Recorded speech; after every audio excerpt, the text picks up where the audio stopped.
ನಮಸ್ಕಾರ, ನಾನು ಹರೀಶ್ ನಾಗರಾಜು. ನ್ಯೂಸು ನಮ್ಮ ಚಾನಲ್ಗೆ ನಿಮ್ಮೆಲ್ಲರಿಗೂ ಸ್ವಾಗತ.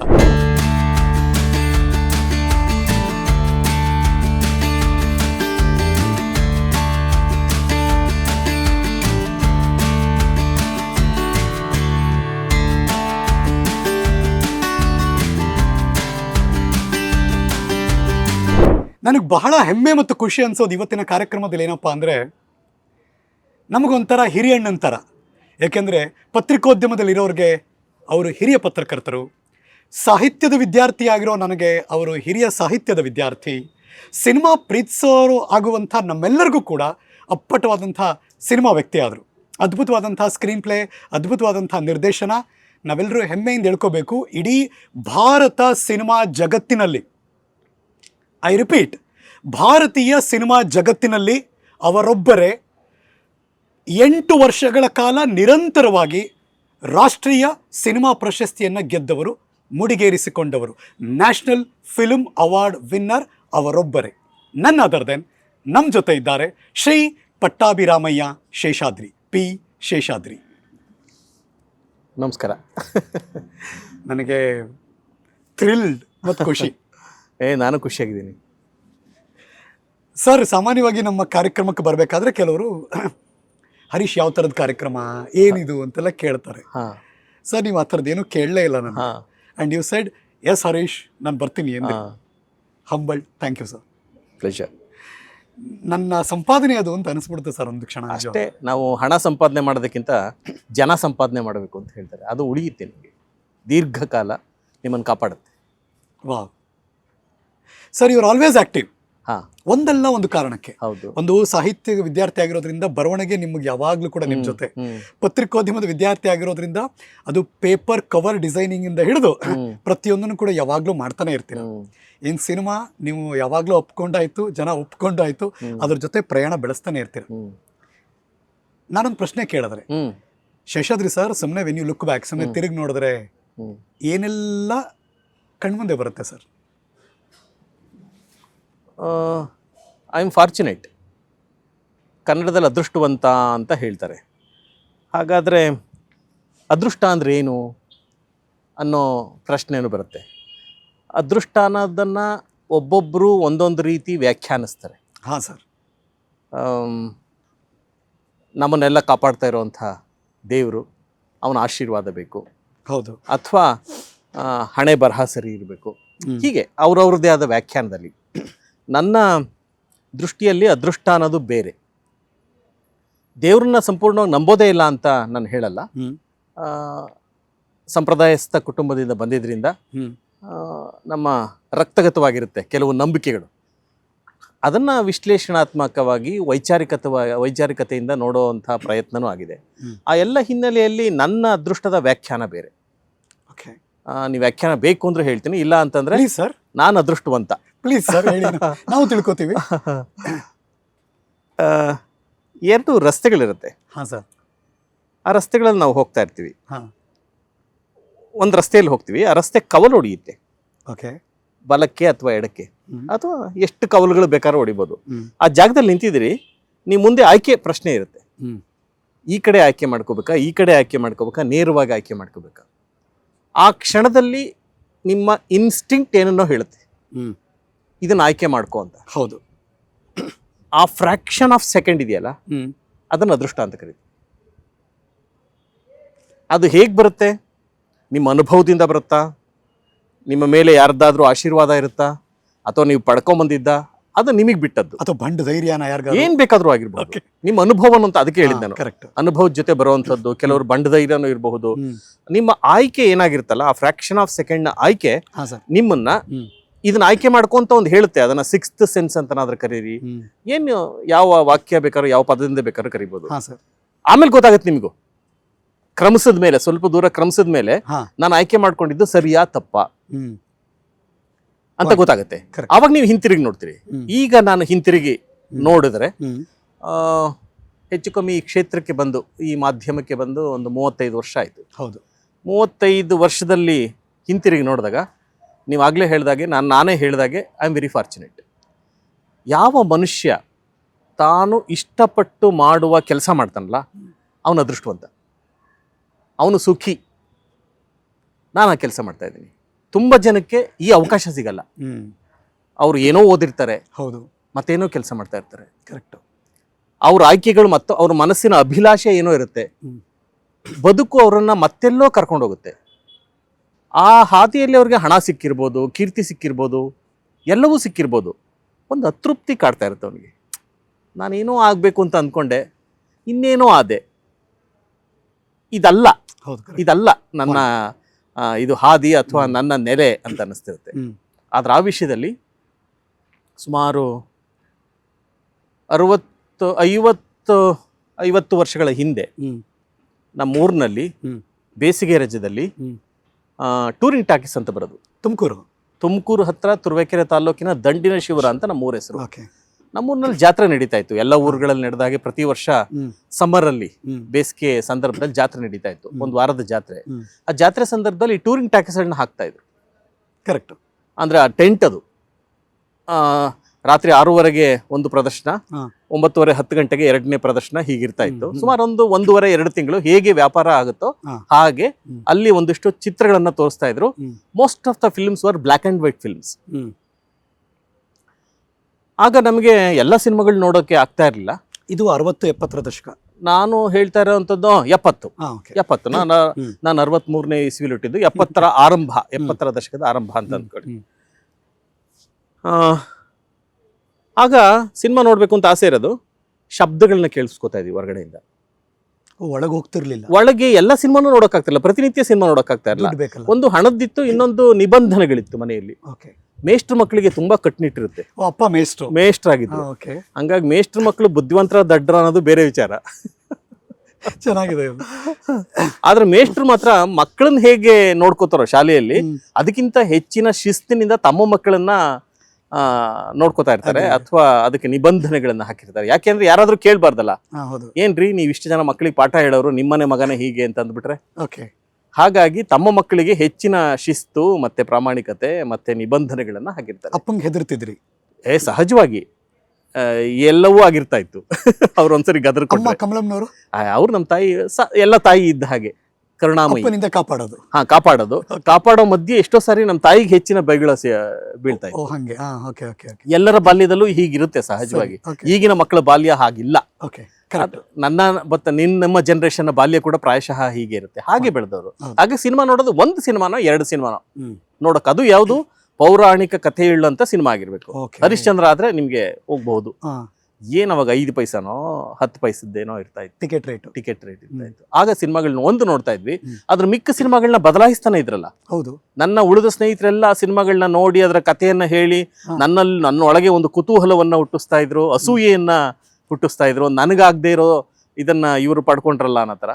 ಆಗ ನನ್ಗೆ ಅನಿಸ್ತಾ ಇತ್ತು ಎಲ್ಲೊಂದು, ನನಗೆ ಗೊತ್ತಿಲ್ಲ ಅವಾಗ, ನಾನು ಯಾವತ್ತೇ ಅದೊಂದು ಹಳ್ಳಿಯ ಬಡ ಮೇಷ್ಟ್ರ ಮಗ ಇವತ್ತು ನಿಮ್ ಜೊತೆ ಕೂತ್ಕೊಂಡು ಹೀಗೆ ಮಾತಾಡ್ತೀನಿ ಅಂತ ಹೆಂಗೆ ಕಲ್ಪನೆ ಮಾಡ್ಕೊಳಕ್ ಸಾಧ್ಯ ಅಲ್ವಾ? ಹಾಗಿದ್ದಂತಾಗ ಆ ಶಬ್ದ ಇದೆಯಲ್ಲ, ಆ ಸಂಭಾಷಣೆಯ ಶಬ್ದ, ಹಾಡಿನ ಶಬ್ದ, ಡಿಶುಮ್ ಅನ್ನೋಂಥ ಶಬ್ದ, ಪ್ರೊಜೆಕ್ಟರ್ ರೂಮ್ ಹತ್ರ ನಿಂತ್ಕೊಂಡ್ರೆ ಡರ್ ಅಂತ ಒಂದು ಸೌಂಡ್ ಬರೋದು, ಪ್ರೊಜೆಕ್ಟರ್ದು ರೀಲ್ ತಿರುಗೋದು, ಆ ಶಬ್ದ, ಇವು ಫ್ಯಾಸಿನೇಟಿಂಗ್ ಸೌಂಡ್ಸ್ ನನಗೆ. ಆಗೇನ್ ಮಾಡ್ತಾ ಇದ್ವಿ, ಆ ಟೆಂಟ್ ಹೇಗಿರ್ತಾ ಇತ್ತು ಅಂದ್ರೆ ಡೇರೆ, ಅದು ಹಗಲಲ್ಲಿ ಆ ಡೇರೆ ಮಲಗಿಸಿರೋರು, ರಾತ್ರಿ ಆದ್ಮೇಲೆ ಅದನ್ನ ಕಟ್ಟಿ ಡೇರೆ ರೂಪ ಪಡ್ಕೊಳ್ಳೋದು. ಅಂದ್ರೆ ಅದೊಂದು ಸ್ವರ್ಗದ ಒಂದು ಲೋಕವೇ ಸೃಷ್ಟಿ ಆಗ್ತಾ ಇತ್ತು. ಕರೆಕ್ಟ್. ಆ ತೆರೆಯ ಹಿಂಭಾಗ ಎಷ್ಟೇ ಅವರು ಮುಚ್ಚಿದ್ರು ಕೂಡ ಕೆಲವು ಕಂಡಿಗಳಲ್ಲಿ ಸಿನಿಮಾ ಕಾಣ್ತಾ ಇತ್ತು. ಅಂದ್ರೆ ತಿರುಗು ಮುರುಗ ಕಾಣಿಸ್ತಾ ಇತ್ತು. ಅಲ್ಲಿ ಉಲ್ಟಾ ನೋಡ್ತಾ ಇದ್ವಿ. ಸೊ ನೀವು ಹಿಂಗ್ ತಿರುಗಿ ಹಿಂಗ ಹಾಗಲ್ಲ ಹಾಗ ಉಲ್ಟಾ ಅಂತಂದ್ರೆ ಈಗ ನಮ್ಮ ಹಿಂಭಾಗದಿಂದ ನೋಡಿದಾಗ ಆ ತರ ಈ ತಿರುವು ಮುರಲ್ವಾ. ಸೊ ಹಿಂದ್ಗಡೆ ನೋಡೋ ಅವಕಾಶ ಅಷ್ಟೇ. ಸೊ ಅವಾಗ ಹಾಗೇನು, ಅವಾಗ ಅಕ್ಷರಗಳೆಲ್ಲ ಕನ್ನಡಿಯಲ್ಲಿ ನೋಡಿದಾಗಿರುತ್ತೆ, ಅರ್ಥ ಆಯ್ತು. ಆ ಥರದನ್ನು ನೋಡ್ತಾ ಇದ್ವಿ.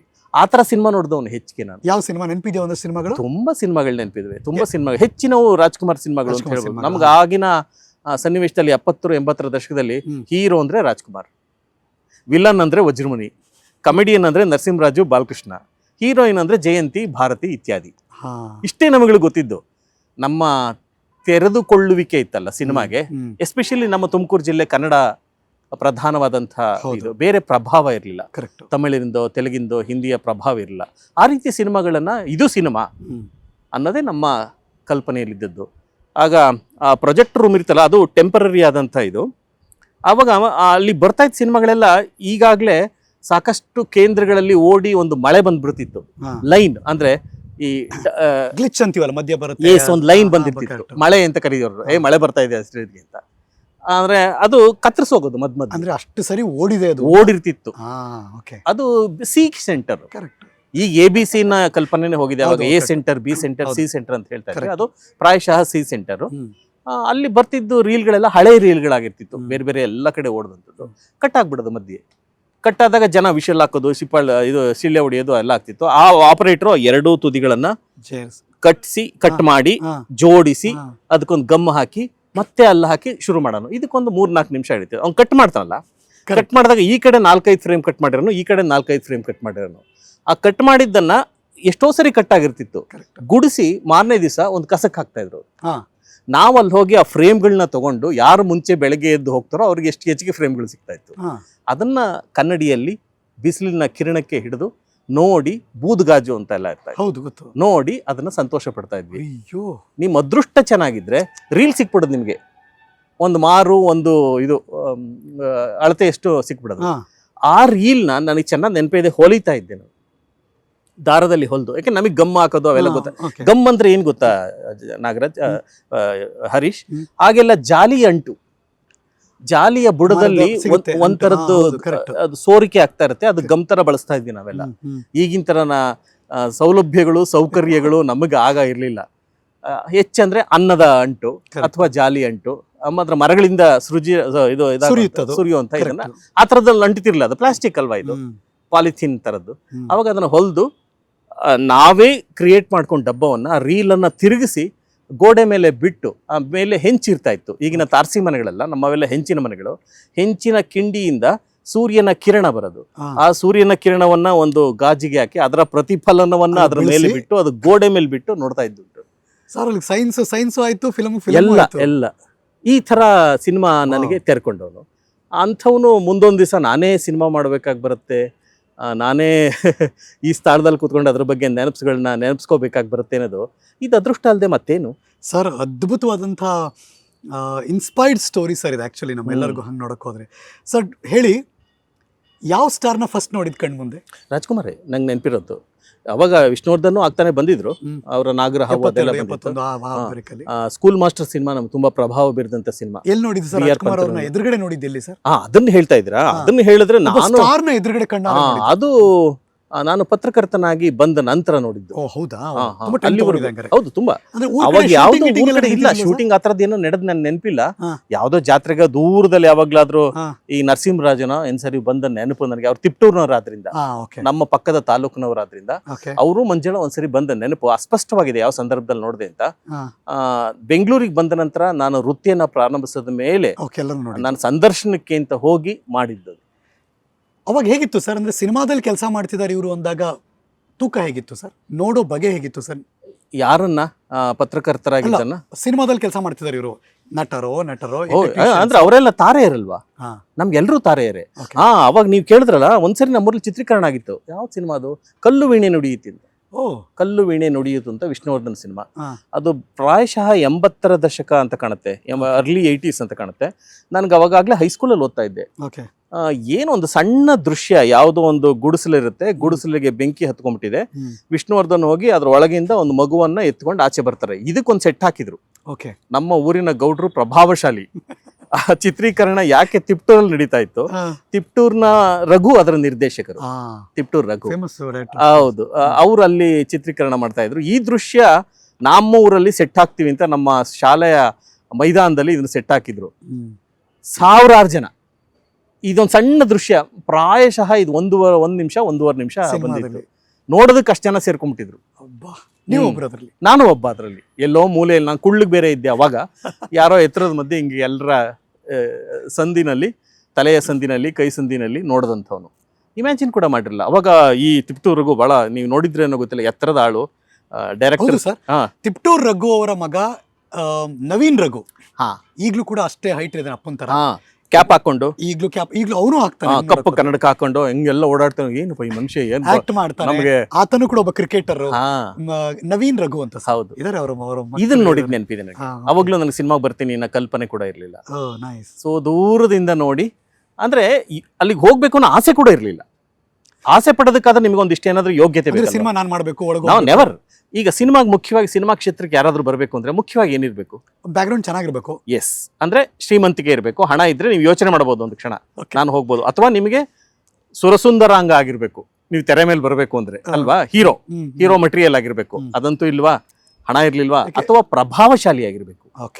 ನಿಮ್ಮ ಮನೆತನ ಅಥವಾ ನಿಮ್ಮ ಕುಟುಂಬ ಪ್ರಭಾವಶಾಲಿ ಕುಟುಂಬ ಆಗಿರುವ, ಅಥವಾ ಪ್ರಭಾವ ಅನ್ನೋದು ಯಾವುದೇ ಥರದಲ್ಲ, ನೀವು ತಗೊಳ್ಳಿ ಅದನ್ನ. ಈ ಮೂರು ಇದ್ರೆ ನೀವು ಒಂದು ಕ್ಷಣ ಯೋಚನೆ ಮಾಡಬಹುದು, ಹೌದಪ್ಪ ನಾನು ಒಂದ್ ದಿವಸ ಅದನ್ನ ಹೋಗಿ ಮುಟ್ಟಿ ಬರಬಹುದು ಅಂತ. ನಮ್ಗೆ ಅವ್ಯಾವೂ ಇರ್ಲಿಲ್ಲ, ಅವ್ಯಾವೂ ಇರಲಿಲ್ಲ. ಅದು ಹೇಗೆ ನೀವು ಯೋಚನೆ ಕೂಡ ಮಾಡೋಕ್ಕಾಗ್ತಾ ಇರಲ್ಲ. ಇಲ್ಲ, ನಿಮ್ಮ ಕತೆ ಕೇಳಿಸ್ಕೊಂಡ್ಮೇಲೆ ಇದುವರೆಗೆ ನಮ್ಮ ನೋಡುಗರು ಕೂಡ ಅದೇ ಯೋಚನೆ ಮಾಡ್ತಿರ್ತಾರೆ. ಈ ಥರ ಯೋಚನೆನೇ ಮಾಡದೇ ಇರುವಂಥ ಒಬ್ಬ ಶೇಷಾದ್ರಿ ಅನ್ನುವ ಹುಡುಗ ಆ ದಂಡಿನ ಶಿವರ, ಆ ತುಮಕೂರಿನ ಆ ಪುಟ್ಟ ಗ್ರಾಮದಲ್ಲಿ ಇಡೀ ಭಾರತ ಸಿನಿಮಾ ಲೋಕ ತಿರುಗಿ ನೋಡೋ ಹಾಗೆ ಮಾಡ್ತಾರೆ ಮುಂದೊಂದು ದಿನ ಅಂದರೆ ಸರ್ ಎಂಥ ಅದ್ಭುತ ನಡೆದೋಯ್ತಾ ಸರ್.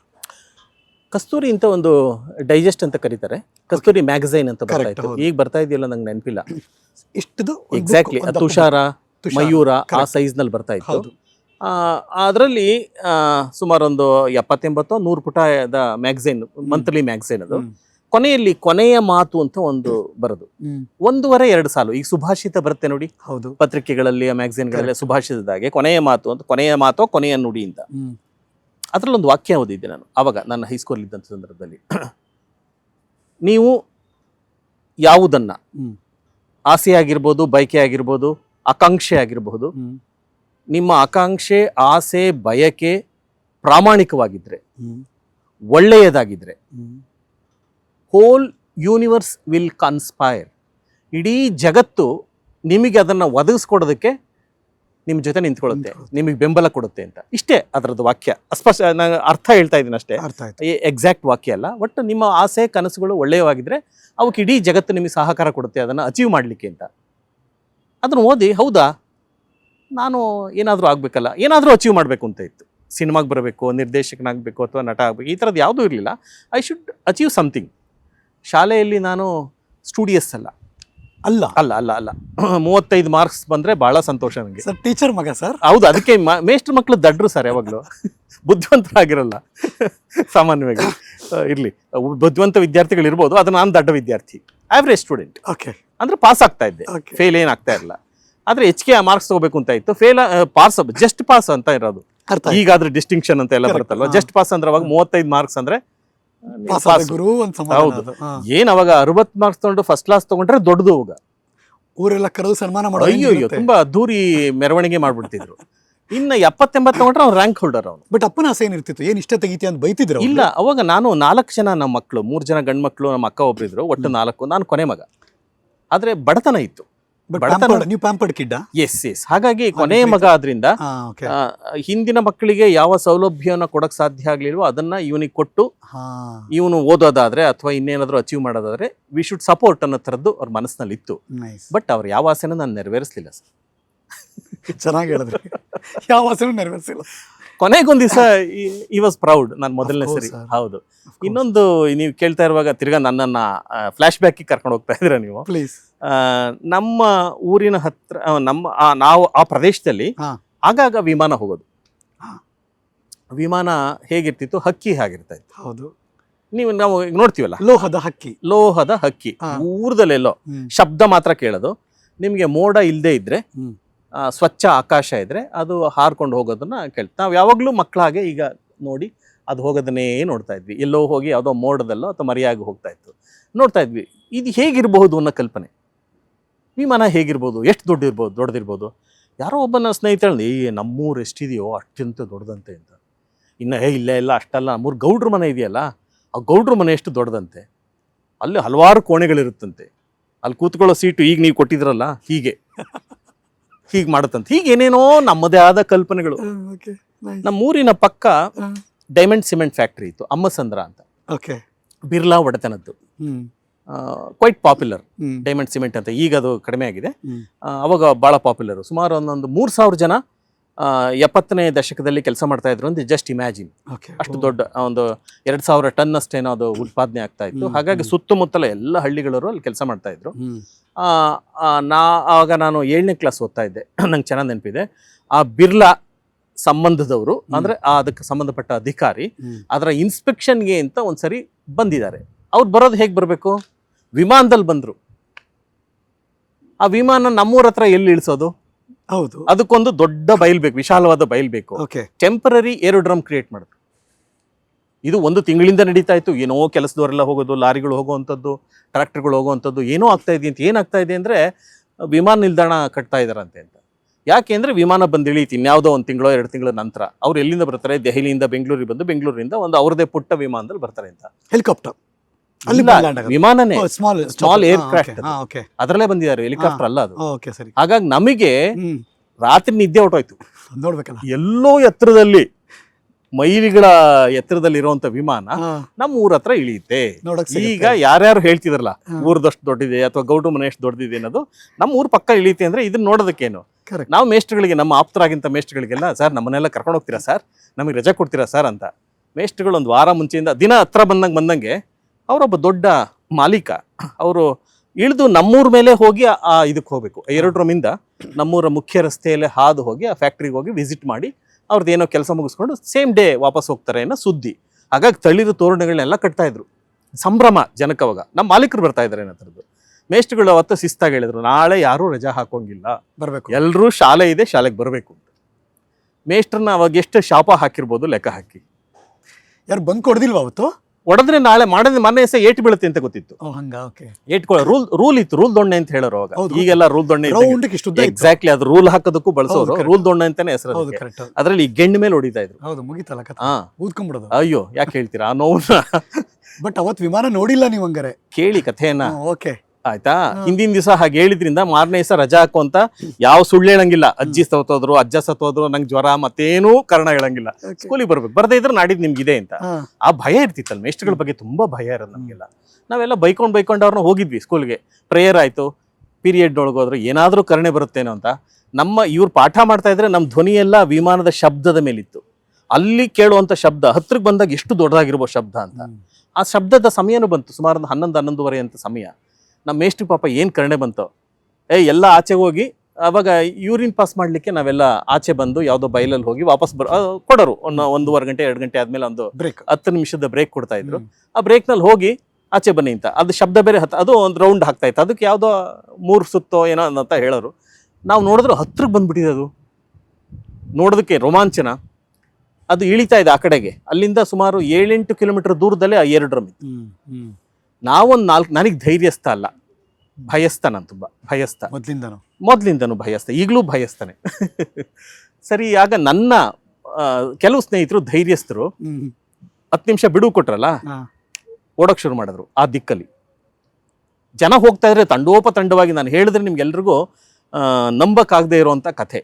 ಈಗೆಲ್ಲಾದ್ರೂ ಈಗ ಮೊನ್ನೆ ಸಾಹಿತ್ಯ ಇದು ಸಮ್ಮೇಳನ ಆಯ್ತಲ್ಲ ಮಂಡ್ಯದ ಸಮ್ಮೇಳನದಾಗ ಜನ ಹೇಗೆ ರಾಶಿ ಜನ, ಲಕ್ಷಾಂತರ ಜನ ಹಂಗೆ ಹೋಗ್ತಾ ಇದಾರೆ ರಸ್ತೆಯಲ್ಲಿ. ಎಲ್ಲಿ ಹೋಗ್ತಾ ಇದ್ರೆ ಅವ್ರಿಗೆಲ್ಲ ಗೊತ್ತೇ ಇಲ್ಲ.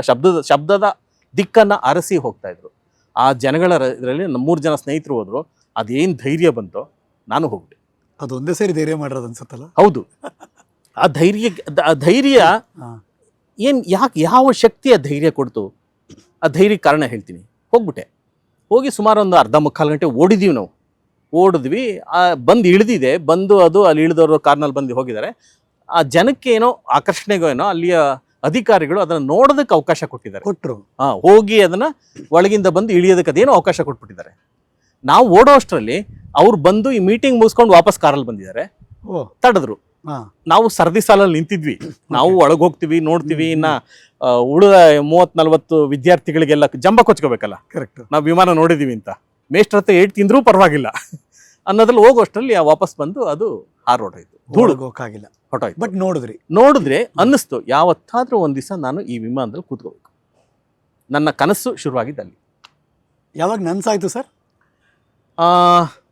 ನಾನು ಶೂಟಿಂಗ್ ಹೋದಾಗ ಸಮರ ಅಂತ ಒಂದು ಚಿತ್ರಕ್ಕೆ 95ನೇ ಇಸ್ವಿಯಲ್ಲಿ ಶಿವಣ ಕೆಲಸ. ಒಂದು 20 ವರ್ಷ ವೆಯ್ಟ್ ಮಾಡಿದ್ರಿ? 20 ವರ್ಷ ಆಯ್ತು. ಅಲ್ಲಿವರೆಗೂ ನನಗೆ ಅಷ್ಟು ಮನಸ್ಸಲ್ಲಿ ಬಂತು ಅಂತ ನಾನೇನು ಶಪಥ ಮಾಡೋದು ಆ ಥರದ್ದೇನಿಲ್ಲ. ಆಸೆ ಮನಸ್ಸಿನೊಳಗಿತ್ತು, ಅಯ್ಯೋ ನಾನು ನೋಡೋಕ್ಕಾಗಲಿಲ್ಲ. ವಾಪಸ್ ಬಂದ ಎಷ್ಟು ಏಟ್ ಕೊಟ್ಟರು, ಆಮೇಲೆ ಎಲ್ಲ ಮಕ್ಕಳೆಲ್ಲ ಗೇಲಿ ಮಾಡಿದ್ರು, ಆದರೂ ಅವ್ರಿಗೆ ನಾವು ಏಟ್ ತಿಂದರೂ ಪರವಾಗಿಲ್ಲ ಅಂತ ಅದನ್ನು ನಮ್ಮದೇ ಆದ ರೀತಿಯಲ್ಲಿ ವರ್ಣಿಸಿದ್ವಿ. ಅವ್ರಿಗೆಲ್ಲ ಹೊಟ್ಟೆ ಉರಿಬೇಕಲ್ಲ, ಅದೆಲ್ಲ ಆಗಿತ್ತು. ಅದು ನಾನು ಒಂದು ಸಾಗಬೇಕು, ಅದನ್ನ ಅದೃಷ್ಟವಂತನ ಹೋಗಕ್ಕೆ ಸಾಧ್ಯನಾ, ಯೋಚನೆ ಮಾಡೋಕ್ಕೆ ಸಾಧ್ಯನಾ? ರೈಲ್ ಹತ್ತೋದೇ ಕಷ್ಟ, ಬಸ್ ಹತ್ತೋದು ಕಷ್ಟ, ಕಾರ್ನ ಯೋಚನೆ ಕೂಡ ಮಾಡೋಕ್ಕೆ ಸಾಧ್ಯ ಇಲ್ಲದೇರು ನಾವು ಹೇಗೆ ವಿಮಾನದಲ್ಲಿ ಹೋಗಕ್ಕೆ ಸಾಧ್ಯ? ಆದರೂ ಮನಸ್ಸಿನ ಒಳಗೆ ಎಲ್ಲೋ ಅದು ಕೂತಿತ್ತು ಅಂತ ಕಾಣುತ್ತೆ ಪ್ರಾಯಶಃ. ನಾನು ಈಗ ಹೇಳಿದ್ರೆ ನಾನು ಕತೆ ಕಟ್ಕೊಂಡು ಹೇಳ್ತಾ ಇದ್ದೀನಿ ಅಂತ ಅನ್ಸುತ್ತೆ. ಆಸೆ ಕನಸಿನಲ್ಲಿ ಹುಟ್ಟಿರಬಹುದು. ನಾನು ಅದಾದ ಇದು 75ನೇ ಇಸ್ವಿ ಅಂತ ಕಾಣುತ್ತೆ ಪ್ರಾಯಶಃ. ಅದಾದ 85, 95, 20 ವರ್ಷ ನೀವು ಹೇಳಿದಾಗೆ. 20 ವರ್ಷಕ್ಕೆ ನಾನು ಸಮರ ಚಿತ್ರೀಕರಣಕ್ಕೆ ಸಿಂಗಾಪುರ್ಗೆ ಹೊರಟೆ. ಸರ್, ನೀವು ಮೇಷ್ಟ್ರ ಮಗ ಆಗಿರೋದ್ರಿಂದ ನೀವು ಕನ್ನಡ ಭಾಷೆಯ ಹಿಡಿತ ಮತ್ತು ಕನ್ನಡ ಭಾಷೆಯನ್ನೇ ನೀವು ಕನ್ನಡ ಲಿಟ್ರೇಚರ್ ನೀವು ಓದಿದ್ರಿಂದ ಆಶ್ಚರ್ಯ ಅನ್ಸಲ್ಲ. ಆದರೆ ಅಲ್ಲಿ ನೆಕ್ಸ್ಟ್ ನೀವು ಜರ್ನಲಿಸಮ್ಗೆ ಎಂಟ್ರಿ ಕೊಡ್ತೀರಿ. ಈ ಪತ್ರಿಕೋದ್ಯಮದ ಸೆಳೆತ ಹೆಂಗೆ ಸರ್? ನಾನು ಆಗಲೇ ಹೇಳಿದ್ನಲ್ಲ, ಅವರೇಜ್ ಸ್ಟೂಡೆಂಟ್ ಅಂತ. ಮನುಷ್ಯನಿಗೆ ಸೋಲುಗಳು ಬರಬೇಕು, ಸೋಲ್ಬೇಕು. ಸೋಲೆ ಗೆಲುವಿನ ಮೆಟ್ಟಲು ಅಂತ ಸಾಮಾನ್ಯವಾಗಿ ಹೇಳುವಂಥ ಮಾತು, ನಾಣ್ಣುಡಿ ಅದು. ಹಾಗಾಗಿ ನಾನು ಸೋತಿದ್ದೆ. ಯಾಕೆ ಸೋತಿದ್ದೆ ಅಂದರೆ, ನಾನು ಆಕರ್ಷಕವಾದ ವ್ಯಕ್ತಿ ಆಗಿರಲಿಲ್ಲ. ಅಂದರೆ ನಿಮ್ಮ ಸ್ನೇಹ ಮಾಡೋದಕ್ಕೆ ತುಂಬ ಆಕರ್ಷಕವಾಗಿರ್ಬೇಕಲ್ವಾ? ನಿಮ್ಮ ಧ್ವನಿ, ನಿಮ್ಮ ಮಾತು, ನೀವು ಹಾಕ್ಕೊಳ್ಳುವಂಥ ಉಡುಪು, ನಿಮ್ಮ ವ್ಯಕ್ತಿತ್ವ ಆಕರ್ಷಕವಾಗಿದ್ರೆ ನೀವು ಉಳಿದವ್ರನ್ನ ಆಕರ್ಷಿಸ್ತೀರಿ. ಅಂಥ ವ್ಯಕ್ತಿತ್ವ ನಂದಾಗಿರಲಿಲ್ಲ. I was not a bright student. ಹೆಂಗೆ ಸೈಲೆಂಟ್ ಯಾವಾಗಲೂ ನೀವು? ತುಂಬಾ ಅಮ್ಮನ ಸೀರೆಯ ಸೆರಗಿನ ಹಿಂದೆ ಇದ್ದಂಥ ವ್ಯಕ್ತಿತ್ವ. ಮುಖದಲ್ಲಿ ಯಾವಾಗಲೂ ಸೈಲೆಂಟ್. ಹೌದು, ನಾನು ಹಿಂಜರಿತಾ ಇದ್ದೆ, ಹಿಂಗೆ ಮರೆಯಲ್ಲಿ ನೋಡ್ತಾ ಇದ್ದೆ. ಯಾರಾದ್ರೂ ನೋಡಿದ್ರೆ ನೇರವಾಗಿ ನೋಡೋದಕ್ಕೂ ನಂಗೆ ಧೈರ್ಯ ಇರಲಿಲ್ಲ. ಆ ಥರದ ವ್ಯಕ್ತಿತ್ವ ನಂದು ಚಿಕ್ಕ ವಯಸ್ಸಿಂದ. ಯಾಕೆ ಅಂತಂದ್ರೆ ನಾನು ಏನು ಕಪ್ಪಿದ್ದೀನಿ ಅಂತ ಇನ್ಫಿನಿಟಿ ಕಾಂಪ್ಲೆಕ್ಸು, ಕೀಳರಿಮೆ, ಇಂಗ್ಲೀಷ್ ಬರಲ್ಲ ಅನ್ನೋ ಕಾಂಪ್ಲೆಕ್ಸು ನಮಗೆಲ್ಲ. ಯಾಕೆ ನಮ್ಗೆ ಇಂಗ್ಲೀಷ್ ಕಲ್ತದ್ದೇ ನಾನು 8ನೇ ಕ್ಲಾಸ್ಗೆ ಹೋದ್ಮೇಲೆ. ಅಲ್ಲಿವರೆಗೂ ಕನ್ನಡ ಮೀಡಿಯಂ ಓದಂಥವ್ರು. ಕನ್ನಡ ಮೀಡಿಯಂ ವಿದ್ಯಾರ್ಥಿಗೆ ಒಬ್ಬ ಇಂಗ್ಲೀಷ್ ಮೀಡಿಯಂ ವಿದ್ಯಾರ್ಥಿ ಎದುರು ಹುಟ್ಟುವಂಥ ಕೀಳರಿಮೆ ಇದೆಯಲ್ಲ, ಅಥವಾ ನಗರದ ವಿದ್ಯಾರ್ಥಿ ಮುಂದೆ ಹಳ್ಳಿಯ ವಿದ್ಯಾರ್ಥಿ ಬಂದಾಗ ಹುಟ್ಟುವಂಥ ಕೀಳರಿಮೆ ಇದೆಯಲ್ಲ, ಅದಕ್ಕೊಂದು ವಿಶಿಷ್ಟವಾದ ಆತ್ಮವಿಶ್ವಾಸ ಇರಬೇಕು. ನಮ್ಗೆ ಆತ್ಮವಿಶ್ವಾಸ ಇರಲಿಲ್ಲ. ನಾನು ಬೀಯಿಂಗ್ ಹರೀಶ್ ನಾಗರಾಜು ಇದನ್ನು ಫೇಸ್ ಮಾಡಿದ್ದೀನಿ ಸರ್. ಹಾಂ, ನಿಮ್ಗೆ ಅರ್ಥ ಆಗುತ್ತೆ ನಾನು ಹೇಳಿದ ತಕ್ಷಣ, ಯು ಕುಡ್ ಕನೆಕ್ಟ್. ಹೌದು ಸರ್. ಹಾಗಿದ್ದಂಥವ್ರಿಗೆ ನಾವು ಹೆಂಗೆ ಯೋಚನೆ ಮಾಡೋಕ್ಕೆ ಸಾಧ್ಯ? ಹಾಗಿದ್ದಾಗ ಅವಾಗ ನನ್ನ ಒಳಗೆ ಅನಿಸುತ್ತೆ, ನಾನು ಈಗ ಅದನ್ನೆಲ್ಲ ಅನಲೈಸ್ ಮಾಡ್ಕೊಳ್ಳೋದಷ್ಟೇ.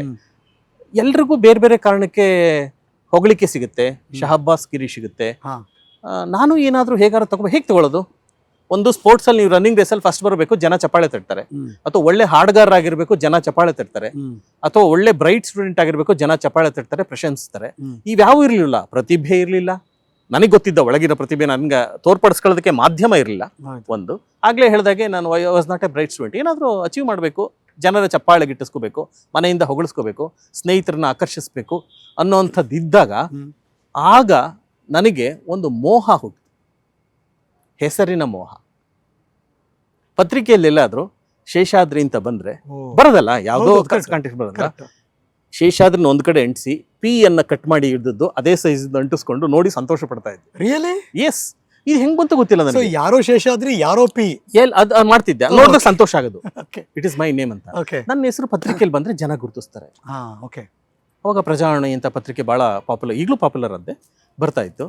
ಹಿಂಗೆ ಅದ್ರಲ್ಲಿ ಪತ್ರಿಕೆಯಲ್ಲಿ ಹೆಸರು ಬರೋದು. ನಮ್ಮೂರಿಗೆ ಪತ್ರಿಕೆ ಏಜೆಂಟ್ ಒಬ್ಬ ಇದ್ದ, ಅವ್ನು ಪ್ರತಿದಿನ ಪತ್ರಿಕೆ ಹಾಕೋನು. 11 ಗಂಟೆಗೂ 12 ಗಂಟೆಗೂ ಪತ್ರಿಕೆ ಬರೋದು ನಮ್ಮೂರಿಗೆ. ನಿಮ್ಮೂರಿಗೆ ಬರತಂಗ ಅಷ್ಟೊತ್ತಾಗಿರೋದು ಅದು ಬೆಳಗ್ಗೆ ಬಂದಿರೋದು. ಅವ್ನಿಗೆ ಬಂದು ಅವ್ನು ತಂದು ವಿತರಿಸೋದು. ನಮ್ಮನೆಗೂ ಏನ್ ಬರ್ತಾ ಇರ್ಲಿಲ್ಲ, ಊರಲ್ಲಿ ಒಂದು 7-8 ಪತ್ರಿಕೆ ಬರೋದು. ಅವ್ರು ಓದಿದ ನಂತರ ನಮ್ಗೆ ಓದೋದಕ್ಕೆ ಅವಕಾಶ ಸಿಗ್ತಾ ಇತ್ತು. ಮಧ್ಯಾಹ್ನ ಆಗ್ಬೇಕು. ಅದೇ ಸಾಪ್ತಾಹಿಕನೇ ನಾವು ಸಾಮಾನ್ಯವಾಗಿ ಓದ್ತಾ ಇದ್ದದ್ದು. ಅದ್ರಲ್ಲಿ ಏನಾರು ಹೆಸರು ಬರ್ಬೇಕು ಅಂದ್ರೆ ಪದ್ಯಗಳು ಬರೋದು, ಗಾದೆಗಳು ಬರೋದು. ಆಗ ನನಗೆ ಏನು ಹೊಳಿತೋ ಗೊತ್ತಿಲ್ಲ, ನಾನೊಂದು ಕೇಳಿದೆ. ಈ ಹೆಸರಲ್ಲಿ ವಾಚಕರವಾಣಿ ಕೂಡ ಇತ್ತು. ವಾಚಕರವಾಣಿಯಲ್ಲಿ ನಿಮ್ಮ ಸಮಸ್ಯೆ ಏನಾದರೂ ಹೇಳಿದ್ರೆ ಅದು ಮುದ್ರಣವಾಗುತ್ತೆ ಅಂತ. ಹೇಗೆ ಅಂತಂದ್ರೆ, ಅವನು ನಾನ್ ಲೆಟರ್ಡ್ ಅಲ್ಲಿ ಅದನ್ನ ಅಧಿಕೃತವಾಗಿ ಕೊಟ್ಟರೆ ಅದ್ರಲ್ಲಿ ಬರೆದ್ರೆ ಮಾತ್ರ ಪತ್ರಿಕೆಯಲ್ಲಿ ಪ್ರಿಂಟ್ ಮಾಡ್ತಾರೆ ಅಂತ ಅಂದಿದ್ದ. ಅವ್ನು ಲೆಟರ್ಡ್ ಕೊಡೋದಕ್ಕೆ ಅವ್ನು ಇನ್ನೆಷ್ಟು ನಾವು ಕಾಡಿ ಬೇಡಿ ಮಾಡಬೇಕು, ಅದು ಯಾವುದು ಬೇಡ ಅಂತ 15 ಪೈಸಾ ಕಾರ್ಡ್ ಇತ್ತು. ಅವಾಗ ಪೈಸಾ ಇತ್ತು, 15 ಪೈಸಾ, ಡೋಂಟ್ ರಿಮೆಂಬರ್. ಈಗಲೂ 15 ಪೈಸಾ ಯೆಲ್ಲೋ ಕಲರ್ ಕಾರ್ಡ್. ಆ ಕಾರ್ಡಲ್ಲಿ ಆ ವಿಳಾಸ ಕೊನೆಯಲ್ಲಿ ಇತ್ತಲ್ಲ, ಹೌದು, ಪತ್ರಿಕೆಯ ಕೊನೆಯ ವಿಳಾಸ. ಆ ಪತ್ರಿಕೆ ವಿಳಾಸಕ್ಕೆ ಮಹಾತ್ಮ ಗಾಂಧಿ ರಸ್ತೆ, ಪ್ರಜಾವಾಣಿ ಸಂಪಾದಕರು ಬರೆದು, ನಮ್ಮ ಊರಿನಲ್ಲಿ ನಾಯಿ ಕಾಟ ಹೆಚ್ಚಾಗಿದೆ, ಸಂಬಂಧಪಟ್ಟವರು ಗಮನಿಸಿ ಅಂತ ಬರ್ದಾಕ್ತೆ. ಮುಂದಿನ ವಾರ ಪ್ರಿಂಟ್ ಆಗ್ಬಿಡ್ತು. ಏನ್ ದೊಡ್ಡ ಸಾಹಿತಿ ನಾನು. ಮುಂದಿನ ವಾರ ನಾನೇನ್ ಕಟ್ ಮಾಡಕ್ಕಾಗಿಲ್ಲ, ಪಿ ಶೇಷಾದ್ರಿ ಕಟ್ ಮಾಡ್ಬೇಕಾಗಿಲ್ಲ. ಪಿ ಶೇಷಾದ್ರಿ ದಂಡಿನೇಶ್ವರ ಆರಂಭ ಆಯ್ತು. ನಾಯಿಗಳ ಕಾಟ ಹೆಚ್ಚಾಗಿದೆ, ಇದು ಆರ್ಟಿಕಲ್. ಇದು ನೀವು ಕಟ್ಟಿದ ಪ್ರಶ್ನೆ. ಮೊದಲ ನನ್ನ ಹೆಸರು ಮುದ್ರಣವಾಗಿದ್ದು ಅದು ಒಂದು ರೀತಿ ನನ್ನೊಳಗೆ ಒಂದು ಮೋಹವನ್ನ, ಆಸೆಯನ್ನ ಹುಟ್ಟು ಮಾಡಿ. ಅದೊಂದು ಪ್ರಿಂಟ್ ಬಹುಶಃ ಇದಕ್ಕೆ ಅದೇ ಕಾರಣ ಅಂತ ಅನ್ಸುತ್ತೆ ನನಗೆ. ಅದು ಇಲ್ಲದೆ ಇದ್ರೆ, ಆ ಆಸೆ ಇಲ್ಲದೆ ಇದ್ರೆ, ಅದು ನೋಡಿದಾಗ ಎಲ್ಲರೂ ಬೆನ್ನು ತಟ್ಟಿ, ಓ ಪರವಾಗಿಲ್ಲಪ್ಪ ನಮ್ಮೂರಿನ ಹೆಸರು ಬಂದು, ನಮ್ಮೂರಿನ ಗೌಡ್ರು ಅಲ್ಲಿ ಹೋಗ್ತಾರೆ, ನೀನೇನಪ್ಪ ಬರ್ದದ್ದು ಅಂತ ಕೇಳ್ಬಿಟ್ರೆ ಏನು ಮುಗ್ದೋಯ್ತಲ್ಲ. ಸ್ಕೂಲಲ್ಲೆಲ್ಲ ಮೇಷ್ಟ್ರಗಳೆಲ್ಲ ಏನಪ್ಪ ಊರಿನ ಹೆಸರು ಬೇರೆ ಇದೆಯಲ್ಲ ನನ್ನ ಹೆಸರು ಜೊತೆಗೆ. ಹಿಂಗೆಲ್ಲ ಅದ್ಲಿಂದ ಶುರುವಾಗಿ ಸೊ ಬರಿಬೇಕು, ಮಾತಾಡಿಸ್ತಾರೆ, ಗುರುತಿಸುವಿಕೆ. ಆ ಗುರುತಿಸುವಿಕೆ ಪ್ರತಿಯೊಂದು ಮಗುಗೂ ಬೇಕಾಗುತ್ತೆ. ನಾನು ಹೇಳ್ತೀನಿ, ಮಕ್ಕಳಲ್ಲಿ ಯಾವ್ದಾದ್ರು ಆ ಥರ ಪ್ರತಿಭೆ ಇದ್ರೆ ಅವನ ಶಕ್ತಿ ಏನಿರುತ್ತೆ ಅದನ್ನ ಗುರುತಿಸಿ ಪೋಷಕರು ಮತ್ತೆ ಶಿಕ್ಷಕರು ಅವನಿಗೆ ಅದರಲ್ಲಿ ಪ್ರೋತ್ಸಾಹ ಕೊಟ್ರೆ ಆ ಮಗು ನಾಳೆ ಯಾವೊಬ್ಬ ದೊಡ್ಡ ಕಲಾವಿದ ಆಗ್ಬಹುದು, ದೊಡ್ಡ ಚಿತ್ರಕಾರ ಆಗ್ಬೋದು, ದೊಡ್ಡ ಶಿಲ್ಪಿ ಆಗ್ಬೋದು, ದೊಡ್ಡ ನಟ ಆಗ್ಬೋದು, ಒಬ್ಬ ತಂತ್ರಜ್ಞಾನ ಆಗ್ಬೋದು, ಆಗ್ತಾನೆ ಕೂಡ. ಅದನ್ನು ದುರದೃಷ್ಟವಶಾತ್ ನಮ್ಮಲ್ಲಿಯ ವಿದ್ಯಾಭ್ಯಾಸದ ಎಜುಕೇಶನ್ ಸಿಸ್ಟಮ್ ಹಾಗಿಲ್ಲ. ಬಟ್ ಇತ್ತೀಚಿನ ರಾಷ್ಟ್ರೀಯ ಶಿಕ್ಷಣ ನೀತಿ ಅದಕ್ಕೊಂದು ಆಗಬಹುದು, ಕಾದು ನೋಡ್ಬೇಕು, ಅದ್ರ ಬಗ್ಗೆ ಕಾದು ನೋಡ್ಬೇಕು, ಅದಾಗಬೇಕು. ಆತರ ಆದ್ರೆ ಬಹಳ ಒಳ್ಳೇದು ಅಂತ. ಅಂದ್ರೆ ಸ್ಕಿಲ್ಡ್ ಆಗಿ ನಿಮ್ಮನ್ನ ನೀವ್ ಇಲ್ಲಿ ನಮ್ಮಲ್ಲಿ ಏನಾಗುತ್ತೆ, ಅದೇ SSLC, ಅದೇ PUC, ಅದೇ ಇದು. ಅದ್ರ ಬದಲು ಆ ವ್ಯಕ್ತಿ, ಆ ಮಗುವಿನ ಅವನಲ್ಲಿರುವಂತ ಶಕ್ತಿಯನ್ನ ಗುರುತಿಸಿ ನೀರಿರಿದ್ರೆ, ಪೋಷಿಸಿದ್ರೆ ಅವನು ಇನ್ನೇನೋ ಆಗ್ತಾನೆ. ಯಾಕೆ ನಮ್ಮಲ್ಲಿ ಎಷ್ಟೆಷ್ಟೋ ಚಿಕ್ಕ ರಾಷ್ಟ್ರಗಳು ಒಲಿಂಪಿಕ್ಸ್ ನಲ್ಲಿ ಗೋಲ್ಡ್ ತಗೊಳಕ್ ಸಾಧ್ಯ ಇಲ್ಲ. ಈಗ ಸ್ವಲ್ಪ ಅಚೀವ್ ಮಾಡ್ತಾ ಇದ್ದೀವಿ. ನಮ್ಮ ದೊಡ್ಡ ರಾಷ್ಟ್ರ ನಮ್ದು, ಜನಸಂಖ್ಯೆಯಲ್ಲಿ ನಾವು ಈಗ ದಾಟಿದೀವಿ ಕೂಡ, ಹತ್ತತ್ರ ಬಂದಿದ್ದೀವಿ ಚೀನಾಗೆ. ಅಲ್ವಾ? ಯಾಕೆ ಒಬ್ಬ ಅತ್ಯುತ್ತಮ ಕ್ರೀಡಾಪಟುವನ್ನ, ಅತ್ಯುತ್ತಮ ಕಲಾವಿದನನ್ನ ಯಾಕೆ ಸೃಷ್ಟಿ ಮಾಡೋಕ್ಕಾಗ್ತಾ ಇಲ್ಲ ಅಂದ್ರೆ ಬಹುಶಃ ನಮ್ಮಲ್ಲಿರುವಂಥ ವ್ಯವಸ್ಥೆಯಲ್ಲಿ ಇರುವಂಥ ಹುಳುಕು ಅಂತ ನಂಗೆ ಅನ್ಸುತ್ತೆ. ಏನಿವೆ, ಹಾಗಾಗಿದ್ದು ನನ್ನಲ್ಲಿ ನಮ್ಮೂರಿನ ಬೇರೆ ಬೇರೆ ಸಮಸ್ಯೆಗಳನ್ನ ಗುರುತಿಸೋಕೆ ಪ್ರಾರಂಭ ಮಾಡಿದೆ. ಇದು ಪತ್ರಕರ್ತನ ಹಾದಿಗೆ ನನ್ನನ್ನು ಎಳ್ಕೊಂಬಂತು. ನನಗನ್ನಿಸ್ತು, ಇನ್ನೂ ನಾನು ಒಳ್ಳೆ ಪತ್ರಕರ್ತನ ಆಗಬೇಕು ಅಂತಂದ್ರೆ ಐ ಶುಡ್ ಡು ಜರ್ನಲಿಸಂ. ಪತ್ರಿಕೋದ್ಯಮದಲ್ಲಿ ಓದಬೇಕು. ಮೈಸೂರಿನ ವಿಶ್ವವಿದ್ಯಾಲಯದಿಂದ ಜರ್ನಲಿಸಂ ಕೋರ್ಸನ್ನು ಮಾಡಿದೆ. ಅದು ಇದಕ್ಕೆ ತಳಹದಿ. ಸೊ ನಿಮ್ಮ ಊರಿಂದ ಮೈಸೂರು, ಮೈಸೂರಿನಿಂದ ಬೆಂಗಳೂರು. ಹೌದು, ಇದು ಅಂಚೆ ತೆರಪಿಂದ ಮಾಡಿದ್ದೆ. ನಾನು ಮೈಸೂರಿಗೆ ಏನು ಹೋಗಿಲ್ಲ. ಓಕೆ, ಅಂದ್ರೆ ಡಿಸ್ಟೆನ್ಸ್ ಎಜುಕೇಶನ್. ಹೌದು ಹೌದು, ದೂರ ಶಿಕ್ಷಣ, ದೂರ ತೆರಪಿನ ಶಿಕ್ಷಣ ಅಂತ. ಹೌದು. But end of the day ನಿಮ್ಗೆ ಥಾಟ್ ಇದ್ದದ್ದು, ಗೋಲ್ ಇದ್ದದ್ದು ಬರಿಬೇಕು ಅಂತ, ಚೆನ್ನಾಗಿ ಗುರ್ತಿಡಿಬೇಕು. ಹೌದು, ಯಾಕೆ ಗುರ್ತಿಸ್ತಾ ಇದ್ರಲ್ಲ, ಅವಾಗಲೇ ಒಂದು ಕಾದಂಬರಿ ಬರೆದು ಬಿಟ್ಟಿದ್ದೆ ನಾನು. ಪಬ್ಲಿಷ್ ಆಗ್ಬಿಟ್ಟಿತ್ತು ಅದು ತುಮಕೂರಿನ ಲೋಕಲ್ ಪೇಪರಲ್ಲಿ. ಪ್ರತಿದಿನ ಬರೆದು ರೈಲ್ನಲ್ಲಿ ಹೋಗಿ, ನಾನು ನಮ್ಮ ತುಮಕೂರಿಗೂ ನಮ್ಮೂರಿಗೂ 40 ಕಿಲೋಮೀಟರ್, ಅದು ರೈಲ್ಗಳು ತುಂಬ ವ್ಯವಸ್ಥೆ ಇತ್ತು. ಹೋಗಿ ಅವತ್ತಿನ ಬರೆದ ಕಂತನ್ನು ಕೊಟ್ಟು ಹಿಂದಿನ ಇದು ಪ್ರಿಂಟ್ ಆದ್ದನ್ನು ತಗೊಂಡು ವಾಪಸ್ ಬರ್ತಾ ಇದ್ದೆ ನಾನು. ಆ ಬುಕ್ಕನ್ನು ಪ್ರೇಸ್ಟ್ ಮಾಡಿಟ್ಟಿದ್ದು ಹಾಗೆ ಇದೆ ಅದು. ಆದ್ರೆ ಈಗ ನೋಡಿದ್ರೆ ನಾಚಿಕೆ ಆಗುತ್ತೆ ನನಗೆ, ನಾನಾ ಬರೆದದ್ದು ಅಂತ. ಅದೇನೋ ಪ್ರಿಂಟ್ ಮಾಡ್ಬಿಟ್ಟಿದ್ರು ಸಂಪಾದಕರು. ಸರ್, ನೀವು ಅಂದ್ಕೊಳ್ದೇ ಇರೋದು ಮತ್ತು ಅಂದ್ಕೊಂಡಿದ್ದನ್ನ ಮಾಡಬೇಕು ಅನ್ನೋ ಒಂದು ಸಾಧನೆ ಇದೆಯಲ್ಲ ಸರ್ ಮನಸ್ಸಿನೊಳಗಡೆ. ಹೌದು. ಮತ್ತೆ ನಿಮ್ದು 2 ಕವಲು ಹೊಡಿತಾ ಇಲ್ಲೋ ಗೊತ್ತಿಲ್ಲ ನನಗೆ, ಬಿಕಾಸ್ ಆಗ್ಲೇ ನೀವು ಪತ್ರಿಕೋದ್ಯಮದಲ್ಲಿ ಬರೀತಾ ಇದ್ರಿ. ಹೌದು. ಈ ಬೆಳ್ಳಿತೆರೆ ಮೊದಲ ಅಂದ್ರೆ ಹಿರಿತೆರೆ ಮೊದಲ, ಕಿರುತೆರೆ ಮೊದಲ? ಬೆಳ್ಳಿತೆರೆಗೆ ಎಂಟ್ರಿ ಸಿಕ್ಕಿದ್ದು ಕೂಡ ಒಂದು ಪತ್ರಿಕೆಯಲ್ಲಿ ನಾನು ಪತ್ರಕರ್ತನ ಕೆಲಸ ಮಾಡ್ತಾ ಇದ್ದಾಗ ಅಲ್ಲಿ ಸಿನಿಮಾ ವರದಿಗಳನ್ನ ಮಾಡ್ತಾ ಇದ್ದೆ. ಹೌದು, ಇಂಟರ್ವ್ಯೂ ಮಾಡ್ತಿದ್ರಿ, ಸಂದರ್ಶನಗಳು, ವಿಮರ್ಶೆಗಳು, ಅದಕ್ಕೆ ಸಂಬಂಧಪಟ್ಟ ಸುದ್ದಿಗಳನ್ನ ಆ ವಿಭಾಗ ನಾನೇ ನೋಡ್ಕೋತಾ ಇದ್ದೆ. ಅದಕ್ಕೆ ಮುಂಚೆ ನವಕರ್ನಾಟಕನ ಸರ್? ನವಕರ್ನಾಟಕ ಆರಂಭನೇ ನವಕರ್ನಾಟಕ. ಅಲ್ಲಿ ಚಿತ್ರ ಬರಿತಾ ಇದ್ದೆ. ನವಕರ್ನಾಟಕ ಪ್ರಕಾಶನ. ಹೌದು, ಚಿತ್ರ ಬರಿತಾ ಇದ್ದೆ. ಚಿತ್ರದಿಂದ ಶುರುವಾಗಿದ್ದು, ಸಾಹಿತ್ಯ ಮತ್ತು ಚಿತ್ರ. Cover page. ಹೌದು, ಡಿಸೈನ್ ಚಿತ್ರ, ವ್ಯಂಗ್ಯ ಚಿತ್ರ ಬರಿತಾ ಇದ್ದೆ, ಇಲಿಸ್ಟ್ರೇಷನ್ಸ್ ಬರಿತಾ ಇದ್ದೆ. ಅದು ಆರಂಭ, ಇವೆರಡೂ ಆರಂಭ ಇತ್ತು. ಸಾಹಿತ್ಯ ಮತ್ತು 2 ಗುರುತಿಸುವಿಕೆ. ನಮ್ಮ ತಂದೆಗೆ ಇಷ್ಟ ಇರಲಿಲ್ಲ ಚಿತ್ರ ಬರೆಯೋದು. ಅವ್ರು ಹೇಳ್ತಾ ಇದ್ರು, ನೀ ಚಿತ್ರ ಬರೆಯೋದನ್ನೇ ಮುಂದುವರ್ಸಿದ್ರೆ ಮುಂದೊಂದು ದಿವಸ ಬೆಂಗಳೂರಿನ ಗಲ್ಲಿಗಳಲ್ಲಿ ಬರೆದಿರ್ತಾರೆ, ವೆಂಕಟೇಶ್ವರನ್ನು ಅಥವಾ ಯಾವುದೋ ದೇವ್ರದ್ದು ಬರೆದಿರ್ತಾರೆ, ಯಾರೋ 10 ಪೈಸೆ ಹಾಕೋದು, ನಾಣ್ಯ ಹಾಕೋಗ್ತಾರೆ, ಆ ಸ್ಥಿತಿಗೆ ಬರ್ತೀಯ ನೀನು, ಬರೀ ಬೇಡ ಅಂತ ಹೇಳ್ತಿದ್ರು. ಕಲಾವಿದ್ರಿಗೆ ಬೆಲೆ ಇಲ್ಲ ಅಂತ. ಸಂಭವ ಅದೇ ನನ್ನನ್ನು ಕಾಪಾಡ್ತು, ಕೈ ಹಿಡಿತು. ಅದನ್ನು ಮುಂದುವರಿಸಲಿಲ್ಲ ನಾನು, ಅದು ಬೇರೆ ವಿಚಾರ. ಹಲವಾರು ವಿಷಯಗಳಲ್ಲಿ. ಹಾಗಾಗಿ ಅಲ್ಲಿಂದ ಶಿಫ್ಟ್ ಆಯಿತು. ಸಾಹಿತ್ಯ ಕೂಡ ಆಸಕ್ತಿ ಇತ್ತು, ಚಿತ್ರಕಲೆ ಆಸಕ್ತಿ ಇತ್ತು. ಆ ಕಾರಣದಿಂದ ನನಗೆ ಪತ್ರಿಕೆ ಕೆಲಸ ಸಿಕ್ತು. ಪತ್ರಿಕೆಯಲ್ಲಿ ಕೆಲಸ ಮಾಡ್ತಾ ಇದ್ದಾಗಲೇ ಸಿನಿಮಾ ವಿಭಾಗ ಖಾಲಿ ಆಯಿತು. ನನಗೆ ಸಿನಿಮಾದಲ್ಲಿ ಬಾಲ್ಯದ ಸಿನಿಮಾದ ಆಸಕ್ತಿ ಇದ್ದಿದ್ರಿಂದ ಬರೆಯೋದಕ್ಕೆ ಶುರು ಮಾಡಿದೆ. ಬರೀರಿ ಅಂದ್ರು, ನನ್ನ ಸಂಪಾದಕರು ಅವಕಾಶ ಕೊಟ್ಟರು. ಸೊ ವಿಮರ್ಶೆ ಆಯ್ತು ಅಲ್ಲಿಗೆ. ಸಿನಿಮಾ ವಿಮರ್ಶೆಗಳನ್ನು ಮಾಡಕ್ ಶುರು ಮಾಡಿದೆ. ಸುದ್ದಿಗಳು ಮಾಡಕ್ ಶುರು ಮಾಡಿದೆ. ಮೊದಲು ಸಾರಿ ಅವಾಗ ಪುಷ್ಪಕ್ ಅಂತ ಒಂದು ಪುಷ್ಪಕ ವಿಮಾನ ಸಿನಿಮಾ ಬಂದಿತ್ತು 80ರ ಸಿನಿಮಾ. ಮಾತಿಲ್ಲದ ಸಿನಿಮಾ. ಆ ಸಿನಿಮಾ ನಮಗೆ ಸ್ಟಾರ್ ಹೋಟೆಲ್ಗಳೆಲ್ಲ ನೋಡಿದವ್ರೆ ಅಲ್ಲ, ಪಂಚತಾರ ಹೋಟೆಲ್ಗಳನ್ನ. ಆ ಸಿನಿಮಾದಲ್ಲಿ ಕಮಲ್ ಹಾಸನ್ ಪಂಚತಾರ ಹೋಟೆಲ್ಗೆ ಹೋಗಿ ಅಲ್ಲಿ ಹಾಸಿಗೆ ಮೇಲೆ ಮಲ್ಕೊಳ್ಳೋದು, ಅಲ್ಲಿ ಇದು ವಾರ್ಡ್ರೋಬ್ ಇದನ್ನ ಹಾಕೊಳ್ಳೋದು, ರೋಬನ್ನ ಹಾಕೊಳ್ಳೋವಂಥದ್ದು ನೋಡಿದಾಗ ನಮಗೆ ಪಂಚತಾರ ಹೋಟೆಲ್ ಅಂದ್ರೆ ಹೀಗಿರುತ್ತಾ. ಇವತ್ತು ವಿಂಡ್ಸರ್ ಮ್ಯಾನರ್ ಬ್ರಿಡ್ಜ್ ಅಲ್ಲಿ ಕೆಳಗಡೆ ಪಾಸ್ ಆಗ್ತಾ ಇದ್ರೆ ನಮಗೆ ಕಣ್ಣು ಮುಂದೆ ಮುಂದಕ್ಕೆ ಬರೋದು ನಮಗೆ. ಆಗ ಪತ್ರಕರ್ತನಾಗಿದ್ರಿಂದ ಎಲ್ಲ ಪತ್ರಿಕಾಕರ್ತರಿಗೆ ಈಗಿಂತ ಹೆಚ್ಚು ಮಾನ್ಯತೆ, ಗೌರವ ಇತ್ತು. ಅವಾಗ ಇದಿರ್ಲಿಲ್ಲ, ಏನು ಪ್ರಿಂಟ್ ಮೀಡಿಯಾ ಮಾತ್ರ. ಸ್ಟ್ರೆಸ್ ಮಾಡಿ ಹೇಳ್ತಾ ಇದ್ರಿ, ಇವಾಗಿಂತ ಹೆಚ್ಚು ಮಾನ್ಯತೆ ಇತ್ತು. ಸ್ಪಷ್ಟವಾಗಿ ಹೇಳ್ತೀನಿ, ಯಾಕೆಂದ್ರೆ ಎಂತೆಂಥ ಪತ್ರಕರ್ತರಿದ್ರು. VN ಸುಬ್ರಾಯರ್ ಇದ್ರು, ಡಾಕ್ಟರ್ ವಿಜಯ ಇದ್ರು, ರಾಮನ್ ಅಂತ ಇದ್ರು, ತುಂಬಾ ಜನ, ಬಾಲಕೃಷ್ಣ ಕಾಕತ್ಕರ್ ಇದ್ರು. ಕರೆಕ್ಟ್, ತುಂಬಾ ಜನ ಯು ನೇಮ್ ಸೀತಾರಾಮ್ ಅಂತ ಇದ್ರು, ಅವಾಗ ಜೋಗಿ ಅವರು ಬಂದಿದ್ರು, ತುಂಬ ಜನ ನನ್ನ ಬಾನಸು ಇರಬಹುದು, ಗಣೇಶ್ ಕಾಸರಗೋಡು ಇರ್ಬೋದು, ತುಂಬ ಜನ ಬಂದಿದ್ರು. ಅವ್ರ ಜೊತೆ ನಾವು ಅಂಥವ್ರು ದಿಗ್ಗಜರ ಜೊತೆ ಕೆಲಸ ಮಾಡೋ ಅವಕಾಶ ಸಿಗ್ತಲ್ಲ. ಅವ್ರು ಬೇರೆ ಬೇರೆ ಪತ್ರಿಕೆಯಿಂದ ಒಟ್ಟಿಗೆ ಸೇರ್ತಾ ಇದ್ವಿ. ಆ ಸಂದರ್ಭದಲ್ಲಿ ನಾವೆಲ್ಲರನ್ನು ಗುರುತಿಸೋರು, ಪಂಚತಾರ ಹೋಟ್ಲಿಗೆ ಕರ್ಕೊಂಡು ಹೋಗೋರು, ಊಟ ಕೊಡಿಸೋರು, ಅಲ್ಲಿ ಸಂದರ್ಶನಗಳನ್ನ ಮಾಡ್ತಾ ಇದ್ವಿ, ಅಲ್ಲಿ ಸುದ್ದಿಗಳನ್ನು ಕೊಡ್ತಾ ಇದ್ರು. ಹಾಗೆ ಒಂದು 2-3 ವರ್ಷ ಕೆಲಸ ಮಾಡಿ. ಯಾರು ಅಂದ್ರೆ ಈ ಸಿನಿಮಾಗೆ ನಿಮ್ಮ ಬರವಣಿಗೆ ಬೇಕು ಅಂದವ್ರು ಯಾರು? ಅಂದ್ರೆ ಸಿನಿಮಾ ಬರವಣಿಗೆನ ನಮ್ಮ ಸಂಪಾದಕರ ವಹಿಸಿದ ಜವಾಬ್ದಾರಿ ಅಲ್ವಾ ಅದು, ಅದನ್ನ ನಿರ್ವಹಿಸ್ತೇನೆ. ಸಿನಿಮಾಗೊಂದು ಸ್ಕ್ರೀನ್ ಪ್ಲೇ ಅದು ಬಂದದ್ದು ಹೇಗೆ ಅಂತಂದ್ರೆ ಅದು ಇಂಪಾರ್ಟೆಂಟ್. ಅದು ಪತ್ರಿಕೆನೇ ಕಾರಣ. ಅಲ್ಲಿಂದ ನಿಮ್ದು ಶಿಫ್ಟ್ ಆಯ್ತಲ್ಲ ಸರ್? ಪತ್ರಿಕೆನೇ ಕಾರಣ. ಪತ್ರಿಕೆ ಆರ್ಥಿಕ ಕಾರಣಗಳಿಂದ ಬಾಗ್ಲು ಹಾಕೋಬೇಕಾಗುತ್ತೆ 1990ನೇ ಇಸ್ವಿಯಲ್ಲಿ. ಹೌದು. ಅದು ಬಾಗ್ಲು ಹಾಕೊಳ್ಳದೆ ಇದ್ರೆ ಬಹುಶಃ ನಾನು ಪತ್ರಕರ್ತನಾಗೆ ಮುಂದುವರಿತಾ ಇದ್ನೇನು. ಅದು ಬಾಗ್ಲು ಹಾಕಿದ್ರಿಂದ ನಾನು ಬೀದಿಗೆ ಬಿದ್ದೆ. ಬೀದಿಗೆ ಬಿದ್ದ ಮುಂದೇನು, ಪತ್ರಕರ್ತನ ಕೆಲಸ ಮಾಡಿದ್ದೆ, ಸಿನಿಮಾ ಇಂಡಸ್ಟ್ರಿ ನೋಡಿದೆ, ಏನೋ ಬರೆದು ಬದುಕಬಹುದು ಅಂತ, ಬರದೇನಾದ್ರೂ ಬದುಕಬಹುದು. ನಂಬಿಕೆ. ಬಲವಾದ ನಂಬಿಕೆ. ಪತ್ರಿಕೆಗಳ ಕೆಲಸ ಮಾಡಕ್ ನಂಬಿಕೆ ಇರಲಿಲ್ಲ ನನಗೆ. ಪತ್ರಿಕಾ ಕ್ಷೇತ್ರದ ಕಷ್ಟ ನಷ್ಟಗಳು, ಅಲ್ಲಿಯ ಸಮಸ್ಯೆಗಳ ಅರಿವಿತ್ತು. ಅದು ಬೇಡ. ಮತ್ತೆ ಬರೆಯೋದು ಅಂದ್ರೆ ಸಿನಿಮಾ ಒಂದು ಆಕರ್ಷಕವಾದ ಕೇಂದ್ರ, ಮೇಲಾಗಿ ಹೆಚ್ಚು ಜನರನ್ನ ತಲುಪುವಂತ ಮಾಧ್ಯಮ ಅದು. ರೆಕಗ್ನಿಷನ್. ಎಸ್ ನಿಮಗೆ ಹೌದು. ಹಾಗಾಗಿ ಅದ್ರ ಲೆಕ್ಕ ಕತೆ ಮತ್ತೆ ಚಿತ್ರಕಥೆ ಬರೀಬಾರ್ದು. ನಂಗೆ ಗೊತ್ತಿರೋದು ಬರೆಯೋದೊಂದೇ. ಏನ್ ತೆರೆ ಮೇಲೆ ಬರುವಂತ ಕಿಂಚಿತ್ತೂ ಆಸೆ ಇರಲಿಲ್ಲ, ತಂತ್ರಜ್ಞಾನ ಆಗೋ ಕಿಂಚಿತ್ತೂ ಆಸೆ ಇರಲಿಲ್ಲ. ಇದುವರೆಗೂ ಬಂದೂ ಇಲ್ಲ. ಬಂದಿದ್ದೀನಿ. ಅದೇ ಸುಮ್ಮನೆ ಅಪಿಯರೆನ್ಸ್ ಬಂದು ಅಷ್ಟೇ. ಅದನ್ನೇ ವೃತ್ತಿಯಾಗಿ ತಗೊಂಡಿಲ್ಲ ನಾನು. ಹೌದು.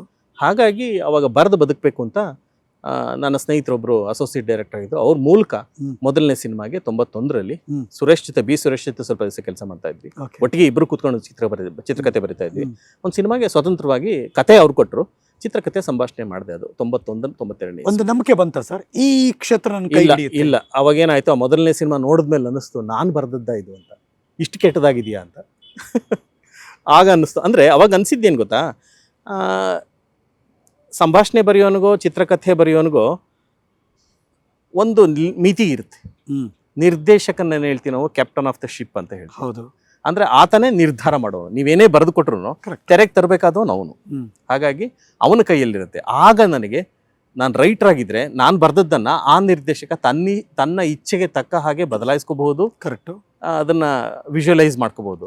ನಾನೇ ನಿರ್ದೇಶಕ ಆದ್ರೆ ಡಿಸಿಷನ್ ತಗೋಬಹುದು. ಅವಾಗ ನಿರ್ದೇಶಕ ಆಗ್ಬೇಕು ಅಂತ. ಹಾಗೆ ಪ್ರಾರಂಭ ಆಯ್ತು. ಇದ್ಯಾವುದು ನನ್ನ ಆಯ್ಕೆ ಅಲ್ಲ. ಆ ಸಂದರ್ಭಕ್ಕೆ ಆಗ್ಲೇ ನಾನು ಹೇಳಿದ್ನಲ್ಲ, ಒಂದು ಕವಲುದಾರಿಯಲ್ಲಿ ನಿಂತಾಗ ಈ ಕಡೆನ. ಡೋಂಟ್ ಯು ಥಿಂಕ್ ಅದೊಂದು ದೊಡ್ಡ ಪಾತ್ರ? ನಿರ್ದೇಶನ ಅನ್ನೋದೇ ಒಂದು ದೊಡ್ಡ ಜಾಗ. ಹೌದು. ಅದಕ್ಕೊಂದಷ್ಟು ಕಸರತ್ತು ಬೇಕು, ಒಂದಷ್ಟು ತರಬೇತಿ ಬೇಕು. ಹೌದು. 0 ಕಲಿತೆ ನಾನು ಸರ್. ಪತ್ರಕರ್ತನಾಗಿ ಎಲ್ಲ ಪತ್ರಕರ್ತರಿಗೆ ಯಾವ ಗೌರವ ಸಿಗುತ್ತೆ ಅಂತ ನೀವು ಸ್ವತಃ ಪತ್ರಕರ್ತರಾಗಿ ನೋಡಿರೋದ್ರಿಂದ ವಿಜುವಲ್ ಮೀಡಿಯಾದಲ್ಲಿ ನಿಮಗೆ ಗೊತ್ತಿದೆ. ಒಂದು ಗೌರವ ಆ ಕ್ಷಣಕ್ಕೆ ನಿಮ್ಮನ್ನು ನೋಡಿದಾಗ, ಒಂದು ರೆಸ್ಪೆಕ್ಟ್. ಹಿಂದೆ ಏನಾದ್ರೂ ಇರ್ಲಿ, ಮುಂದೆ ಅಂತೂ ನಿಮ್ಮನ್ನು ಚೆನ್ನಾಗಿ ನೋಡ್ಕೋತಾರೋ ಅಲ್ವಾ, ಆಧರಿಸ್ತಾರೋ, ಆತಿಥ್ಯ ಕೊಡ್ತಾರೋ, ಅದಿತ್ತು. ಆ ಎತ್ತರಕ್ಕೆ ಹೋದಂಥವ್ ನಾನು 3 ವರ್ಷ ಮಾಡಿದವನು. ನಾನು ಅಸಿಸ್ಟೆಂಟ್ ಡೈರೆಕ್ಟರ್ ಕೆಲಸ ಶುರು ಮಾಡಿದಾಗ ಅಸಿಸ್ಟೆಂಟ್ ಡೈರೆಕ್ಟರ್ನ ಹೇಗೆ ನೋಡ್ಕೋತಾರೆ ಅನ್ನೋದು ನಿಮಗೆ ಗೊತ್ತಿದೆ. ಕರೆಕ್ಟ್. ಅಸಿಸ್ಟೆಂಟ್ ಡೈರೆಕ್ಟರ್ ಆರಂಭದಲ್ಲಿ ಬಯಸ್ಕೊಳ್ಳೋಕೋಸ್ಕರನೇ ಇರುವಂಥ ವ್ಯಕ್ತಿ. ನಿರ್ದೇಶಕರಿಂದ ಬಯಸ್ಕೋತಾನೆ, ನಿರ್ಮಾಪಕರಿಂದ ಬಯಸ್ಕೋತಾನೆ, ನಟ ನಟಿಯರಿಂದ ಬಯಸ್ಕೋತಾನೆ, ತಂತ್ರಜ್ಞರಿಂದ ಬಯಸ್ಕೋತಾನೆ. ಅವನಂತರ ಏನಂತಾರೆ, ಎಲ್ಲದನ್ನು ಅಬ್ಸರ್ವ್ ಮಾಡ್ಕೋಬೇಕಾಗಿರುತ್ತೆ. ಎಲ್ಲರ ಫ್ರಸ್ಟ್ರೇಷನ್ ಅವನ ಮೇಲೆ ಆಗ್ತಾರೆ. ಬಟ್ ಅದಕ್ಕೆ ಸ್ವಾಭಿಮಾನ ಒಪ್ತಾ ಎಲ್ಲ ಸಹ ನಿರ್ದೇಶಕರು ಈ ಹಾದಿಯನ್ನು ಹಾದು ಬಂದಿರ್ತಾರೆ. ಒಪ್ತೋ ಬಿಡ್ತೋ ಅನಿವಾರ್ಯ ಆಗಿತ್ತು. ಬೇಸರ ಆಗ್ತಾ ಇತ್ತು ನನಗೆ. ನಾನೊಬ್ಬ ಅಸಿಸ್ಟೆಂಟ್ ಡೈರೆಕ್ಟರ್ ಬಂದಿದ್ದೀನಿ, ಕ್ಲಾಪ್ ಹೊಡಿಬೇಕು, ಎಡಿಟಿಂಗ್ ರಿಪೋರ್ಟ್ ಬರ್ಕೋಬೇಕು, ಬೇರೆ ಎಲ್ಲ ಕೆಲಸಗಳ ನಿರ್ವಹಿಸುತ್ತಲ್ಲ. ಯಾವನು ಬೇಕು ಈ ಕೆಲಸ ಅಂತ ಇಲ್ಲ ಬೇರೆ ಆಯ್ಕೆ ಇರಲಿಲ್ಲ. ಆ ಥರದ್ದು ಬರಲ್ಲ, ಬೇರೆ ಆಯ್ಕೆ ಇರಲಿಲ್ಲ. ಅದನ್ನ ಆಯ್ಕೆ ನನ್ನ ಆಯ್ಕೆ. ಅದಕ್ಕೆ ನಾನು ಆಗ್ಲೇ ಹೇಳಿದೆ, ಯಾವುದೇ ಒಬ್ಬ ವಿದ್ಯಾರ್ಥಿಗಾಗಿರ್ಲಿ ಅಥವಾ ತಾನು ಆಯ್ಕೆ ಮಾಡ್ಕೊಂಡ ಕ್ಷೇತ್ರದಲ್ಲಿ ನಿಷ್ಠೆಯಿಂದ ಕೆಲಸ ಮಾಡ್ತಾನೆ. ನಿಮ್ಮನ್ನು ಎಲ್ಲೋ ತಗೊಂಡೋಗಿ ಕೂರಿಸಿದ್ರೆ ನಿಮ್ಗೆ ಅದು ಅನ್ನಿಸ್ತಿರುತ್ತೆ, ನನ್ನ ಆಯ್ಕೆ ಅಲ್ಲ ಇದು, ಇನ್ಯಾರದೋ ಒತ್ತಡಕ್ಕೋ ಈ ಕ್ಷೇತ್ರ ಮಾಡ್ತಾ ಇದ್ದೀನಿ ಅಂದಾಗ ಅದಕ್ಕೆ ನೀವು 100% ಕೊಡಲ್ಲ. ಇದು ನಿಮ್ಮದೇ ಆಯ್ಕೆ ಆಗಿದ್ರೆ ನೀವು ಯಾರನ್ನ ದೂರ್ತೀರಿ? ಮಾಡಲೇಬೇಕು.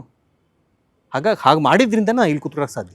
ಸರ್, ಡಾಕ್ಟರ್ ರಾಜ್ಕುಮಾರ್ ಅವರ ನಟನೆ ಮತ್ತು ಆಗಿನ ಕಾಲದ ಸಿನಿಮಾ, ಕೌಟುಂಬಿಕ ಸಿನಿಮಾಗಳು ನೋಡಿದ್ರಿ, ಬ್ಲ್ಯಾಕ್ ಆ್ಯಂಡ್ ವೈಟ್ ಸಿನಿಮಾ ನೋಡಿದ್ರಿ, 72, 73 ಆದಮೇಲೆ ಅದು ಕಲರ್ ಆಗಿ ವರ್ಣಮಯ ಸಿನಿಮಾಗಳನ್ನು ನೋಡಿದ್ರಿ, ಅಥವಾ ಸೊಸೆ ತಂದ ಸೌಭಾಗ್ಯ ಬಂದಾಗ ಆ ಸ್ಕೋಪ್ ಸಿನಿಮಾಗಳನ್ನು ನೋಡಿದ್ರಿ.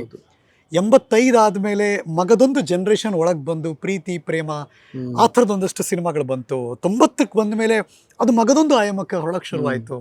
ಈ ಥರದ ದೊಡ್ಡ ದೊಡ್ಡ ಟ್ರಾನ್ಸಿಷನ್ ಟೈಮಲ್ಲಿ ನಿಮ್ಮ ಕಲ್ಪನೆಯ ಆ ಸಿನಿಮಾಗಳನ್ನು ನಿಲ್ಲಿಸೋದು, ಜನಕ್ಕೆ ತಲುಪಿಸೋದು, ಅದಕ್ಕೆ ದೊಡ್ಡ ಪ್ರಶಸ್ತಿ ತರೋದು ನಾಟ್ ಎನ್ ಈಸಿ ಟಾಸ್ಕ್. ಈ ಕ್ಷಣ ಕೂತು ಯೋಚನೆ ಮಾಡಿದ್ರೆ ದೊಡ್ಡ ತಾಕತ್ ಬೇಕು ಗುರು ಇದಕ್ಕೆ ಅನಿಸ್ಬಿಡುತ್ತೆ. ನಿರ್ದೇಶಕರಾಗಿ ನಿಮಗೆ ಮತ್ತು ನಿರ್ಮಾಪಕರಾಗಿ ಯಾರು ದುಡ್ಡು ಹಾಕಿದ್ರು ಅವ್ರಿಗೆ. ಹೇಗಿತ್ತು ಸರ್ ಅವತ್ತಿನ ಪರಿಸ್ಥಿತಿ? ಆಗ ನಿಮಗಿದ್ದ ಚಾಲೆಂಜಸ್ ಏನು? ಯಾವತ್ತಿಗೂ ಕಷ್ಟ ಇತ್ತು ಸರ್. ಕನ್ನಡ ಸಿನಿಮಾ ಯಾವತ್ತು ಚೆನ್ನಾಗಿತ್ತು ಹೇಳಿ, ಕನ್ನಡ ಚಿತ್ರರಂಗ. ಮೊನ್ನೆ ರಾಜೇಂದ್ರ ಸಿಂಗ್ ಬಾಬು ಅವರು ಹೇಳ್ತಾ ಇದ್ರು, ಅವ್ರ ತಂದೆ 50ರ ದಶಕದಲ್ಲಿ ಶಂಕರ್ ಸಿಂಗ್ ಅವರು ಮಹಾತ್ಮ ಪಿಕ್ಚರ್ಸ್ ಸಿನಿಮಾ ಮಾಡಿದಾಗಲೂ ಕಷ್ಟಗಳಿತ್ತು. ಅವತ್ತು ಇದೇ ಕಷ್ಟ ಹೇಳ್ತಾ ಇದ್ರು, ಅಯ್ಯೋ ನಾವು ಇಷ್ಟು ಭಾಷೆಗಳ ಜೊತೆ ಒದ್ದಾಡಬೇಕು, ನಮಗೆ ಸರಿಯಾದ ಚಿತ್ರೀಕರಣಕ್ಕೆ ಸ್ಟುಡಿಯೋಗಳು ಸಿಗಲ್ಲ, ಸೆಕೆಂಡ್ ಗ್ರೇಡ್ ಸಿಟಿಸನ್ ಥರ ಕನ್ನಡಿಗರನ್ನ ನೋಡ್ತಾರೆ, ಕನ್ನಡ ಸಿನಿಮಾಗಳನ್ನ ನೋಡ್ತಾರೆ ಅನ್ನೋದು. ಇವತ್ತು ಏನು ಬದಲಾಗಿಲ್ಲ. ಬಟ್ ಹಂಗಲ್ಲ, ನೀವು ಟ್ರೆಂಡ್ ಬಿಟ್ಟು ಜರ ಹಟ್ಕೆ ಹೋದ್ರಿ, ಅಂದರೆ ಅದು ವಿರುದ್ಧವಾಗಿ ಹೋಗೋಕೆ ಶುರು ಮಾಡಿದ್ರಿ ನೀವು. ಅಂದರೆ ಆಯ್ಕೆ ಪ್ರಶ್ನೆ ಬಂದಾಗ ಎಗೈನ್ ಅವಾಗ ನಾನು ಸಿನಿಮಾ ನಿರ್ದೇಶಕನಾಗಿ ಟೆಲಿವಿಷನ್ ನನ್ನ ಕೈ ಹಿಡಿತು. 95ರಿಂದ ಟೆಲಿವಿಷನ್ ನಮಗೆ ಪಾಠಗಳನ್ನು ಕಲಿಸ್ತು, ಶಿಸ್ತನ್ನು ಕಲಿಸ್ತು, ವ್ಯಾವಹಾರಿಕ ಚತುರತೆಯನ್ನು ಕಲಿಸ್ತು. ಯಾಕೆ ವ್ಯಾವಹಾರಿಕ ಚತುರತೆ ಅಂತ ಹೇಳ್ತೀನಿ ಅಂತಂದರೆ, ನಮಗೆ ಲ್ಯಾವಿಶಾಗೆ ಕೋಟಿಗಟ್ಟಲೆ ನಿನ್ನಲ್ಲಿ ಹಣ ಕೊಟ್ಟು ಚಿತ್ರೀಕರಣ ಮಾಡೋ ಅಂದರೆ ಒಂದು ವಿಧಾನ. ಕರೆಕ್ಟ್. ನಿಮ್ಮ ಹತ್ರ ಒಂದಿಷ್ಟೇಷ್ಟು ಹಣ ಇದ್ದಾಗ ಅದನ್ನು ನೀವು ಬಚ್ಚಿಟ್ಟುಕೊಂಡು ಕಾಪಾಡಿಕೊಂಡು ಅದರಲ್ಲಿಯೂ ಅತ್ಯುತ್ತಮವಾದನ್ನು ಏನು ನೀವು ಅರಳಿಸಬಹುದು ಅನ್ನೋ ಒಂದು ಚಾಲೆಂಜು ದೂರದರ್ಶನ ಅದನ್ನು ನಮಗೆ ಕಲಿಸ್ತು. ದೂರದರ್ಶನ ಅಂತಲೇ ಹೇಳ್ತೀನಿ. 95ರಿಂದ TN ಸೀತಾರಾಮ್ ಅವರ ಇದು ಸಹಕಾರ ಸಿಕ್ತು. ಅವ್ರ ಜೊತೆ ಕಥೆಗಾರ ಮಾಡಿದ್ವಿ, ಮಾಯಾಮೃಗ ಮಾಡಿದ್ವಿ. 5 ವರ್ಷಗಳಿದೆಯಲ್ಲ, ತುಂಬಾ ಕಲಿಸ್ತದು. ಆಮೇಲೆ ನಾನು ಸಿನಿಮಾ ಮಾಡಿದ್ದು ಮೊದಲನೇ ಸಿನಿಮಾನ. ಹಾಗಾಗಿ ಇದು ಕೈ ಹಿಡಿದಿದ್ರಿಂದ, ಟೆಲಿವಿಷನ್ ಕಿರುತೆರೆ ಕೈ ಹಿಡಿದಿದ್ರಿಂದ ಇಲ್ಲಿ ಏನಾದರೂ ಪ್ರಯೋಗ ಮಾಡಬಹುದು ಅಂತ ಅನಿಸ್ತು. ಅದಾಯ್ತು ಕೂಡ ಆಯ್ತು. ನನಗೆ ಗೊತ್ತಿರಂಗೆ ಒಂದು 10 ಮೇಲೆ ನೀವು ಮಾಡಿದ್ರಿ ಸೀರಿಯಲ್ಸ್ಗಳನ್ನ. ತುಂಬಾ ಬಹುಶಃ ಒಂದು 8ರಿಂದ 10,000 ಕಂತುಗಳನ್ನ ಮಾಡಿದ್ದೀನಿ. ಹೌದಲ್ಲ, ನಂಬರ್ ಆಫ್ ಸೀರಿಯಲ್ಸ್ ಒಂದು 12-15 ಮಾಡಿದಿರಲ್ಲ, ಸೀರಿಯಲ್, ಮೆಗಾ ಸೀರಿಯಲ್ಗಳು. ಹೌದು, ಕರೆಕ್ಟ್ ಮಾಡಿದ್ದೀವಿ. ಸೊ ಅವಾಗ ಅದೆಲ್ಲ 5 ವರ್ಷದ ಕಲಿಕೆ ಇದೆಯಲ್ಲ, ಅದು ಮುನ್ನುಡಿಗೆ ನನ್ಗೆ ಅನುಕೂಲ ಆಯ್ತು. ಮುನ್ನುಡಿನ ಯೋಚನೆ ಮಾಡಕ್ ಸಾಧ್ಯ ಆಯ್ತು 2000ದಲ್ಲಿ, 25 ವರ್ಷಗಳ ಹಿಂದೆ. ಇಲ್ದ್ರೆ ಯೋಚನೆ ಮಾಡಕ್ಕಾಗ್ತಿಲ್ಲ. ಆ ಧೈರ್ಯವನ್ನು ಕೊಟ್ಟಿದ್ದು ಕಿರುತೆರೆ. ಪ್ರಾಯಶಃ ಕಿರುತೆರೆ ಇಲ್ಲದೆ ಇದ್ರೆ ನಾನು ಏನ್ ಮಾಡಿರ್ತೀನೋ ಗೊತ್ತಿಲ್ಲ.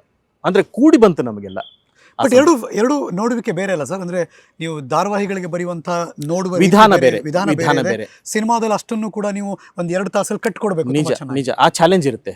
ಮತ್ತೆ ಇನ್ನೊಂದು ವೀಕ್ಷಕನ ದೃಷ್ಟಿಯಿಂದ ಕೂಡ ಹೌದು, ಟೆಲಿವಿಷನ್ ಸೀರಿಯಲ್ಲು ಸಂಭಾಷಣೆಗಳ ಆಧಾರಿತ ಹೆಚ್ಚು. ಹೌದು, ಅಲ್ಲಿಯ ಕ್ಯಾಮ್ರಾ ಟೆಕ್ನಿಕ್ ಕೂಡ ಹೆಚ್ಚು ಕ್ಲೋಸ್ಅಪ್ಗಳನ್ನ ತೆಗೆಯೋದು, ಅದ್ರ ಮೇಲೆ ಆಧಾರಿತ. ಅಂದ್ರೆ ಎಲ್ಲವೂ ಮಾತಿನ ಮೇಲೆ ಕಟ್ಟುವಂತ ಒಂದು ಮಂಟಪ.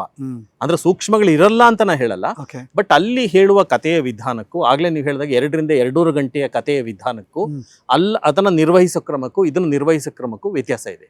ಕ್ಯಾಮರಾ ಒಂದೇ ಇರ್ಬೋದು, ಲೈಟಿಂಗ್ ಒಂದೇ ಇರ್ಬೋದು, ಫ್ರೇಮಿಂಗ್ ಒಂದೇ ಇರ್ಬೋದು, ನಿರ್ವಹಣೆಯ ಕ್ರಮ ಎರಡೂ ಭಿನ್ನ. ಈಗ ನನ್ನ ಪ್ರಶ್ನೆ, ಧಾರಾವಾಹಿ ಎಂಟ್ರಿ ಕೊಟ್ರಿ, ನಿಮ್ಮನ್ನ ಕೈ ಹಿಡಿತು, ನಿಮ್ಮ ಹೆಸರು ಸಂಚಿಕೆ ನಿರ್ದೇಶನ ಪಿ ಶೇಷಾದ್ರಿ ಅಂತ ಬಂದಾಗ ಅಪ್ಪಾಜಿ ರಿಯಾಕ್ಷನ್ ಏನಿತ್ತು? ಅವಾಗ ನಮ್ಮ ತಂದೆ ರಿಟೈರ್ಡ್ ಆಗಿತ್ತು. ಅವ್ರಿಗೆ ಸಂತೋಷ್ ಪಟ್ರು ಅವರೊಂದು ಎಲ್ಲರ ಮಕ್ಕಳಿಗೂ ಹೇಳ್ದಂಗೆ ನಮ್ಮ ತಂದೆ ಒಂದು ಮಾತು ಹೇಳಿದ್ ನಂಗೆ ನೆನಪಿದೆ. ಇಲ್ಲಿವರೆಗೂ ನಮ್ಮ ತಂದೆ ಆಗ್ಲೇ ನೀವು ಹೇಳಿದ್ರಿ, ಗುರ್ತಿಸಿದ್ರಿ, ಪಟ್ಟಾಭಿರಾಮಯ್ಯ ಶೇಷಾದ್ರಿ ಅಂತ. ನಮ್ಮ ತಂದೆ ಹೆಸರು ಪಟ್ಟಾಭಿರಾಮಯ್ಯ ಅಂತ. ನಮ್ಮೂರಿನಲ್ಲಿ ಮೇಷ್ಟ್ರು ಪಟ್ಟಾಭಿರಾಮಯ್ಯ ಅಂತ ಗುರುತಿಸ್ತಾ ಇದ್ರು. ಈಗ ಪಿ ಶೇಷಾದ್ರಿ ಅವ್ರ ತಂದೆ ಪಟ್ಟಾಭಿರಾಮಯ್ಯ ಅಂತಾರೆ ಅಂತ. ದಟ್ ವಾಸ್ ಅದಕ್ಕಿಂತ ಇನ್ಯಾವ ಪ್ರಶಸ್ತಿ ಬೇಕು ಅಲ್ವಾ? ಆ ಸಂತೋಷ ಅವ್ರಿಗೆ ಕೊಟ್ಟೆ ಅನ್ನೋ ಸಂತೋಷ ಇದೆ. ಬೇರೆ ಇನ್ಯಾರೋ ಒಬ್ಬ ನನ್ನ ಮಗ ಒಳ್ಳೆ ಉನ್ನತ ಅಧಿಕಾರದಲ್ಲಿದ್ದಾನಪ್ಪ, ಅಥವಾ ಇನ್ನೇನೋ ದೊಡ್ಡ ಕಂಪನಿಯನ್ನ ನಡೆಸ್ತಾನೆ ಅನ್ನೋದು ಒಂದು ಸಂತೋಷ ಕೊಡುತ್ತೆ ಪೋಷಕರಿಗೆ. ಆ ಸಂತೋಷಗಳನ್ನ ಯಾವ್ದನ್ನೂ ಕೊಡದೇ ಇದ್ರು ಈ ರೆಕಗ್ನಿಷನ್ ಇದೆಯಲ್ಲ, ಈ ವಾಸ್ ವೆರಿ ಹ್ಯಾಪಿ. ನಮ್ಮ ತಾಯಿ ಈಗಲೂ ಇದ್ದಾರೆ, ಶಿ ಇಸ್ 93 years old. ಈಗಲೂ ಇದ್ದಾರೆ. ನಮ್ಮ ತಂದೆ ಕಾಲವಾಗಿ 16 ವರ್ಷ ಆಯ್ತು. ಅವ್ರ ಕೊನೆಗಾಲದಲ್ಲಿ ಅವ್ರನ್ನ ಏನಾದ್ರು ಮಾಡಿ ದೆಹಲಿ ಕರ್ಕೊಂಡು ಹೋಗ್ಬೇಕು ಅಂತ ನಂಗೆ ಆಸೆ ಇತ್ತು. ನಾನು ನ್ಯಾಷನಲ್ ಅವಾರ್ಡ್ ತಗೊಳ್ಳೋದನ್ನ ತೋರಿಸ್ಬೇಕು ಅಂತ. ಅದಾಗ್ಲಿಲ್ಲ, ಬಟ್ ಅವರಿಗೆ ಆ ಸಂತೋಷವನ್ನ ನಾನು ಕೊಟ್ಟಿದ್ದೀನಿ. ಈ ಗ್ಯಾಪಲ್ಲಿ ಮದುವೆ ಆಗಿದ್ಯಾ ಅವಾಗ ಸರ್? 96 96ನೇ ನಿರ್ದೇಶಕರಾಗಿ ಎಂಟ್ರಿ ಕೊಟ್ಟ ಮೇಲೆ ಟೆಲಿವಿಷನ್ ನಿರ್ದೇಶಕನಾಗಿದ್ದೆ. ಅದೇ ಧೈರ್ಯದಿಂದಲೇ ಮದುವೆ ಆಗಿದ್ದೆ. ಇಲ್ಲದ್ರೆ ಸಿನಿಮಾದವ್ರಿಗೆ ಯಾರು ಹೆಣ್ಣು ಕೊಡ್ತಾರೆ? ಹೌದು, ಸಿನಿಮಾದವ್ರನ್ನ ಆರಾಧಿಸ್ತಾರೆ ಜನ, ಸಮಾಜ ಆರಾಧಿಸುತ್ತೆ. ಆದ್ರೆ ವೈಯಕ್ತಿಕವಾದ ನೆಲೆಗೆ ಬಂದಾಗ, ಹೌದಾ, ತಿಂಗಳಿಗೆ ಎಷ್ಟು ಬರುತ್ತೆ ಸಂಬಳ, ಎಷ್ಟು ಸೈಟ್ ಇದೆ, ಎಷ್ಟು ಮನೆ ಇದೆ, ಸಿನಿಮಾದವ್ರಿಗೆ ಹೆಣ್ಣು ಕೊಡಲ್ಲ. ಎಷ್ಟು ಸೈಟ್ ಇತ್ತು ಸರ್ ನಿಮ್ಮ ಹತ್ರ ಮದುವೆ ಆದಾಗ? ಏನೇನು ಇರ್ಲಿಲ್ಲ. ಎಷ್ಟು ಮನೆ ಇತ್ತು ಸರ್? ಏನು ಇರಲಿಲ್ಲ. ನನ್ನ ಬ್ಯಾಂಕ್ ಬ್ಯಾಲೆನ್ಸ್ ನನ್ನೊಂದು 20,000-25,000 ರೂಪಾಯಿ ಇತ್ತು. 95. ಹಾಗಾಗಿ ನಾ ಇಷ್ಟಪಟ್ಟು ಮದುವೆ ಆಗಿದ್ದು. ಹಾಗಾಗಿ ಅದು ಅರೇಂಜ್ಡ್ ಕಮ್ ಇದು ಇಷ್ಟಪಟ್ಟು ಮದುವೆ ಆಗಿದ್ದು. ಬಟ್ ಏನ್ ನಂಬುದ್ರು ನಿಮ್ಮನ್ನ ಹೇಳಿ? 25,000 ಇದೆ ನಿಮ್ಮ ಹತ್ರ, 96ನೇ ಇಸ್ವಿ. ನಾನು ಹೇಳಿದೆ ಅಷ್ಟೇ, ಹೀಗೆ ಇದೇ ಇರೋದು ಬದುಕು. ನಂಬಿ ಬರೋದಾದ್ರೆ ಬನ್ನಿ ಬನ್ನಿ ಒಟ್ಟಿಗೆ ಸಾಗೋಣ ಅಂತ. ಶಿ ಬಿಲೀವ್ಡ್, ಅವರ ಕುಟುಂಬ ಬಿಲೀವ್ ಮಾಡ್ತು. ಸ್ವಲ್ಪ ವಿರೋಧ ಇತ್ತು ಅವರ ಕುಟುಂಬದಲ್ಲಿ ಕೆಲವರಿಗೆ. ಸಿನಿಮಾದವ್ರು ಮದುವೆ, ಸಿನಿಮಾದವರು ಅಂತಂದ್ರೆ ಯಾಕೋ ಗೊತ್ತಿಲ್ಲ, ಈಗ ಯಾರಾದರೂ ಹೇಳಿದ್ರೆ ನಂಗೆ ಭಾಳ ಬೇಸರ ಆಗುತ್ತೆ. ಸಿನಿಮಾದ್ರಷ್ಟು ಪ್ರಾಮಾಣಿಕರು ಶಿಸ್ತುವಂತರು ಯಾರೂ ಇರಲ್ಲ. ಆದರೆ ದುರದೃಷ್ಟವಶಾತ್ ಅವ್ರನ್ನ ಈ ಮಾಧ್ಯಮ ಇದೆಯಲ್ಲ, ಅಂದ್ರೆ ಪ್ರದರ್ಶನದ ಮಾಧ್ಯಮ, ಆದ್ರಿಂದ ಆ ತೆರೆಯ ಮೇಲೆ ಏನು ಬರುತ್ತೋ ಅದನ್ನೇ ನಂಬ್ಕೋತಾರೆ. ಕರೆಕ್ಟ್. ಇವರೆಲ್ಲರೂ ಶೀಲವಂತರಲ್ಲ ಇವರು, ಅಥವಾ ಇನ್ನೇನೇನೋ ಯಾವುದೋ ಪಾತ್ರಕ್ಕೆ ಮಾಡಿರೋದು ನೆನಪಿಸ್ಕೋತಾರೆ. ಹಾಗೇನಾದ್ರೂ ಆ ಥರದಲ್ಲೇ ನೋಡುತ್ತೆ ಸಮಾಜ. ಈಗ ಬದಲಾಗಿದೆ. ಆಗ್ಲೇ ನಾನು ಹೇಳಿದಾಗೆ ಅವ್ರನ್ನ ಆರಾಧಿಸ್ತಾರೆ ಹೊರತು ಹತ್ರಕ್ಕೆ ಬಿಟ್ಕೊಳ್ಳಲ್ಲ. ಮನೆ ಕೊಡ್ತಿರಲ್ಲ, ಲಾಯರಿಗೆ ಮನೆ ಕೊಡಲ್ಲ, ಈಗಲೂ ಗೊತ್ತಲ್ಲ, ಬಾಡಿಗೆ ಮನೆ. ಸಿನಿಮಾದ್ರಂತೂ ಕೊಡಲ್ಲ. ಈ ಸಮಸ್ಯೆ ಈಗ ಪರವಾಗಿಲ್ಲ, ಉತ್ತಮವಾಗಿದೆ. ನಾವು ಈ ಕ್ಷೇತ್ರಕ್ಕೆ ಬಂದಾಗ ಈ ಕ್ಷೇತ್ರದಲ್ಲಿ ಉದ್ಯೋಗ ಅವಕಾಶ ತುಂಬಾ ಕ್ಷೀಣವಾಗಿತ್ತು. ಸಿನಿಮಾ ಬಿಟ್ಟು ಬೇರೆ ಇರಲಿಲ್ಲ, ಟೆಲಿವಿಷನ್ ಮಾತ್ರ ಇತ್ತು. ಅದು ವಾರದ ಧಾರಾವಾಹಿಗಳು, 13 ಕಂತುಗಳ ಧಾರಾವಾಹಿಗಳು.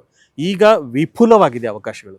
ನಿಮ್ಮಲ್ಲಿ ನಿಜವಾದ ಪ್ರತಿಭೆ ಇದ್ರೆ, ನನಗೆ ಒಂದು ಮಾತನ್ನು ಹೇಳ್ತೀನಿ, ಇದನ್ನ ಕೇಳ್ತಾ ಇರುವಂಥವ್ರು ಅಥವಾ ತಂತ್ರಜ್ಞರಿಗೂ ಅನುಕೂಲ ಆಗಲಿ ಅಂತ. ನನಗೂ ಈ ಸಿನಿಮಾ ಕ್ಷೇತ್ರಕ್ಕೆ ಬಂದಾಗ ಈ ಅನುಮಾನ ಇತ್ತು, ಇದು ಬದುಕನ್ನು ಕೊಡುತ್ತಾ, ನಿಶ್ಚಿತವಾದ ಆದಾಯವನ್ನು ಕೊಡುತ್ತಾ, ಇದನ್ನ ನಂಬ್ಕೊಂಡು ಬದುಕಬಹುದಾ ಒಬ್ಬ ಅಂತ ಅಂದಾಗ, ಒಬ್ಬ ಹಿರಿಯ, ಈಗ ಅವ್ರ ದೊಡ್ಡ ನಿರ್ದೇಶಕರು ನಾನು ಕೇಳಿದ್ದೆ, ನೀವು ನನಗಿಂತ ಹಿರಿಯರು ಈ ಕ್ಷೇತ್ರದಲ್ಲಿ, ಈ ಸಿನಿಮಾ ಕ್ಷೇತ್ರ ನಂಬ್ಕೋಬೋದಾ, ಜೀವನ ಮಾಡಬಹುದಾ ಅಂತ. ಅವರೊಂದು ಮಾತು ಹೇಳಿದ್ರು ಹರೀಶ್, ತುಂಬ ನೆನ್ಪಿಟ್ಕೋಬೇಕಾದ ಮಾತು. ಈ ಕ್ಷೇತ್ರ ಬುದ್ಧಿವಂತರನ್ನ ಯಾವತ್ತೂ ಕೈ ಬಿಡಲ್ಲ, ದಡ್ರನ್ನ ಯಾವತ್ತೂ ಇಟ್ಕೊಳ್ಳಲ್ಲ. ಅವರ ಮಾತಿಗೆ ನಾನು ನಂಬಿದೆ. ಹೌದು, ಅಂದರೆ ನಮಗೆ ನಮ್ಮ ಶಕ್ತಿ ಗೊತ್ತಿರಬೇಕು. ಪ್ರತಿಯೊಬ್ಬ ಮನುಷ್ಯನಲ್ಲೂ ಮಿತಿ ಮತ್ತು ಶಕ್ತಿ ಇರುತ್ತೆ.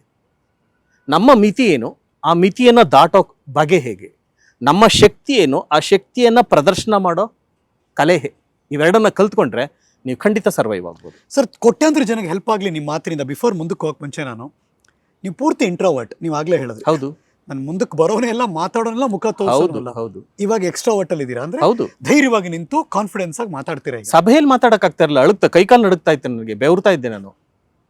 ಇವತ್ತು ಅದ್ಭುತವಾಗಿ 1 ಗಂಟೆ ಅಲ್ಲ 2 ಗಂಟೆ ಭಾಷಣ ಮಾಡಬಲ್ಲೆ ನಾನು. ಯಾರನ್ನು ಬೇಕಾದ್ರೂ ಎದುರಿಸಬಲ್ಲೆ. ಆ ತರ ಸಮಸ್ಯೆಗಳನ್ನ ಯಾರಾದ್ರೂ ಫೇಸ್ ಮಾಡ್ತಿದ್ರೆ, ಇಂಟ್ರೋವರ್ಟ್ ಗಳಿದ್ರೆ ಅಥವಾ ಆಂಬಿವರ್ಟ್ ಇದ್ರೆ, ಅವ್ರು ಎಕ್ಸ್ಟ್ರಾವರ್ಟ್ ಗಳಾಗಬೇಕು, ಕಾನ್ಫಿಡೆನ್ಸ್ ಅಲ್ಲಿ ಮಾತಾಡಬೇಕು ಅಂದ್ರೆ ಏನ್ ಮಾಡಬೇಕು ಸರ್? ಏನೂ ಇಲ್ಲ, ಕನ್ನಡಿನೇ ನಿಮ್ ಗುರು ಅಂತ ಅನ್ಕೋಬೇಕು.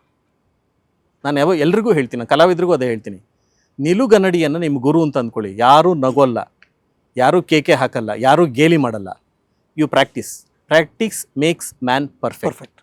ಯಾವುದೇ ಆಗಿರಲಿ, ಯಾವುದೇ ಕ್ಷೇತ್ರ, ಕಲೆ ಇರಲಿ, ತಂತ್ರಜ್ಞಾನ ಇರಲಿ, ತಿಳ್ಕೊಳ್ಳಿ, ಆಳವಾಗಿ ತಿಳ್ಕೊಳ್ಳಿ, ಜ್ಞಾನವನ್ನು ಪಡ್ಕೊಳ್ಳಿ, ಅದು ನಿಮ್ಮ ಕೈ ಹಿಡಿಯುತ್ತೆ. ಯಾವುದನ್ನೇ ಪ್ರಾಕ್ಟೀಸ್ ಮಾಡಬೇಕು. ಮಗು ಹೇಗೆ ತೊದಲು ಮಾತಿನಿಂದ ಸ್ಪಷ್ಟವಾಗಿ ಮಾತಾಡೋದನ್ನು ಕಲಿಯುತ್ತೆ, ಪುಟ್ಟ ಪುಟ್ಟ ಹೆಜ್ಜೆಗಳನ್ನು ಇಡ್ತಾ ಓಡೋದನ್ನು ಕಲಿಯುತ್ತೆ. ಅದಕ್ಕೆಷ್ಟು ಒಂದು ಓವರ್ನೈಟ್ ಆಗುವಂಥ ಪ್ರಕ್ರಿಯೆ ಅಲ್ಲ ಅದು. It take its own course of time. ತಾಳ್ಮೆ ಇರಬೇಕು. ತಾಳ್ಮೆ ಈ ಕ್ಷೇತ್ರಕ್ಕೆ ಬರಬೇಕು ಅಂದವ್ರಿಗೆ ಕಲಿಬೇಕಾದ್ದು ಪ್ರತಿಭೆಗಿಂತ ಹೆಚ್ಚಾಗಿ ತಾಳ್ಮೆಯನ್ನು ಕಲಿಬೇಕು. ಸರ್, ಇಂಡಸ್ಟ್ರಿಯಲ್ಲಿ ಹೆಂಗೆ ಸರ್? ಪಿ ಶೇಷಾದ್ರಿ ಅವರು ಸಿನಿಮಾ ಮಾಡಿದ್ದಾರೆ ಅಂದ್ರೆ ನ್ಯಾಷನಲ್ ಅವಾರ್ಡ್ ಫಿಕ್ಸಾ ಸರ್? ಅದನ್ನ ಓಪನಿಂಗ್ ಅಲ್ಲಿ ಹೇಳಿದೆ, ನಮ್ಮ ಜನಕ್ಕೂ ಈಗಲೂ ಹೇಳ್ಬಿಡ್ತೀನಿ. ಸೊ ಭಾರತೀಯ ಸಿನಿಮಾ ರಂಗದಲ್ಲಿ ನಮ್ಮ ಕನ್ನಡಿಗರೊಬ್ಬರು ಮಾಡಿರುವ 8 ಸಿನಿಮಾಗಳಿಗೆ ಕಂಟಿನ್ಯೂಸ್ ಆಗಿ ನ್ಯಾಷನಲ್ ಫಿಲ್ಮ್ ಅವಾರ್ಡ್ನ ಪಡೆದುಕೊಂಡಿದ್ದಾರೆ ಪಿ ಶೇಷಾದ್ರಿ ಅವರು. ಯಪ್ಪ, ವಾವ್, ಕಷ್ಟ ಅನಿಸುತ್ತೆ ಈಗ ನೆನೆಸ್ಕೊಂಡ್ರೆ. ಹೌದಾ ಅಂತ ಅನಿಸುತ್ತೆ. ಇದೆಲ್ಲ ಹೇಗೆ ಸಾಧ್ಯ ಆಯಿತು ಅಂತ ನನಗೂ ಆಶ್ಚರ್ಯ ಆಗುತ್ತೆ. ಯಾರೋ ಒಬ್ಬ ಹಳ್ಳಿಯಿಂದ ಬಂದ ಹುಡುಗ, ಕೀಳರಿಮೆಗಳನ್ನು ಹೊತ್ತಿದ್ದ ಹುಡುಗ, ಇಂಗ್ಲೀಷ್ ಬರದೇ ಇದ್ದಂಥ ಹುಡುಗ, ಹೇಗೆ ಇದನ್ನೆಲ್ಲ ಅಚೀವ್ ಮಾಡೋಕ್ಕೆ ಸಾಧ್ಯ ಆಯಿತು? ಹಾಗಾಗಿ ನಾನು ಮಾಡಿದ್ದೀನಿ ಅಂತ ಅನ್ನಲ್ಲ, ಹೋಲ್ ಯೂನಿವರ್ಸ್ ಹ್ಯಾಸ್ ಕಾನ್ಸ್ಪೈರ್ಡ್. ಸರ್, ಜನನು ಮಾತಾಡಿರ್ತಾರೆ, ನಿಮ್ಮ ಕಿವಿಗೆ ಬಿದ್ದಿರುತ್ತೆ, ಶೇಷಾದ್ರಿ ಸರ್ ನೆಕ್ಸ್ಟ್ ಫಿಲಮ್ ಮಾಡ್ತಾರೆ ಅಂದ್ರೆ ಅವಾರ್ಡ್ ಬರುತ್ತೆ ಅನ್ನೋ ಥರ ಆಗೋಯ್ತಾ ಅಂತ. ಅದು ಇತ್ತೀಚಿನ ದಿನಗಳಲ್ಲಿ ಅಥವಾ ಭಾಳ ಹಿಂದಿನಿಂದಲೂ ಪ್ರಶಸ್ತಿಯನ್ನು ಲಘುವಾಗಿ ನೋಡುವಂಥ ಪ್ರಕ್ರಿಯೆ ನಮ್ಮಲ್ಲಿ. ಲಘು ಅಂತಂದರೆ ಈಗ ನೋಡಿ, ಸಚಿನ್ ತೆಂಡೂಲ್ಕರ್ ಪ್ರತಿ ಸರಿ ಸೆಂಚುರಿ ಹೊಡಿಬೇಕು ಅಂತಾರೆ, ವಿರಾಟ್ ಕೊಹ್ಲಿ 0 ಔಟ್ ಆದ್ರೂ ಬೈತಾರೆ ಅಲ್ವಾ? ಇವ್ರ ಸಿನಿಮಾಗೆ ಬರಬೇಕು, ಇವ್ರು ಮಾಡಿದ್ದೆಲ್ಲ ಪ್ರಶಸ್ತಿ ಪಡ್ಕೋಬೇಕು, ನಮಗೆ ಮಾತ್ರ ಯಾಕಾಗೆ? ಇವ್ರು ಮಾಡಿದ್ರು ಬರಬೇಕು ಅಂತ ಅನ್ಕೋಬೇಕಲ್ವಾ? ಆಟದಲ್ಲಿ ನೀವು ತೋರಿಸುವಂಥ ಇದನ್ನು ಇಲ್ಲಿ ಯಾಕೋ ಹಾಗೆ ಮಾಡ್ತಾರೆ. ಅಂದರೆ ನಮ್ಮಲ್ಲಿ ಅದು ಬೆಳೆದು ಬಂದಿದೆ, ಈಗ ಸ್ವಲ್ಪ ಕಡಿಮೆ ಆಗಿದೆ. ಅದು ಪ್ರಶಸ್ತಿನ ಯಾವ ಚಿತ್ರಗಳಿಗೆ ಕೊಡ್ತಾರೆ ನೀವು ಗಮನಿಸಿದ ಹಾಗೆ? ಸಮಾಜದ ಮೇಲೆ ಒಳ್ಳೆ ಪರಿಣಾಮ ಬೀರುವ ಅಭಿರುಚಿ, ಹೌದು, ಸದಭಿರುಚಿಯ ಚಿತ್ರಗಳಿಗೆ. ಹೌದು, ಅವಾಗ ನಾವು ಒಳ್ಳೆ ಚಿತ್ರಗಳು ಮಾಡ್ತಾ ಇದ್ವಿ ಅಂತ ತಾನೆ. ಅದನ್ನ ಹೆಜ್ಜೆನ ನೋಡೋಕ್ಕಾಗದೇ ಇರ್ಬೋದು, ನೋಡಲ್ಲ ಅಂತ ಹೇಳಲ್ಲ, ನೋಡೋಕ್ಕಾಗದೇ ಇರುವಂಥ ಒಂದು ವ್ಯವಸ್ಥೆ ಇದೆ. ಅಂದರೆ ನೆಟ್ವರ್ಕಿಂಗ್ ಅಂತ ನಾವು ಕರಿತೀವಲ್ಲ, ನೆಟ್ವರ್ಕಿಂಗಲ್ಲಿ ಎಲ್ರಿಗೂ ತಲುಪಿಸೋಕ್ಕೆ ಸಾಧ್ಯ ಆಗಲ್ಲ. ಆಗ ನಾನು ಹೇಳ್ತಾ ಇದ್ದೆ, ನೀವು ಹೇಳಿದ್ರಲ್ಲ ಹಾಗೆ ಮೊದಲ 8 ಚಿತ್ರಗಳು ರಾಷ್ಟ್ರ ಪ್ರಶಸ್ತಿಯನ್ನು ಪಡ್ಕೊಂಡಾಗ ಆ ಚಿತ್ರವನ್ನು ದೂರದರ್ಶನದಲ್ಲಿ ಪ್ರಸಾರ ಮಾಡ್ತಾ ಇದ್ದೆ, ದೆಹಲಿ ದೂರದರ್ಶನದಲ್ಲಿ. ಹೌದು, ವಿತ್ ಸಬ್ ಟೈಟಲ್ಸ್. ಅದರ ರೀಚ್ ಎಷ್ಟಿರ್ಬೋದು ನೀವು ಈ ಮಾಧ್ಯಮದಿಂದ ಬಂದಿರೋರು ನಿಮಗೆ ಗೊತ್ತಿರುತ್ತೆ. ನೋಡಿದವರೆಲ್ಲ ಬಂದು ನಮಗೆ ಪ್ರತಿಕ್ರಿಯೆ ಕೊಡದೇ ಇರ್ಬೋದು. ಕರೆಕ್ಟ್. ಯಾವುದೋ ಮೂಲೆಯಲ್ಲಿ ಎಲ್ಲೋ ಕೂತಿದ್ದವರು ಸಿನಿಮಾಗಳು ನೋಡಿರ್ತಾರೆ. ಅವಾಗ ರೀಚ್ ಆಗಿದೆಯೋ ಇಲ್ವೋ ನಮ್ಮ ಸಿನಿಮಾಗಳು?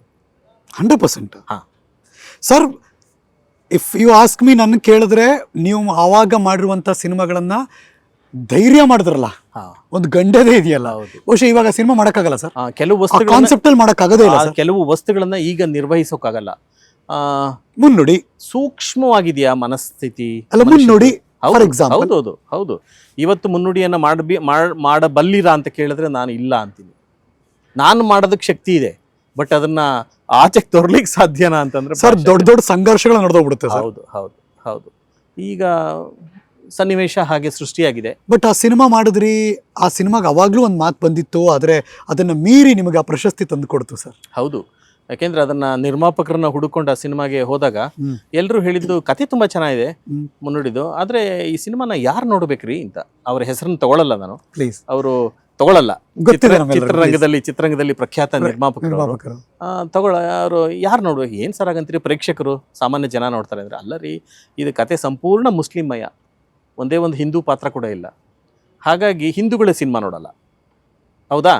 ಸರಿ ಸರ್, ಮುಸಲ್ಮಾನರು ಈ ಸಿನಿಮಾ ನೋಡಲ್ಲ, ಯಾಕೆಂದ್ರೆ ಅವರಲ್ಲಿ ಪ್ರದರ್ಶನ ಅಂದ್ರೆ ಇಲ್ಲಲ್ಲ. ಬ್ಯಾರಿ ಜಗತ್ತಲ್ಲಿ, ಕರಾವಳಿ ತೀರದಲ್ಲಿರುವಂಥ ಬ್ಯಾರಿ ಮುಸಲ್ಮಾನರು ಸಿನಿಮಾನ ನೋಡಬಾರ್ದು, ಪ್ರದರ್ಶನ ಅದು ಅವರಿಗೆ ನಿಷಿದ್ಧ, ಅವ್ರು ನೋಡಲ್ಲ. ಮತ್ತೆ ಯಾರು ನೋಡ್ಬೇಕ್ರಿ ಈ ಸಿನಿಮಾನ ಅಂತ ಹೇಳಿದ ನಿರ್ಮಾಪಕರು. ನಾನು ರಿಜಿಸ್ಟರ್ ಮಾಡೋದಕ್ಕೆ ವಾಣಿಜ್ಯ ಮಂಡಳಿಗೆ ಹೋದಾಗ ನಿರ್ಮಾಪಕನಾಗಿ, ಅವಾಗ ನಂಗೆ ಅನ್ನಿಸ್ತು ಯಾವ ನಿರ್ಮಾಪಕರ ಸಹವಾಸವೇ ಬೇಡ, ನಾನೇ ಸಿನಿಮಾ ನಿರ್ಮಾಪಕನಾಗ್ತೀನಿ ಅಂತ. ನನ್ನೇನು ಲಕ್ಷಾಂತರ ಇರಲಿಲ್ಲ, ನಿಮ್ಮಂಥ ಅಭಿರುಚಿ ಉಳ್ಳಂಥ ಸ್ನೇಹಿತರುಗಳನ್ನು ಒಟ್ಟುಗೂಡಿಸಿ ಸಹಕಾರಿ ತತ್ವದಲ್ಲಿ ಮುನ್ನುಡಿ ಮಾಡಿದೆ. ಈಗ ಇಡೀ ಅದು ಒಂದನ್ನು ನಾನು ಹೆಮ್ಮೆಯಿಂದನೇ ಹೇಳ್ಕೊತೀನಿ, 12 ಸಿನಿಮಾಗಳಲ್ಲಿ 6 ಚಿತ್ರಗಳನ್ನು ಸಹಕಾರಿ ತತ್ವದಲ್ಲಿ ತಂತ್ರಜ್ಞರು, ಕಲಾವಿದರು ಸೇರಿ ಮಾಡ್ತಾ ಇದ್ದೀವಿ. ಕೋಆಪರೇಟಿವ್ ಕಾನ್ಸೆಪ್ಟ್ ಯಾವತ್ತೋ ತಂದುಬಿಟ್ರು. ಹೌದು, ಅಲ್ಲ ನನಗಿಂತ ಮುಂಚೆ ಇತ್ತದು. ನೀವು 90 ವರ್ಷ ಆಗಿದೆ ಕನ್ನಡ ಚಿತ್ರರಂಗಕ್ಕೆ. ಆ ಸನ್ನಿವೇಶದಲ್ಲಿ ನೀವು ಈ ಸಹಕಾರಿ ತತ್ವ ಅನ್ನೋಂಥದ್ದು ಆರಂಭ ಆದದ್ದು ರಣಧೀರ ಕಂಠೀರವ ಅನ್ನೋ ಸಿನಿಮಾ. ಅಣ್ಣವರು ಮತ್ತೆ ನರಸಿಂಹರಾಜು ಬಾಲಕೃಷ್ಣ ಅವರು ಸೇರಿ ಪ್ರಾರಂಭ ಮಾಡಿದರು 60ರ ದಶಕದಲ್ಲಿ. ರಣಧೀರ ಕಂಠೀರವ ಮಾಡಿದ್ರು.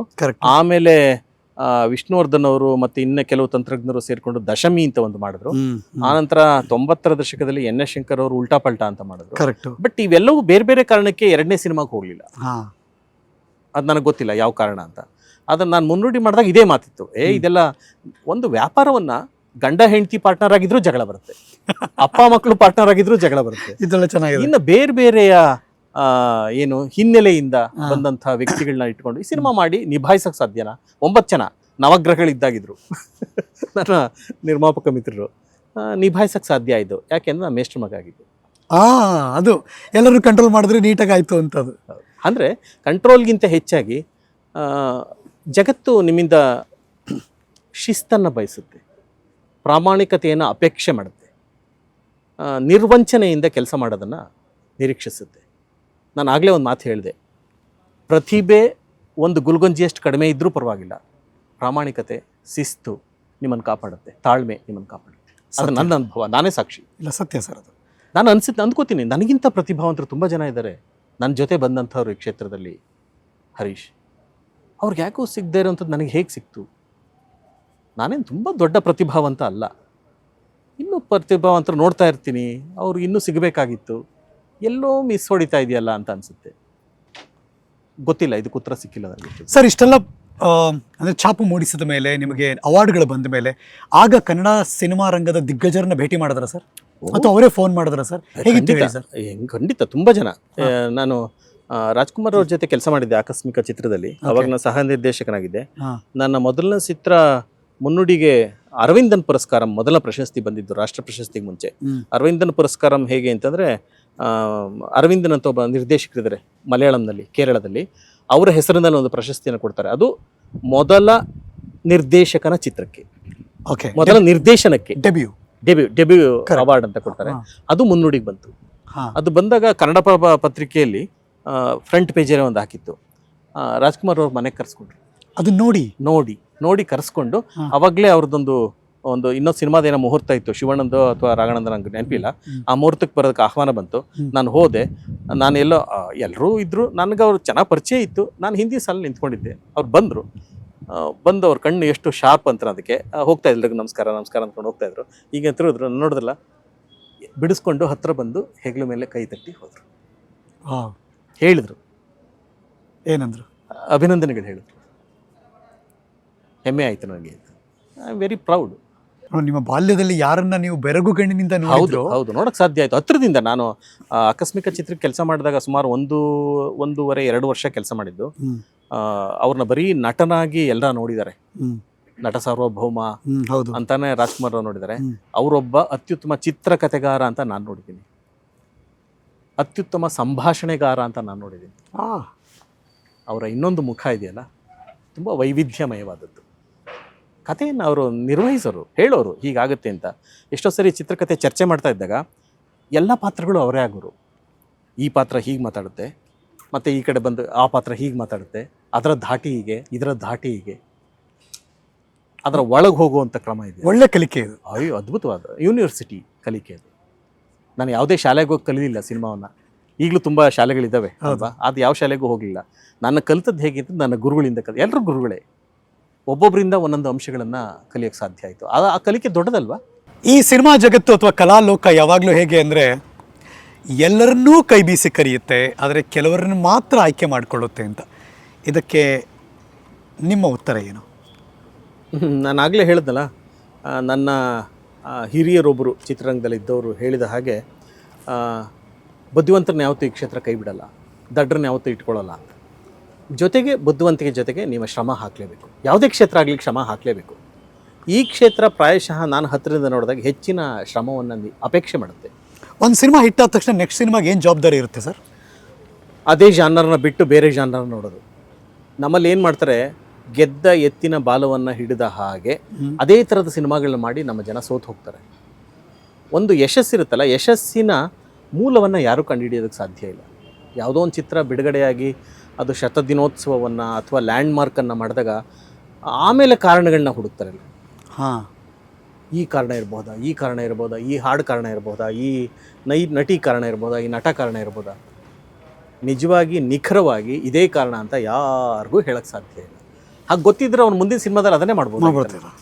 ಯಾರಿಗೂ ಹೇಳಕ್ಕೆ ಸಾಧ್ಯ. ಸೊ ಸಿದ್ಧ ಸೂತ್ರ ಇಲ್ಲ, ಖಂಡಿತ ಇಲ್ಲ. ಸಿದ್ಧ ಸೂತ್ರ ಇಲ್ಲ. ನೀವು ಹೊಸತನ್ನ out of the blue, out of the box ಅಂತ ಒಂದು ಪದ ಬಳಸ್ತೀವಿ ನಾವು. ಹೌದು, ಅದನ್ನ ಬಳಸಬೇಕು. ಅದು ಎಲ್ಲ ಸರಿ ವರ್ಕ್ ಆಗುತ್ತೆ ಅಂತಲ್ಲ, ಯಾವುದೋ ವರ್ಕ್ ಆಗುತ್ತೆ. ಯಾವುದು ವರ್ಕ್ ಆಗುತ್ತೆ ಅಂತ ಯಾರಿಗೂ ಗೊತ್ತಿಲ್ಲ. ರಿಸ್ಕ್ ಫ್ಯಾಕ್ಟರ್ ಇದೆ, keep on try. Risk factor ಇದ್ದೇ ಇದೆ. ಎಸ್. ಬಟ್ ನಿಮ್ಮ ಯಶಸ್ಸಿನ ಹಾದಿಯಲ್ಲಿ ಪ್ರತಿ ಹಂತದಲ್ಲೂ ಕೂಡ ಯಶಸ್ಸನ್ನು ಪಡ್ಕೊಂಡ್ರಲ್ಲ, ಆಗ ನೀವು ಬಳಸಿದಂಥ ಫಾರ್ಮುಲಾ ಏನು? ಒಂದು, ನನಗೆ ತುಂಬ ಕೈ ಹಿಡಿದ ಸಾಹಿತ್ಯದ ಹಿನ್ನೆಲೆ. ನಾನು ತುಂಬ ಕಥೆಗಳನ್ನು ಓದ್ತಾ ಇದ್ದೆ. ನನಗೆ ಅನುಕೂಲ ಎಲ್ಲಾಯಿತು ಅಂತಂದರೆ, ಒಂದು ಸಾಹಿತ್ಯದ ವಿದ್ಯಾರ್ಥಿಯಾಗಿದ್ದೆ. ವಿಪುಲವಾದ ಸಾಹಿತ್ಯವನ್ನು, ಕುವೆಂಪುರಾಗಿರ್ಬೋದು, ಕಾರಂತರಾಗಿರ್ಬೋದು, ಭೈರಪ್ಪನವರಾಗಿರ್ಬೋದು, ಅವರೆಲ್ಲರ ಸಾಹಿತ್ಯವನ್ನು ಓದುವಂಥ ಅವಕಾಶ ನನಗೆ ಸಿಕ್ತು. ಸನ್ನಿವೇಶ ನನಗೆ ಸೃಷ್ಟಿಯಾಯಿತು. ಅದನ್ನು ಓದ್ತಾ ಇದ್ದೆ ಸಾಹಿತ್ಯ ವಿದ್ಯಾರ್ಥಿಯಾಗಿ. ಪತ್ರಕರ್ತನಾಗಿದ್ದಾಗ ಸಾಮಾಜಿಕ ಸಮಸ್ಯೆಗಳನ್ನು ಹತ್ತಿರದಿಂದ ನೋಡ್ತಾ ಇದ್ದೆ. ನಾನು ಹಳ್ಳಿಯಿಂದ ಬಂದಿದ್ದರಿಂದ ನನ್ನ ಅನುಭವಗಳು ಭಾಳ ಗಟ್ಟಿಯಾಗಿತ್ತು. ಮನುಷ್ಯ ಸಂಬಂಧಗಳ ಬಗ್ಗೆ ಯೋಚನೆ ಮಾಡ್ತಾ ಇದ್ದೆ. ನಾನು ತಕ್ಷಣ ಯಾವಾಗಲೂ ಯೋಚನೆ ಮಾಡೋದೇನೆಂದರೆ, ಮನುಷ್ಯರ ಜೊತೆ ಮಾತಾಡ್ತಾ ಇದ್ದಾಗ ನನ್ನನ್ನು ನಾನು ಅವರ ಜಾಗದಲ್ಲಿ ನಿಂತ್ಕೊಂಡು ಯೋಚನೆ ಮಾಡ್ತೀನಿ. ನಿಮ್ಗೆ ಅರ್ಥ ಆಗುತ್ತೆ. ನೀವು ಸೆಲ್ಫ್ ಸೆಂಟ್ರಿಕ್ ಆಗಿರಬಾರ್ದು. ಒಬ್ಬ ಕಲಾವಿದ ಇದನ್ನಲ್ಲ, ಯಾವ ನೀರಿದ್ದ ಹಾಗೆ, ಯಾವ ಗ್ಲಾಸ್ ಆಗಿರಬೇಕು ಅಂತ. ಸೊ ಇವೆಲ್ಲವೂ ಕಾಪಾಡೋದು ನನ್ನ ವಸ್ತುಗಳ ಆಯ್ಕೆಯಲ್ಲಿ. ನನಗೇನೋ ಅದ್ರಲ್ಲಿ ಕತೆ ಕಾಣಿಸ್ತಾ ಇತ್ತು. ನಾನು ಸಿನಿಮಾಗಳನ್ನ ಮಾಡಿದಾಗ ಪತ್ರಿಕೆ ಓದ್ತಾ ಇದ್ದೆ. ಪತ್ರಿಕೆಯಲ್ಲಿ ಓದಂಥ ಯಾವುದೋ ಒಂದು ಹೆಡ್ಲೈನಲ್ಲಿ ಇಲ್ಲಿ ಸಿನಿಮಾ ಇದೆ ಅಂತ ಅನ್ಸೋದು. ಒಂದು ಲೈನ್, ಅದು ಒಂದು ಲೈನಲ್ಲಿ ಒಂದೇ ಸಾಲು. ನಾನು 2008ರಲ್ಲಿ ವಿಮುಕ್ತಿ ಅಂತ ಒಂದು ಸಿನಿಮಾ. ಕರೆಕ್ಟ್, ಹೌದು. ನೀವಿಲ್ಲಿ 15 ದಿನದಲ್ಲಿ ಸಾಯಬೇಕು, ಇಲ್ಲವೇ ಜಾಗ ಖಾಲಿ ಮಾಡಬೇಕು, ಇದು ಶೀರ್ಷಿಕೆ. ಫ್ರಂಟ್ ಪೇಜಲ್ಲಿ ಬಂದಿದ್ದು. ಆ ಸಾಲು ಓದಿದ ತಕ್ಷಣ ವರದಿ ಓದಕ್ಕೆ ಮುಂಚೆನೇ ಇದೇನೋ ಕಥೆ ಇದೆ ಅಂತ ಅನಿಸ್ತು. ಆ ಗುರುತಿಸೋ ಶಕ್ತಿ ಹೇಗೆ ಬಂತು ನಮಗೆ, ಅದು ಇಂಪಾರ್ಟೆಂಟ್. ಅದು ನಿಮಗೆ ಅನುಭವನೇ. ಹೌದು ಹೌದು, ಸತ್ಯ. ಅನುಭವ. ಹಾಗೆ ನನಗೆ FDI, ಫಾರಿನ್ ಡೈರೆಕ್ಟ್ ಇನ್ವೆಸ್ಟ್ಮೆಂಟ್ ಬಂದಾಗ ಭಾರತ್ ಸ್ಟೋರ್ಸ್ ಅಂತ ಸಿನಿಮಾ ಮಾಡಬೇಕು ಅಂತ ಅನಿಸ್ತು. ಹೌದು. ನನ್ನ ಮಗನನ್ನು, ಅವನು SSLC ಓದ್ತಾ ಇದ್ದ, ಅವಾಗ ಟ್ಯೂಷನ್ಗೆ ಅಂತ ಕರ್ಕೊಂಡೋಗಿದ್ದೆ. ಅವ್ನು ಟ್ಯೂಷನ್ ಮುಗಿಸ್ಕೊಂಡು ಬರೋವರೆಗೂ ಕಾದಿದ್ದೆ. ಎದುರುಗಡೆ 2 ಅಂಗಡಿಗಳಿದ್ದು, ಒಂದು ಶೆಟ್ರ್ ಅಂಗಡಿ ಇತ್ತು, ಇನ್ನೊಂದು ಪ್ಲಾಸ್ಟಿಕ್ ಅಂಗಡಿ ಇತ್ತು. ಅವೆರಡನ್ನು ನೋಡಿದಾಗ ವ್ಯತ್ಯಾಸ ಕಾಣ್ತು ನನಗೆ. ಪ್ಲಾಸ್ಟಿಕ್ ಅಂಗಡಿ ತುಂಬ ಆಕರ್ಷಕವಾಗಿದೆ, ಕಣ್ಣಿಗೆ ಹೊಳಪುತ್ತೆ. ಇಲ್ಲಿ ಶೆಟ್ರ್ ಅಂಗಡಿಯಲ್ಲಿ ಬರೀ ಮಂಕಾಗಿದೆಯಲ್ಲ ಇದು. ಅವಾಗ ಅನ್ನಿಸ್ತು ನನಗೆ, ಅವಾಗ ನನ್ನ ಬಾಲ್ಯ, ನಾನು ಕಂಡಂಥ ಗೋವಿಂದ ಶೆಟ್ಟಿ ಎಲ್ಲ ಕಣ್ಣು ಮುಂದೆ ಬಂದರು. ಸೊ ಭಾರತ್ ಸ್ಟೋರ್ಸ್ ಬಂತು. ಅದಕ್ಕೆ ನೋಡಿ, ದೀರ್ಘವಾಗಲ್ಲ ಅನ್ನೋದಾದ್ರೆ ಅದನ್ನು ಒಂದು ಅನುಭವ ಹೇಳ್ತೀನಿ. ನಾನು 85ರಲ್ಲಿ ಬೆಂಗಳೂರಿಗೆ ಹಳ್ಳಿಯಿಂದ ಬಂದು ಮೊದಲು ಕೆಲಸ ಮಾಡ್ತಾ ಇರುವಾಗ ಮೆಜೆಸ್ಟಿಕ್ನಿಂದ ಶ್ರೀನಗರಕ್ಕೆ ಬಸ್ನಲ್ಲಿ ಓಡಾಡ್ತಾ ಇದ್ದೆ. ಕಿಟಕಿ ಪಕ್ಕ ಕೂತ್ಕೊಂಡು ಎಲ್ಲ ಬೋರ್ಡನ್ನು ಓದೋದು ನನ್ನ ಹವ್ಯಾಸ. ಅವಾಗ ಬಂದಾಗ ನಿರ್ಮಲಾ ಸ್ಟೋರ್ಸ್ ಅಂತ ಯಾಕೆ ಕರೀತಾರೆ ಇದನ್ನ? ಮಲ್ಲೇಶ್ವರಂ ಕಡೆ ಇಲ್ಲ, ಹನುಮಂತ ನಗರ. ಆಮೇಲೆ ದೇವಸ್ಥಾನ ಸ್ಟಾಪ್, ಯಾಕೆಂದ್ರೆ ಮಲ್ಲೇಶ್ವರಂ ಕಡೆ ವೀಣಾ ಸ್ಟೋರ್. ವೀಣಾ ಸ್ಟೋರ್, ಸುಬ್ರಹ್ಮಣ್ಯ ಸ್ವಾಮಿ ದೇವಸ್ಥಾನ ಇದೆ, ಹಾಗಾಗಿ ಸುಬ್ರಹ್ಮಣ್ಯ ಸ್ಟಾಪ್.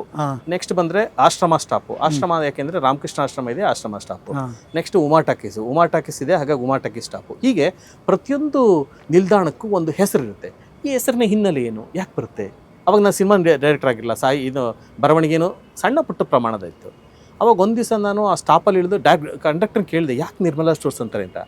ಗೊತ್ತಿಲ್ಲ ರೀ ಅಂತಂದು ಇಳಿದೆ. ನಾನು ಒಂದು ಸ್ಟಾಪ್ ಹಿಂದೆನೇ, ನಮ್ಮ ಮನೆಗಿಂತ ಹಿಂದೆನೇ ಇಳಿದು ಅಲ್ಲಿ ಈ ಕಡೆಯಿಂದ ಒಂದು ಸ್ವಲ್ಪ ದೂರ ನಡ್ಕೊಂಡು ಹೋಗಿ ಎಲ್ಲ ಬೋರ್ಡ್ ಓದಿದೆ. ಆ ಕಡೆಯಿಂದ ನೋಡಿದೆ, ಅಲ್ಲೂ ನಿರ್ಮಲಾ ಸ್ಟೋರ್ಸ್ ಇರಲೇ ಇಲ್ಲ. ಯಾರೋ ವಯಸ್ಸಾದರೂ ಸಿಕ್ಕ ಕೇಳಿದೆ, ಯಾಕೆ ಇದನ್ನು ನಿರ್ಮಲಾ ಸ್ಟೋರ್ಸ್ ಹತ್ರ ಅಂತ. ಅವ್ರು ಬನ್ನಿ ಅಂತ ಕರ್ಕೊಂಡ್ಬಂದು ತೋರಿಸಿದ್ರು. ಒಂದು ಮಸುಕಾದ ನಿರ್ಮಲಾ ವಸ್ತ್ರಾಲಯ ಅಂತ ಇತ್ತು. ಶೆಟ್ರ್ ಹಾಕಿದೆ. ಆ ಶೆಟ್ರು ತುಕ್ಕಿಡಿದಿದೆ ಅಂದರೆ ಬಾಗಿಲು ಹಾಕಿ ಎಷ್ಟೋ ವರ್ಷಗಳಾಗಿ. ಆ ಅಂಗಡಿ ಪ್ರಾಯಶಃ ಆರಂಭದ ದಿನಗಳಲ್ಲಿ ಬಸ್ ಓಡಾಡೋ ರಸ್ತೆ ಆದಾಗ ಅಲ್ಲಿ ಇತ್ತು ಅಂತ ಕಾಣುತ್ತೆ. ಪ್ರಮುಖವಾಗ ಇದರಿಂದ ನಿರ್ಮಲಾ ವಸ್ತ್ರಾಲಯ ಅನ್ನೋದ್ರ ಬದಲು ನಿರ್ಮಲಾ ಸ್ಟೋರ್ಸ್ ಅಂತ ಇದ್ರು. ಇದು 85ರಲ್ಲಿ ನಡೆದ ಘಟನೆ. ನಾನು ಸಿನಿಮಾ ಮಾಡಿದಾಗ 2011ರಲ್ಲಿ ಭಾರತ್ ಸ್ಟೋರ್ಸ್ ಮಾಡಿದಾಗ ಈ ಅನುಭವ ಇಟ್ಕೊಂಡು ಸಿನಿಮಾ ಬರೆದೆ. ಇವತ್ತಿನ ಸೀತಾ ಸರ್ಕಲ್ ಹೆಂಗೆ ಬಂತು ಅಂತ ತುಂಬ ಜನ ಗೊತ್ತಿಲ್ಲ ಸರ್. ಅಲ್ಲೊಂದು ಮನೆ ಇದೆ, ಎಕ್ಸಾಕ್ಟ್ಲಿ ಹಾಗೆ ಅದೇ ಲಾಸ್ಟ್ ಇತ್ತು. ಇದು ಈ ಕುತೂಹಲ ಹೇಗೆ ಹುಟ್ಟಿತು ನಿಮಗೆ? ಹೌದು ಅಲ್ವಾ? ಆ ಕುತೂಹಲ ನೀವು ಬೆಳೆಸ್ಕೋಬೇಕು, ಪ್ರತಿಯೊಂದನ್ನು ಹಿನ್ನೆಲೆಯನ್ನ ನೋಡೋ. ಬಹುಶಃ ಇದು ಈ ಜರ್ನಲಿಸ್ಟ್ಗಳಿಗೆ, ಪತ್ರಿಕೋದ್ಯಮಿಗಳಿಗೆ ಜಾಸ್ತಿ ಕಾಡುತ್ತೆ. ಇವೆಲ್ಲವೂ ಕಾಪಾಡ್ತು ನನ್ನ ಅಂತ ಸಾಹಿತ್ಯದ ಮತ್ತೆ ಪತ್ರಕರ್ತರ ಹಿನ್ನೆಲೆ, ಇವೆಲ್ಲವೂ ನನಗೆ ಸಹಾಯಕ. ಬಟ್ ಒಂದು ಸಿನಿಮಾಗಿಂತ ಇನ್ನೊಂದು ಸಿನಿಮಾ ವಿಭಿನ್ನ. ಹಾಗೆ ಮುನ್ನುಡಿ ಆಗಿರಲಿ, ಅಥವಾ ಅದು ಅತಿಥಿ ಆಗಿರಲಿ, ಅಥವಾ ಅದು ಬೇರ್ ಆಗಿರಲಿ, ಅಥವಾ ಡಿಸೆಂಬರ್ 1 ಮೂವಿ ಆಗಿರಲಿ, ಪ್ರತಿಯೊಂದನ್ನು ಕೂಡ ಬೇರೆ ಬೇರೆ ನೆಲೆಗಟ್ಟಲ್ಲಿ ಹೇಳೋಕೆ ಪ್ರಯತ್ನ ಪಡ್ತೀರಿ. ಅದು ಸಕ್ಸಸ್ ಕೂಡ ನಿಮಗೆ ಡಿಸೆಂಬರ್ 1 ಪ್ರಸ್ತಾಪ ಮಾಡಿದ್ರಿಂದ ಗ್ರಾಮ ವಾಸ್ತವ್ಯದಿಂದ ವಾಸ್ತವ್ಯವನ್ನು ಕಳೆದುಕೊಂಡವರು, ಇದು ಶೀರ್ಷಿಕೆ ಓದಿದ ತಕ್ಷಣ ಇಲ್ಲಿ ಸಿನಿಮಾ ಇದೆ ಅಂತ ಅನಿಸ್ತು. ಅದಕ್ಕೆ ಚಿತ್ರಕಥೆಗೆ ನ್ಯಾಷನಲ್ ಅವಾರ್ಡ್ ಬಂತು, ಸ್ಕ್ರೀನ್ ಪ್ಲೇಗೆ ಅವಾರ್ಡ್ ಬಂತು. ಹೌದು, ಕರೆಕ್ಟ್. ಮತ್ತೆ ಫಿಲ್ಮ್ ಫೇರ್ ಅವಾರ್ಡ್ ಬಂತು. ಹೌದು, correct. I remember this. Film fair ಇಲ್ಲ, ನ್ಯಾಷನಲ್ ಅವಾರ್ಡ್. ಬಟ್ ಇದು ಬೇರೆ ಯಾವುದೋ ಬಂತದಕ್ಕೆ ಸ್ಕ್ರೀನ್ ಪ್ಲೇಗೆ ಫಿಲ್ಮ್ ಅವಾರ್ಡ್ ಬಂದಿದೆ ಒಂದು. ಹಾಗೆ ಇದು ಹೇಗೆ ಅದನ್ನ ಎಕ್ಸ್ಪ್ಲೈನ್ ಮಾಡು ಅಂತ ಕೇಳಿದ್ರೆ ನನಗೆ ಎಕ್ಸ್ಪ್ಲೈನ್ ಮಾಡೋಕ್ಕೆ ಗೊತ್ತಾಗಲ್ಲ. ಸೊ ಹಾಗೆ ನೀವು ಒಂದು ಧಾಟಿಯನ್ನು ಹಿಡಿದು, ಅದು ನಾನು ಆಗಲೇ ಒಂದು ಮಾತು ಹೇಳಿದೆ, ಮತ್ತೆ ಅದು ರಿಪೀಟ್ ಆದರೂ ಹೇಳ್ತೀನಿ, ನಿಮ್ಮ ಶಕ್ತಿ, ನಿಮ್ಮ ಮಿತಿ ನಿಮಗೆ ಗೊತ್ತಿರಬೇಕು. ಸಂಪೂರ್ಣವಾಗಿ 100ಕ್ಕೆ 100 ಎಲ್ಲರೂ ಶಕ್ತಿವಂತರಲ್ಲ, ಸಂಪೂರ್ಣಕ್ಕೆ 100ಕ್ಕೆ 100 ಎಲ್ಲರಲ್ಲೂ ಮಿತಿಗಳಿರಲ್ಲ. ಎರಡು ಸಮ ಪ್ರಮಾಣದಲ್ಲ, ಸ್ವಲ್ಪ. ಅಷ್ಟಕ್ಕಾಗಲೇ ಒಂದು ಟ್ರೆಂಡಲ್ಲಿ ಬೇರೆ ಬೇರೆ ಸಿನಿಮಾಗಳು ಬರ್ತಿತ್ತು, ಬಟ್ ನಿಮ್ಮ ಸಿನಿಮಾನೂ ಬಂತು. ಹಂಗೆ ನೋಡೋಕೆ ಹೋದರೆ ಅದಾದ್ಮೇಲೆ ನೀವು ಸೈಲೆಂಟ್ ಆದ್ರಿ ಸರ್. ಹಂಗೆ ನೋಡೋಕೆ ಹೋದರೆ 2019 ನಂತರ ಸಿನಿಮಾ ಮಾಡೋಕ್ಕೆ ಸಾಧ್ಯ ಆಗಿಲ್ಲ. ಅದಕ್ಕೆ ಹಲವು ಕಾರಣಗಳು. ಮುಖ್ಯವಾದ ಕಾರಣ ಕೋವಿಡ್ ಬಂದು ನಮ್ಮೆಲ್ಲರನ್ನು ಧೃತಿಗೆಡಿಸ್ತು. 2-3 ವರ್ಷ ಸಿನಿಮಾ ಕೈ ಹಾಕೋದು. ಆದರೆ ನಾನು ಹೇಳ್ತೀನಿ, ನಾವಿದ್ದ ಕಾಲ ಚೆನ್ನಾಗಿತ್ತೇನೋ ಅಂತ ಅನಿಸುತ್ತೆ ಸಿನಿಮಾಗಳ ದೃಷ್ಟಿಯಲ್ಲಿ. ಈಗ ಆಯ್ಕೆಗಳು ತುಂಬ ಇದೆ. ಅಲ್ಲ, ನೋಡುವಿಕೆಗ ಅಥವಾ ಸಿನಿಮಾ ಮಾಡುವಿಕೆಗ? ಸಿನಿಮಾ ಮಾಡುವಿಕೆಗೂ ಹೌದು, ನೋಡುವಿಕೆಗೂ ಹೌದು. ನೋಡಿ, ಇವತ್ತೇನಾಗಿದೆ,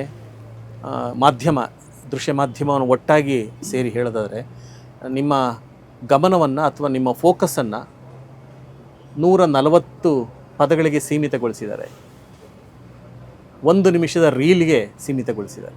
ನೀವು ಅದನ್ನು ನೋಡ್ತೀರಿ. ನಿಮ್ಮ ಮಿತಿ ಏನು? 140 ಪದಗಳು, 1 ನಿಮಿಷದ ರೀಲ್ಸ್ ಅಂತ ನಾವು ಕರಿತೀವಲ್ಲ, ಅಷ್ಟರಲ್ಲಿ ನಿಮಗೆ ತೃಪ್ತಿ ಸಿಗುತ್ತೆ. ತೃಪ್ತಿ ಅಂದರೆ ಅಷ್ಟಕ್ಕೆ ಮಿತಿಗೊಳಿಸಿದೆ. ಇದನ್ನು ಯಾರು ಮಾಡಿದ್ದು?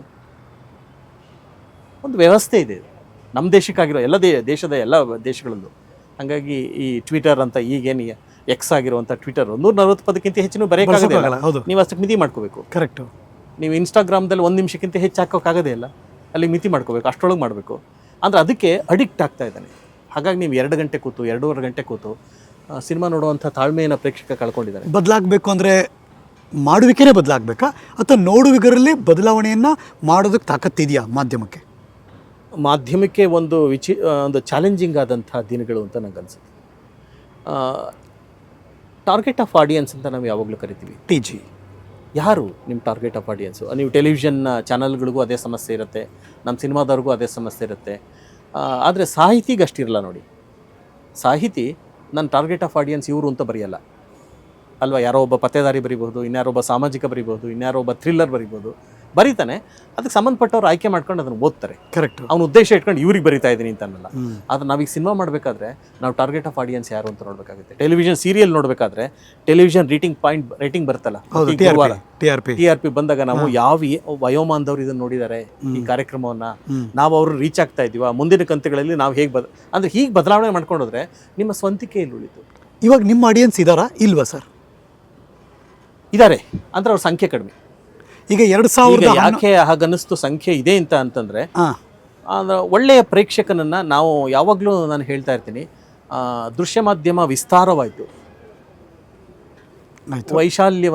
ವಿಶಾಲತೆಯನ್ನ ಪಡ್ಕೋತು, ಸಂಖ್ಯೆಯನ್ನು ಹೆಚ್ಚಿಗೆ ಮಾಡ್ಕೊಂಡ್ವಿ, ಪ್ರೇಕ್ಷಕರ ಸಂಖ್ಯೆಯನ್ನ ಕಡಿಮೆ ಮಾಡ್ತೀವಿ. 2008 2011 ಬೇರೆ ಬೇರೆ ವರ್ಷಗಳಲ್ಲಿ ನೀವು ಸಿನಿಮಾ ಮಾಡಿದಾಗ ಯಾರೋ ಒಬ್ರು ಅವಾಗಿನ ನೋಡುಗರು 30-35 ವರ್ಷದಲ್ಲಿ ಇರೋರಿಗೆ ಈಗ ಒಂದು 15 ವರ್ಷ ಎಕ್ಸ್ಟ್ರಾ ಆಗಿರುತ್ತೆ, 20 ವರ್ಷ ಎಕ್ಸ್ಟ್ರಾ ಆಗಿರುತ್ತೆ. ಯಾರು ಚಿಕ್ಕವರಿದ್ರು ಅವ್ರೊಂದು ಸ್ವಲ್ಪ ಮೆಜಾರಿಟಿಗೆ ಬಂದಿರ್ತಾರೆ. ಈಗ ಆ ಟ್ರೆಂಡ್ಗೆ ತಕ್ಕಂಗೆ ನಾನು ಸಿನಿಮಾ ಮಾಡಬೇಕು ಅಂತ ಯಾವತ್ತಾರ ಅನ್ಸಿದ್ದು? ಖಂಡಿತ ಅನಿಸಿಲ್ಲ. ನಾನು ಸಿನಿಮಾನ ನನಗೋಸ್ಕರ ಮಾಡ್ತೀನಿ. ಆ ಸಿನಿಮಾ ನನಗೆ ಸಂತೋಷ ಕೊಡಬೇಕು, ನನ್ನ ಅಭಿವ್ಯಕ್ತಿಯ ಮಾಧ್ಯಮ ಅದು. ನಾನು ನಿಮಗೆ ಸಿನಿಮಾ ಮಾಡ್ತೀನಿ ಅಂತಂದರೆ ನಾನು ಮಾರುಕಟ್ಟೆ ಆಗ್ತೀನಿ. ನಿಮ್ಗಿಷ್ಟ ಇಲ್ಲ? ನನಗಿಷ್ಟ ಇಲ್ಲ. ನನಗಿಷ್ಟವಾದ ಸಿನಿಮಾವನ್ನು ನಾನು ಮಾಡ್ತೀನಿ, ನನ್ನ ಮನೋಭಾವಕ್ಕೆ ಒಗ್ಗುವಂಥ ಸಿನಿಮಾವನ್ನು ಮಾಡ್ತೀನಿ, ಅದು ನನ್ನಂಥವ್ರಿಗೆ ಇಷ್ಟ ಆಗುತ್ತೆ. ನಾನು ವಾಪಸ್ ಹೋಗ್ತೀನಿ. ಸ್ಟಾರ್ಟಿಂಗಲ್ಲಿ ನಿಮಗೆ ರೆಕಗ್ನಿಷನ್ ಕೊರತೆಯಲ್ಲಿ ಮಾತಾಡ್ತಿದ್ರಿ, ಅದಾದಮೇಲೆ ಹ್ಯೂಜ್ ರೆಸ್ಪಾನ್ಸ್ ಮತ್ತು ರೆಕಗ್ನಿಷನ್ ನಿಮಗೆ ಬಂತು, ಎತ್ತರಕ್ಕೆ ನಿಮ್ಮನ್ನು ತೆಗೆದುಕೊಂಡು ಹೋಯಿತು. ಮತ್ತೆ ಈಗ ನಾನೆಲ್ಲ ಸೈಲೆಂಟ್ ಆದೆ, ಆ ರೆಕಗ್ನಿಷನ್ ಮತ್ತೆ ಬೇಕು ಅಂತ ಕಾಡ್ತಿಲ್ವ? ಇಲ್ಲ, ನಂಗೆ ತೃಪ್ತಿ ಇದೆ ನಾನು ಮಾಡಿರೋ ಕೆಲಸದ ಬಗ್ಗೆ. ನೀವು 10 ಹೆರೋದಕ್ಕಿಂತ ಇದು ಒಂದು ಮುತ್ತಿರಬೇಕು, ಒಂದು ಮುತ್ತನ್ನು ಹೇರುವನ್ನ ಹಾಗೆ ನಾವೆಲ್ಲ ಮಾಡಿರೋ ಸಿನಿಮಾಗಳೆಲ್ಲ ಯಶಸ್ಸಾಗಬೇಕು ಅಂತ ಇಲ್ಲ. ನನ್ನೊಳಗೆ ಕಥೆಗಳಿಲ್ಲ ಅಂತ ಅಲ್ಲ, ತುಂಬ ಕಥೆಗಳಿದ್ದಾವೆ. ಆದರೆ ಇವತ್ತೇನಾಗಿದೆ, ಒಂದು ಕವಲುದಾರಿಯಲ್ಲಿ ಇಡೀ ಚಿತ್ರರಂಗ ಮಾಧ್ಯಮ ನಿಂತಿದೆ ಅಂತ ನಂಗೆ ಅನಿಸುತ್ತೆ. ನಾನು ಆಗಲೇ ಹೇಳಿದಾಗೆ ಟಾರ್ಗೆಟ್ ಆಫ್ ಆಡಿಯನ್ಸ್ನ ಇಟ್ಕೊಂಡು ನಾನು ಯಾವತ್ತೂ ಸಿನಿಮಾ ಮಾಡಲ್ಲ. ಇವರು ನನ್ನ ಟಾರ್ಗೆಟ್ ಆಫ್ ಆಡಿಯನ್ಸು. ಇವತ್ತು ಪ್ಯಾನ್ ಇಂಡಿಯನ್ ಅಂತ ಸಿನಿಮಾಗಳು ಅಂತ ಕರಿತೀವಿ ಅಲ್ವಾ? ಹೌದು. ಇದು ನಮ್ಮನ್ನು ಎಲ್ಲಿ ಕರ್ಕೊಂಡು ಹೋಗ್ತಾ ಇದೆ? ನಿಮ್ಮ ಬೇರುಗಳು ನಿಮ್ಮ ನೆಲದಲ್ಲಿರಬೇಕು, ಅದು ನಿಮಗೆ ಸತ್ವವನ್ನು ಕೊಡುವಂಥದ್ದು. ಇದು ನಿಮ್ಮನ್ನು ಮೈಕ್ರೋ ಲೆವೆಲ್ ಅನ್ನೋದು ಮ್ಯಾಕ್ರೋ ಲೆವೆಲ್ನ ಮಾಡುತ್ತೆ. ಯಾವುದೋ ಒಂದು ಅಕಿರೋ ಕುರೋಸಾವನ ರೋಷಮನ್ ಸಿನಿಮಾ ಇಲ್ಲಿ ಕೂತ್ಕೊಂಡು ನೋಡಿದಾಗ ನಿಮ್ಗೆ ಇಷ್ಟ ಆಗುತ್ತೆ ಅಂದರೆ ನಿಮ್ಗೆ ಯಾಕೆ ಕನೆಕ್ಟ್ ಆಗುತ್ತೆ? ನಾನು ಸತ್ಯಜಿತ್ ರೇ ಅವರ ಪಾತೇರ್ ಪಾಂಚಾಲಿಯನ್ನು ನೋಡಿದಾಗ ಸಿನಿಮಾ ಕ್ಷೇತ್ರಕ್ಕೆ ಬಂದಿರಲಿಲ್ಲ. ಪಶ್ಚಿಮ ಬಂಗಾಳದ ಯಾವುದೋ ಒಂದು ಹಳ್ಳಿಯ ಕಥೆ ನನಗೆ ಹೆಂಗೆ ಕನೆಕ್ಟ್ ಆಗುತ್ತೆ? ಅದು ಬೇರುಗಳ ಸತ್ವ. ನಾವೆಲ್ಲ ಮನುಷ್ಯರು, ಚಿವುಟಿದ್ರೆ ನನಗೂ ನೋವಾಗುತ್ತೆ, ನಿಮಗೂ ನೋವಾಗುತ್ತೆ ಅಲ್ವಾ? ನಮ್ಮ ದುಃಖ, ನಗು.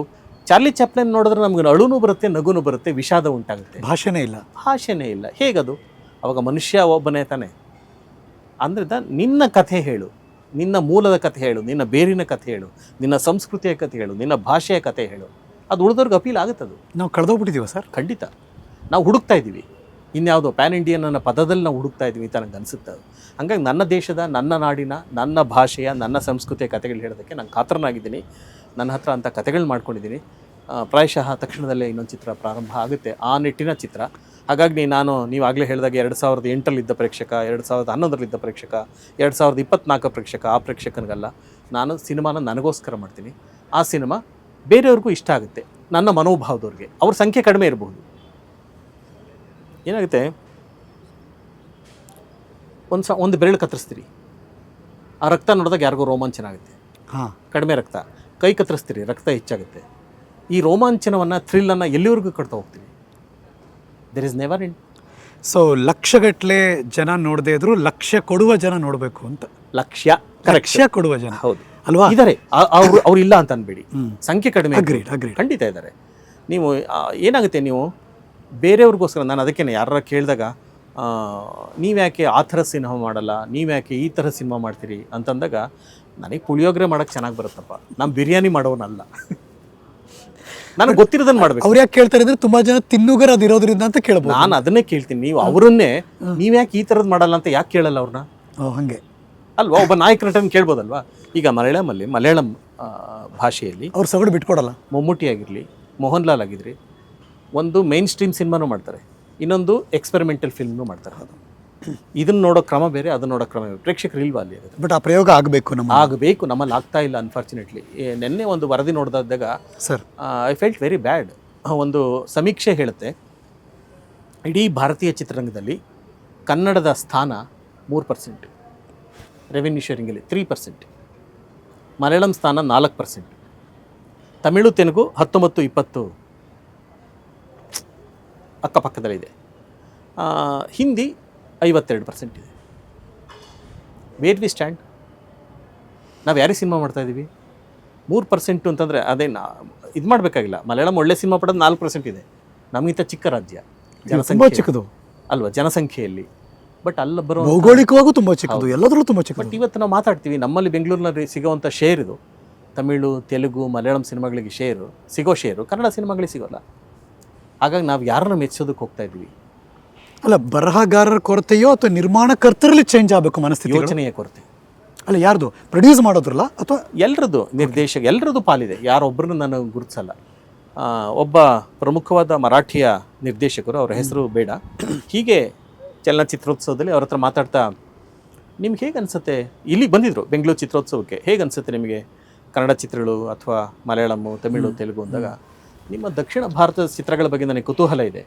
ಕುತೂಹಲದಿಂದ ನಾನು ಚಿತ್ರಗಳನ್ನು, ಈ 4 ಭಾಷೆಯ ಚಿತ್ರಗಳನ್ನು ನೋಡ್ತೀನಿ. ಇದು ಈ ಭಾರತೀಯ ಚಿತ್ರರಂಗದಲ್ಲಿ ಇದಕ್ಕೆ ಒಂದು ಸ್ಥಾನ ಇದೆ. ಆದರೆ ನನಗೆ ಆ 4 ಚಿತ್ರಗಳನ್ನು ಪ್ಲೇ ಮಾಡಿ ಶಬ್ದವನ್ನು ಮ್ಯೂಟ್ ಮಾಡಿದ್ರೆ ನಾನು ಹೇಳಬಲ್ಲೆ ಇದು ತಮಿಳು ಚಿತ್ರ, ನಾನು ಹೇಳಬಲ್ಲೆ ಇದು ತೆಲುಗು ಚಿತ್ರ, ನಾನು ಹೇಳಬಲ್ಲೆ ಇದು ಮಲಯಾಳಂ ಚಿತ್ರ. ಬಟ್ ನಾನು ಹೇಳಕ್ಕೆ ಸಾಧ್ಯ ಆಗಲ್ಲ ಇದು ಕನ್ನಡನ ಹೌದಾ ಅಲ್ವಾ? ಯಾವ ಕೊರತೆ ಇದೆ ನಮ್ಮಲ್ಲಿ? ಹಾಗಾದರೆ ಆ ನೆಲದ ಗುಣ ಕಾಣಿಸ್ತಿಲ್ಲ. ನೀವು ಅದನ್ನು ಮಾಡಿ. ಕಾಂತಾರ ಯಾಕೆ ಸರ್ ಸಕ್ಸಸ್ ಆಯಿತು? ರಿಷಬ್ ಶೆಟ್ಟಿ ಅವಾಗೇನಾಗಿದ್ರು, ಇವಾಗೇನಾದರೂ ಆಗಿರಲಿ ಅಲ್ವಾ? ಅಲ್ಲಿ ಏನಿದೆ?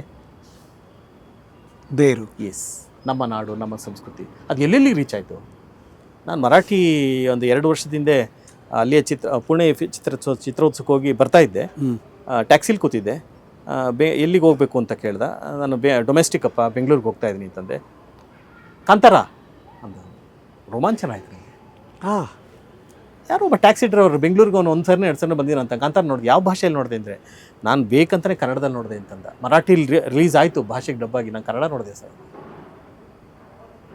ಏನೋ ಇದೆಯಲ್ಲೋ ಸತ್ವ, ಅದನ್ನು ಹುಡುಕಬೇಕು. ಅದು ನಿಮ್ಮ ಯಾವ ಪರ್ಮಿಟೇಷನ್ ಕಾಂಬಿನೇಷನ್, ಯಾವ ಕೆಮಿಸ್ಟ್ರಿ, ಯಾವ ಮ್ಯಾಥಮೆಟಿಕ್ಸ್ಗೂ, ಕಲೆಯನ್ನು ಮ್ಯಾಥಮೆಟಿಕ್ಸಲ್ಲಿ ಅಳೆಯೋಕ್ಕೆ ಸಾಧ್ಯ. ಬಿಗ್ ಬಡ್ಜೆಟ್ಟು ಏನೂ ಇಲ್ಲ. ಔಟ್ ಆಫ್ ದಿ ಬಾಕ್ಸ್ ಯೋಚನೆ ಮಾಡಿ ತನ್ನಿ. ಹೊಸ ನಿರ್ದೇಶಕರುಗಳು, ಕಥೆಗಾರರು ಬಂದಾಗ ಅವ್ರಿಗೆ ಹೇಳ್ತೀನಿ, ಭಿನ್ನವಾಗಿ ಯೋಚನೆ ಮಾಡಿ. ಇವಾಗ ಹೇಗೆ ಅನ್ಸುತ್ತೆ ಸರ್ ನೀವು? ಹೊಸ ಕಥೆಗಾರರು, ಹೊಸ ನಿರ್ದೇಶಕರು ಇದ್ದಾರೆ, ಇಲ್ಲ ಅಂತ ನಾನು ಹೇಳಲ್ಲ. ಸಂಖ್ಯೆ ಹೆಚ್ಚಾಗಬೇಕು. ಯಾಕೆಂದರೆ ಅವ್ರಿಗೆ ಎಕ್ಸ್ಪೋಜರ್ ಭಾಳ ಚೆನ್ನಾಗಿದೆ ಈಗ. ನಮ್ಮ ಕಾಲದಲ್ಲಿ ನಾನು ಈ ಕ್ಷೇತ್ರಕ್ಕೆ ಬಂದಾಗ ಸಿನಿಮಾ ನೋಡಬೇಕು ಅಂದರೆ ಯಾವುದೋ ಒಂದು ಫಿಲ್ಮ್ ಸೊಸೈಟಿಗೆ ಹೋಗಬೇಕಾಯ್ತು, ಯಾವುದೋ ದೆಹಲಿಗೋ ಕೋಲ್ಕತ್ತಾಗೋ ಚಿತ್ರೋತ್ಸವಕ್ಕೆ ಹೋಗಿ ಅಲ್ಲಿ ಸಿನಿಮಾ ನೋಡ್ಬೇಕು. ಎಲ್ಲ ಪ್ರಿಂಟಲ್ಲಿ ಬರ್ತಾಯಿತ್ತು. ಫಿಂಗರ್ ಟಿಪ್ಪಲ್ಲಿಗೆ ಆಕ್ಸೆಸ್ ಇದೆ ಎಲ್ಲರೂ. ಎಲ್ಲಿ ಕೂತ್ಕೊಂಡು ನೀವು ನೋಡ್ಬೋದು. ಚಿತ್ರೋತ್ಸವಕ್ಕೆ ಹೋಗೋದೇ ಬೇಕಾಗಿಲ್ಲ. ಅಲ್ಲ, ಹೋದ್ರೆ ಅದು ಅನುಭವ ಬೇರೆ. Correct, agreed. ಅದನ್ನು ನಾನು ಡಿನೇ ಮಾಡ್ತಾ ಇಲ್ಲ. ಆದರೆ ನೀವು ಕೂತ್ಕೊಂಡು ಬೆರಳು ತುದಿಯಲ್ಲಿ ನೀವು ಬೇಕಾದ ದೇಶದ ಬೇಕಾದ ಚಿತ್ರವನ್ನು ನೋಡಬಲ್ರಿ. ನಿಮ್ಮ ಎಕ್ಸ್ಪೋಜರ್ ದೊಡ್ಡದಿದೆ. ಅವಾಗ ನಿಮ್ಮ ಯೋಚನೆ ಹೇಗಿರಬೇಕು? ಕತೆ ಹೆಣೆಯೋ ರೀತಿ ಬದಲಾಗುತ್ತೆ. ಹೇಗಿರಬೇಕು? ಅಲ್ಲೇನು ನಡೀತಾ ಇದೆ, ಇರಾನ್ನಲ್ಲಿ ಏನು ನಡೀತಾ ಇದೆ, ಅಥವಾ ಇನ್ಯಾವುದೋ ಫ್ರಾನ್ಸಲ್ಲಿ ಏನು ನಡೀತಾ ಇದೆ, ಇನ್ನೇನೋ ಜರ್ಮನಿಯಲ್ಲಿ ಏನು ನಡೀತಾ ಇದೆ. ಸಣ್ಣ ಸಣ್ಣ ದೇಶಗಳು ಅತ್ಯುತ್ತಮ ಚಿತ್ರಗಳನ್ನು ನಿರ್ಮಾಣ ಮಾಡ್ತಿರುವಾಗ, ನಿರ್ದೇಶನ ಮಾಡ್ತಿರುವಾಗ ನಾವ್ಯಾಕೆ ಹಿಂದೆ ಬಿದ್ದಿದ್ದೀವಿ? ಯಾರಾದರೂ ಜವಾಬ್ದಾರಿ ತಗೋಬೇಕಾ, ಲೀಡ್ ಮಾಡಬೇಕು ಅಂತ ಅನ್ಸುತ್ತೆ? ಬೇಕಾಗಿಲ್ಲ ಸರ್. ಅದೇ ಸರ್, ಇದು ನಾಯಕರಿಂದ ಆಗದಂಥದ್ದಲ್ಲ. ಇದು ನಿಮಗೆ ನೀವು ನಾಯಕರಾಗಬೇಕು. ನಾನು ಎನಿ ಸಿಸ್ಟಮ್ ಸಪೋರ್ಟ್ ಮಾಡಬೇಕಂತ ನನ್ನ ಪ್ರಶ್ನೆ. ಇಲ್ಲ, ಅದೇನಾಗುತ್ತೆ, ಒಂದು ಒಳ್ಳೆಯ ಕೆರೆ ಕಟ್ಟಬೇಕಾದ್ರೆ ಬಲಿದಾನಗಳಾಗಬೇಕಾಗುತ್ತೆ. ತುಂಬ ಜನದ ಶ್ರಮ ಇರುತ್ತೆ. ಹಾಗೆ ಇದು ಕೂಡ it demands your effort and ನಿಮ್ಮ ಹಾರ್ಡ್ ವರ್ಕ್. ನೀವು ಮಾಡ್ತಾ ಹೋಗಬೇಕು. ಸೋಲಾಗ್ಬೋದು, ಯಾವುದೋ ಒಂದು ಸಣ್ಣ ಸೋಲಾಗ್ಬೋದು, ಧೃತಿಗಿಡಬಾರ್ದು. ಪ್ರಯತ್ನ ಮಾಡಿ ಅದಕ್ಕೆ ಸಪೋರ್ಟ್ ಮಾಡುವಂಥ ತಂತ್ರಜ್ಞರಿರಬೇಕು, ನಿರ್ಮಾಪಕರಿರಬೇಕು, ಪ್ರೇಕ್ಷಕರಿಗೂ ಒಂದಿಷ್ಟು ಸೋಷಿಯಲ್ ರೆಸ್ಪಾನ್ಸಿಬಿಲಿಟಿ ಇರಬೇಕು. ನಾವು ಯಾವಾಗಲೂ ಸೋಷಿಯಲ್ ರೆಸ್ಪಾನ್ಸಿಬಿಲಿಟಿನ ನಿರ್ದೇಶಕರಿಗೆ ಹೊರಿಸ್ತೀವಿ, ಇವ್ರಿಗೇನ್ರಿ ಸಾಮಾಜಿಕ ಬದ್ಧತೆನೇ ಇಲ್ಲ, ಈ ಚಾನಲ್ಗೇನ್ರಿ ಸಾಮಾಜಿಕ ಬದ್ಧತೆ ಇಲ್ಲ. ಯಾವುದೋ ಸೀರಿಯಲ್ನ ಬೈದಾಗ ಹೇಳ್ತೀನಿ, ಯಪ್ಪ ಸೀರಿಯಲ್ ಯಾಕೆ ಬೈತೀರಿ, ಯಾವುದೋ ಚಾನಲ್ನ ಯಾಕೆ ಬೈತೀರಿ, ನಿಲ್ಲಿಸಿ ನೋಡೋದನ್ನು. ಕೈಯಲ್ಲಿದೆ ರಿಮೋಟ್, ನಿಮಗೆ ಅವ್ರಿಗೆ ಮೆಸೇಜ್ ಹೋಗುತ್ತೆ ಅಷ್ಟೇ. ನಿಮ್ಮಂಥವ್ರು ಸಂಖ್ಯೆ ಅದು ನಾಳೆ 10 ಆಗ್ಬೋದು, 100 ಆಗ್ಬೋದು. ನೀವೇನು ಅಪೇಕ್ಷೆ ಮಾಡ್ತೀರಿ ಅದನ್ನು ಕೊಡುತ್ತೆ ಸಮಾಜ, ಅಲ್ಲೋ ಕೊಡ್ತಾ ಇದೆ, ಅದು ವ್ಯಾಪಾರ. ನಾನು ಅವ್ರನ್ನ ಬೈತಾ ಇಲ್ಲ. ನೀವು ಯಾಕೆ ಈ ಧಾಟಿಯದ ಇದನ್ನು ಧಾರಾವಾಹಿ ಮಾಡ್ತೀರಿ, ಈ ಧಾಟಿಯ ನ್ಯೂಸ್ ಕೊಡ್ತೀರಿ ಅಂತ ನಾನು ಯಾರನ್ನೂ ಬ್ಲೇಮ್ ಮಾಡಲ್ಲ. ನಿಮಗೆ ಇಷ್ಟ ಆಗಲಿಲ್ವಾ, ನಿಮ್ಮ ಕೈಯಲ್ಲಿ ಕೊಟ್ಟಿದ್ದಾರಪ್ಪ ಹಕ್ಕನ್ನು. ಬಟ್ ನಮ್ಮ ಜನ ಹೆಂಗೆ ಅಂದರೆ ಸರ್, ರೋಡ್ ಪಕ್ಕದಲ್ಲಿ ಒಂದು ದೊಡ್ಡ ಗಲಾಟೆ ನಡೀತಿದ್ರೆ ಎಲ್ಲರೂ ವೆಹಿಕಲ್ ನಿಲ್ಸ್ಬಿಟ್ಟು ನೋಡಿಕೊಂಡು ಕ್ಲಿಕ್ ಮಾಡಿಕೊಂಡು ಆ ಸೆಳೆತ ಗೊತ್ತಿಲ್ಲ ಸರ್. ನಿಜ, ಅದು ವಿವೇಕ ಅಂತ ಹೇಳ್ತೀವಲ್ಲ. ನನಗೆ ಯಾವಾಗಲೂ ನಾವು ಆಗಲೇ ಮಲಯಾಳಂ ಚಿತ್ರರಂಗದ ಬಗ್ಗೆ ಮಾತಾಡಿದ್ವಿ. 100% ಲಿಟ್ರಸಿ ಇದೆ ಸಾಹಿತ್ಯ ದೃಷ್ಟಿಯಿಂದ, ರಂಗಭೂಮಿ ದೃಷ್ಟಿಯಿಂದ, ಎಲ್ಲವೂ ಕ್ಷೇತ್ರಗಳಲ್ಲಿ, ಸಿನಿಮಾಗಳ ದೃಷ್ಟಿಯಿಂದ. ಮಾಡಿದವರು 80ರಿಂದ 100 ಚಿತ್ರಗಳು ಮಾಡ್ತಾರೆ. ನಾವು 300-400 ಸಿನಿಮಾಗಳು ಮಾಡ್ಕೊಂಡು ನಾವು ದೊಡ್ಡವರು ಅಂತ ನಾವು ಹೇಳ್ತೀವಿ. ಆದರೆ ನಾನಾಗಲೇ ಹೇಳ್ದಂಗೆ ಯಾವ ಪರ್ಸೆಂಟಲ್ಲಿದ್ದೀವಿ? 3%. 3%. ಅವ್ರು 4%. ಯಾಕೆ ನಮ್ಗೆ ಆಗ್ತಾ ಇಲ್ಲ ಅಂದರೆ, ನಾವು ಆಗಲೇ ಹೇಳಿದಾಗೆ ಸಿನಿಮಾಗಳ ಸಂಖ್ಯೆಯನ್ನು ಹೆಚ್ಚು ಮಾಡ್ಕೊಂಡಿದ್ದೀವಿ, ಒಳ್ಳೆಯ ಪ್ರೇಕ್ಷಕರ ಸಂಖ್ಯೆಯನ್ನು ಬೆಳೆಸಿಲ್ಲ ನಮ್ಮಲ್ಲಿ. ಆ ಬೆಳೆಸಬೇಕಾದ ಕೆಲಸ ಆಗಬೇಕಾಗಿತ್ತು. ಆದಾಗ ಪ್ರೇಕ್ಷಕನನ್ನು ಅವನಲ್ಲಿ ಒಂದು ಅಭಿರುಚಿ ಇದೆ. ನಾನು ಪ್ರೇಕ್ಷಕರನ್ನ ಖಂಡಿತ ಯಾವತ್ತೂ ಬೈಯೋದು ಇಲ್ಲ. ಜೊತೆಗೆ ಸರ್ ನಂಗೆ ಅನ್ಸೋದು, ಈಗ ಸಿನಿಮಾ ಮಾಡೋರು ಫ್ರ್ಯಾಂಕ್ ಆಗಿ ನಾನು ಕೆಟ್ಟ ಸಿನಿಮಾ ಮಾಡಬೇಕು ಅಂತ ಯಾರೂ ಆ ಕಡೆ ಕಿಳಿಯಲ್ಲ. ಹೌದು, ಒಳ್ಳೆ ಸಿನಿಮಾ ಕೊಡಬೇಕು ಅಂತಲೇ ಇರ್ತಾರೆ. ಬಟ್ ಆ ಅರ್ಥ ಮಾಡಿಕೊಳ್ಳುವಿಕೆ ಮತ್ತು ಅದನ್ನು ಹೆಣೆದು ಜನಗಳಿಗೆ ಕೊಡೋ ನಿಟ್ಟಲ್ಲಿ ಸೋಲ್ತಾ ಇದ್ದಾರೆ. ಹೌದು, ಅಂದರೆ ಯೋಚನೆಗಳು ಹೊಸ ಯೋಚನೆಗಳೆಲ್ಲ. ಪ್ರಯೋಗಕ್ಕೆ ನಿಮ್ಮನ್ನು ನೀವು ಒಡ್ಡಿಕೋಬೇಕು. ಆ ಒಡ್ಡಿಕೊಳ್ಳೋದಕ್ಕೆ ಒಂದು ಅಧೈರ್ಯ ಇರುತ್ತೆ. ಯಾಕೆಂದರೆ ಸಹಜವಾಗಿದ್ದು ಕೋಟಿಗಟ್ಟಲೆ ವ್ಯವಹಾರ, ದುಡ್ಡು ಸಿಗಲ್ಲ, ಅದಕ್ಕೆ ಪಾಪ ಅವರು ನೆರವು ಕೊಡಬೇಕು, ಸಪೋರ್ಟ್ ಮಾಡಬೇಕು, ಪೆಂಡಿಂಗ್ ನಿಲ್ಲಬೇಕು. ನಾನು ಅವಾಗ ಹೇಳಿದ್ದು, ಕಡಿಮೆ ಬಂಡವಾಳದಲ್ಲೂ ಒಂದು ಒಳ್ಳೆ ಸಿನಿಮಾ ಮಾಡೋಕ್ಕೆ ಸಾಧ್ಯ ಇದೆ. ಇವತ್ತು ಪ್ರದರ್ಶನಕ್ಕೆ ಅವಾಗಾದರೆ ನಮಗೆ ಚಿತ್ರಮಂದಿರ ಸಿಗಲ್ಲ, ನಾವು ಪ್ರಿಂಟ್ ಇದ್ದಾಗ ನಮಗೆ ಎಕ್ಸಿಬಿಟರು, ಡಿಸ್ಟ್ರಿಬ್ಯೂಟರು, ಇವೆಲ್ಲ ವ್ಯವಸ್ಥೆ ಇತ್ತು. ಈಗ ಏನು ಬೇಡಪ್ಪ, ನನ್ನ ಹತ್ರ ಸಹಾಯಕರಾಗಿ ಬರೋರ್ಗೂ ಹೇಳ್ತೀನಿ, ನೀವು ಯಾವ ಸರ್ಟಿಫಿಕೇಟು ತೋರಿಸೋದು ಬೇಕಾಗಿಲ್ಲ. 1 ನಿಮಿಷದಲ್ಲಿ 2 ನಿಮಿಷದಲ್ಲಿ ಸಿನಿಮಾಗಳು ಮಾಡಿ. ಯಾವ ದೊಡ್ಡ ಕ್ಯಾಮ್ರಾನು ಬೇಕಾಗಿಲ್ಲ, ನಿಮ್ಮ ಮೊಬೈಲ್ ಸಾಕು, ಗೊತ್ತಾಗುತ್ತೆ ನಿಮ್ಮ ಶಕ್ತಿ ಏನು ಅಂತ. ತುಂಬಾ ಜನ ಸೋಷಿಯಲ್ ಮೀಡಿಯಾದಲ್ಲ ಆ ಥರ ಎಲ್ಲ ಮಾಡ್ತಾರೆ. ನಿಮ್ಗೆ ಗೆದ್ದಿದ್ದಾರೆ, ಇಂಪ್ರೆಸ್ ಆಗುತ್ತೆ ಸರ್ ನಿಮಗೆ ನೋಡಿ. ಖಂಡಿತ ನಾನು ಅವ್ರನ್ನ ಮೂಲ ಹುಡುಕ್ತೀನಿ. ನೈಸ್. ಅವ್ರ ಮೂಲ ಹುಡುಕ್ತೀನಿ. ನಾನು ಒಂದು ಇದಕ್ಕೆ ಹೋಗಿದ್ದೆ, ಒಂದು 7-8 ವರ್ಷಗಳ ಹಿಂದೆ ಶಿವಮೊಗ್ಗದಲ್ಲಿ ಶಾರ್ಟ್ ಫಿಲ್ಮ್ ಕಂಟೆಸ್ಟ್ ನಡೀತಾ ಇತ್ತು. ನಾನು ಜೂರಿಯಾಗಿ ಮಾಡಿದ್ರು. ಅಲ್ಲಿ ನನಗೆ ಇಲ್ಲಿ ಕಳಿಸಿದ್ರು, ನನಗೊಂದು 25 ಸಿನಿಮಾಗಳನ್ನ ಕಳಿಸಿದ್ರು. ಅದ್ರಲ್ಲಿ ಒಂದು ಸಿನಿಮಾ ನನಗೆ ಸರ್ಪ್ರೈಸ್ಲಿಂಗ್ಲಿ, ಅದರ ಸಿನಿಮಾ ಹೆಸರು 0 ಬಜೆಟ್ ಫಿಲ್ಮ್ ಅಂತ. ಹಾಗಾಗಿ ಅದೇ ಹಾಕಿದ್ರು. ಅವನ್ನ ಮೀಟ್ ಮಾಡ್ಬೇಕು ನಾನು. ಅವರು ಅದಕ್ಕೇನೋ ಒಂದು ತೀರ್ಮಾನ ಆಯಿತು. ಅವರು ಆಯೋಜಕರಿಗೆ ನಾನು ಬರೋಕ್ಕಾಗಲ್ಲ, ಆಯ್ಕೆ ಮಾಡಿಕೊಡ್ತೀನಿ, ನಾನು ಶಿವಮೊಗ್ಗದವರೆಗೂ ಸಮಾರಂಭಕ್ಕೆ ಬರೋಕ್ಕಾಗಲ್ಲ ಅಂತ ಹೇಳಿದೆ. ಆ ಸಿನಿಮಾ ನನ್ನನ್ನು ಆ ಸಮಾರಂಭಕ್ಕೆ ಹೋಗುವಾಗ ಮಾಡ್ತು. I want to meet that guy. ಆ ವ್ಯಕ್ತಿ ನಾವು ಮೀಟ್ ಮಾಡಬೇಕು ಅಂದ್ಬಿಟ್ಟೆ ನಾನು ಶಿವಮೊಗ್ಗಕ್ಕೆ ಹೋದೆ. ಮೀಟ್ ಮಾಡಿದೆ, ಅವನ್ನ ಕರೆಸಿ ಹೇಗೆ ಮಾಡಿದೆ ಅಂತ. ಅವ್ನಿಗೆ ಹೇಳಿದೆ, ನಿನ್ನಲ್ಲಿ ಏನೋ ಒಂದು ಸ್ಪಾರ್ಕ್ ಇದೆ ಅಂತ. ಅವನು ಇವತ್ತು 2 ಅತ್ಯುತ್ತಮವಾದ ಚಿತ್ರಗಳನ್ನು ಮಾಡಿದ್ದಾನೆ. ಯಾರು ಸರ್? ಒಬ್ಬ ವ್ಯಕ್ತಿ ಇದ್ದಾನೆ. ಹಾಗಾಗಿ ನನಗೆ ಆಶ್ಚರ್ಯ ಆಯ್ತು. ಹೌದು, ಶಕ್ತಿ ಇರುತ್ತೆ, ಹುಡುಕ್ತೀವಿ ಆ ಥರದವ್ರನ್ನ. ನೀನು ಕತೆ ಬರೆಯೋದ, ನಾನು ಸಿನಿಮಾ ಮಾಡ್ತೀನಿ ಅಂತ ಅವ್ನಿಗೆ ಹೇಳಿದ್ದೆ. ಈ ಇದ್ರಲ್ಲಿ ಬೇಡ ಅಂತ ಹೇಳಿದ್ದೆ ನಾನು. ಚೆನ್ನಾಗಿದೆ, ನೀನು ಚೆನ್ನಾಗಿ ಒಂದು ಸ್ಕೂಲ್ ಮಾಡಬೇಕು, ಎಲ್ಲರಿಗೂ ಅದನ್ನು ಹೇಳ್ಕೊಡ್ಬೇಕು ಅಂತ ಅನ್ಸುತ್ತೆ ಸರ್ ನಿಮಗೆ? ಇಲ್ಲ, ನನಗೇನಾಗುತ್ತೆ, ಪಂಡಿತರಾಗ್ಬಿಟ್ರೆ ಆಗಬಾರ್ದು. ಪ್ರೀಚಿಂಗ್ ಕೇಳಿಸ್ಕೊಳ್ಳಲ್ಲ ಅಂತಲ್ಲ. ಬೇಕಾದ್ರೆ ನಾನು ಹೇಳ್ತೀನಿ, ಆ ಥರದ ಶಾಲೆ ಮಾಡಬೇಕು, ಮತ್ತೊಂದ್ರಲ್ಲಿ ನಂಗೆ ಆಸಕ್ತಿ ಇಲ್ಲ. ನೀವು ಬನ್ನಿ, ಒಂದು 6 ತಿಂಗಳು ನಾನು ಸಿನಿಮಾ ಮಾಡೋ ಸಂದರ್ಭದಲ್ಲಿ ನನ್ನ ಜೊತೆಯಲ್ಲಿರಿ. ನಾನು ಮಾಡೋದನ್ನು ನಾನು ನಿಮಗೆ ತೋರಿಸ್ತಾ ಹೋಗ್ತೀನಿ, ಹೀಗೆ ಮಾಡ್ತೀನಿ ಅಂತ. ಅದು ನೋಡಿ ಕಲೀರಿ. ಅಥವಾ ಮಕ್ಕಳಿಗೆ ಶಿಕ್ಷಣದಲ್ಲಿ ಈ ಥರದ್ದು ಏನಾದರೂ ಕೊಡಬೇಕು ಅಂತ ಅನ್ಸುತ್ತಾ ಸರ್? ಆಗಬೇಕಾಗಿದೆ. ನಮ್ಮಲ್ಲಿ ಶಿಕ್ಷಣ ವ್ಯವಸ್ಥೆಯಲ್ಲಿ ಸಿನಿಮಾನ ಒಂದು ಕರಿಕ್ಯುಲಮ್ಗೆ ಸೇರಿಸಬೇಕಾಗಿದೆ. ಇವತ್ತು ಪ್ರತಿಯೊಂದು ಶಾಲೆಯಲ್ಲೂ ಕೂಡ ಏನಂತಾರೆ, ವ್ಯೂಯಿಂಗ್ ರೂಮ್ ಇರುತ್ತೆ. ವಾರಕ್ಕೊಂದು ಒಳ್ಳೆ ಸಿನಿಮಾ ತೋರಿಸಿ ಮಕ್ಕಳಿಗೆ. ಇಲ್ದ್ರೆ ಮಕ್ಕಳೇನಾಗ್ತಾರೆ, ಊಟ ಮಾಡುವಾಗ ತಾಯಂದರು ಮೊಬೈಲನ್ನು ಕೊಟ್ಟು ಊಟ ಮಾಡಿಸ್ತಾರೆ. ಚಂದ್ರನನ್ನು ತೋರಿಸ್ತಾ ಇದ್ರು ನಮಗೆಲ್ಲ ಅಲ್ವಾ? ಚಂದ್ರ ನಿಮ್ಮ ಎಷ್ಟು ಕಲ್ಪನೆಗಳನ್ನು ನಿಮ್ಮಲ್ಲಿ ಬೆಳೆಸ್ತಾ ಇದ್ದ.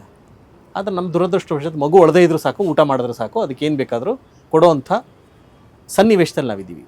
ಆದರೆ ಅವರಲ್ಲಿ ಒಂದು ಅಭಿರುಚಿಯನ್ನು ಚಿಕ್ಕ ವಯಸ್ಸಿನಲ್ಲಿ ಬೆಳೆಸಿದ್ರೆ, ಹಾಗಾಗಿ ನಿಮ್ಮಲ್ಲಿ ಹೇಳ್ತಾರೆ, ಬೆಂಗಳೂರನ್ನ ಹುಟ್ಟಿರೋ ಮಕ್ಕಳು ಕನಿಷ್ಠ 4-5 ಭಾಷೆ ಈಸಿಯಾಗಿ ಮಾತಾಡ್ತಾರೆ. ನೀವೇನೂ ಹೇಳ್ಕೊಡೋದು ಬೇಕಾಗಿಲ್ಲ.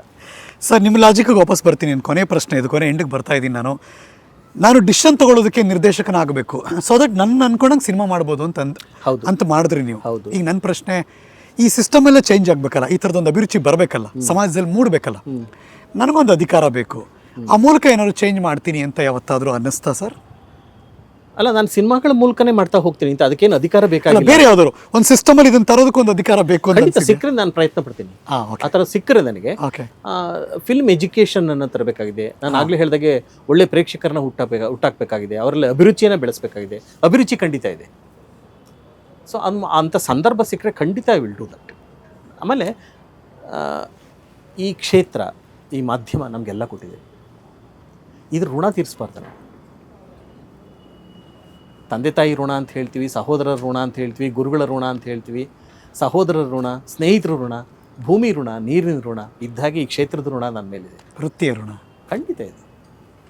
ನಾವೇನಾದರೂ ವಾಪಸ್ ಕೊಡಬೇಕಲ್ಲ, ತೊಗೊಂಡಿದ್ದೀವಿ ನಾವೆಲ್ಲ, ನಾವು ವಾಪಸ್ ಕೊಡಬೇಕಲ್ಲ ಅಂತ ಯಾವುದೇ ಸನ್ನಿವೇಶ ಸಿಕ್ಕಿದ್ರು ನಾನು ಮನಃಪೂರ್ವಕವಾಗಿ ಕೆಲಸ ಮಾಡ್ತೀನಿ. ಯಾಕೆಂದ್ರೆ ಈ ಕ್ಷೇತ್ರದಲ್ಲಿ ರಿಟೈರ್ಮೆಂಟ್ ಇಲ್ವಲ್ಲ. ಪಾಯಿಂಟ್ ಅಲ್ವಾ? ಈಗಲೂ ಏನೋ ಮಾಡಕ್ಕೆ ಹೊರಡ್ತಾ ಇದ್ದೀರಿ? ಖಂಡಿತ ಮಾಡ್ತೀನಿ. ಈ ಥರದ 10 ಕಥೆಗಳು ನನ್ನ ಹತ್ರ ಇದೆ. ಓಕೆ. ಅದೇ ಕಥೆಗಳನ್ನೇ ಮಾಡ್ತೀನಿ. ಪ್ರೊಡ್ಯೂಸರ್ ಇದ್ದಾರೆ? ಪ್ರೊಡ್ಯೂಸರ್ ಖಂಡಿತ ಇದೆ. ನನಗೇನು ಪ್ರೊಡ್ಯೂಸರ್ ಇಲ್ಲ ಅಂದ್ರೆ ನಾನೇ ಪ್ರೊಡ್ಯೂಸ್ ಮಾಡ್ಕೊಳ್ಳೋ ಅಂತ ನನ್ನ ಬಳಗ ಇದೆ, ನಿರ್ಮಾಣ ಮಾಡ್ಕೊಳ್ಳೋ ಅಂಥದ್ದು. ಓಕೆ. ಅದಕ್ಕೆ ಎಲ್ಲದಕ್ಕೂ ಒಂದು ಸನ್ನಿವೇಶ, ಸಂದರ್ಭ ಬೇಕಾಗುತ್ತೆ. ಒಂದು ಕೃತಿಯನ್ನು ಮಾಡಬೇಕಾದ್ರೆ ಅದು ಹದವಾಗಬೇಕಲ್ಲ, ಪಾಯಿಂಟ್, ಪಕ್ವವಾಗಿರ್ಬೇಕು. ಆ ಸಂದರ್ಭದಲ್ಲಿ ಖಂಡಿತ ಮಗದೊಂದು ನಿರೀಕ್ಷೆ ಮಾಡಬಹುದು ನಾವು. ಖಂಡಿತ, ಒಂದಲ್ಲ 10. ಮಗನ ಆಸಕ್ತಿ ಹೇಗಿದೆ? ಅವನು ಬಹುಶಃ ನಾನು ಚಿತ್ರರಂಗದಿಂದ ಚಿಕ್ಕ ವಯಸ್ಸಿನಿಂದ ಇದ್ದಿದ್ರಿಂದ ಏನೋ ಆ ಕ್ಷೇತ್ರದಲ್ಲೇ ಮುಂದುವರಿತಾ ಇದ್ದಾನೆ. ಓಕೆ. ನಾನು ಅವನಿಗೆ ಹೇಳಿದೆ, what is he good at? ಅಂದ್ರೆ ಯಾವ್ದ್ರಲ್ಲಿ ತುಂಬಾ ಒಳ್ಳೆ ಬರವಣಿಗೆಯಲ್ಲಿ ಚೆನ್ನಾಗಿದೆ, ಬರವಣಿಗೆ ಚೆನ್ನಾಗಿದೆ, ನಿರ್ದೇಶಕನಾಗಬೇಕು ಅಂತ ಆಸೆ ಇದೆ. ಬಟ್ ಆ ಹಾದಿಯಲ್ಲಿ ಅವನು ಬೇರೆ ಬೇರೆ ಇದೇ ದೃಶ್ಯ ಮಾಧ್ಯಮದಲ್ಲೇ ಕೆಲಸ ಮಾಡಿಕೊಂಡು ಎಲ್ಲ ಅನುಭವಗಳನ್ನ ಒಗ್ಗೂಡಿಸ್ಕೋತಾ ಇದ್ದಾನೆ. ನೀವಂದ್ರೆ ನಾನು ತುಂಬಾ ಕುಳ್ಳುಕಿದ್ದೆ ಅಂತಲ್ಲ, ನಿಮ್ಮ ಮಗ ಹೈಟ್ ಇದ್ದಾನೆ. ಓ ಹೌದು, ಹೀರೋಮೆಟ್ರಿಯಲ್ಲೂ ಹಂಗಂತ ಹೀರೋ ಮಾಡಕ್ ಅಲ್ಲ, ಅದಕ್ಕೆ ಬಂದೆ ನಾನೀಗ.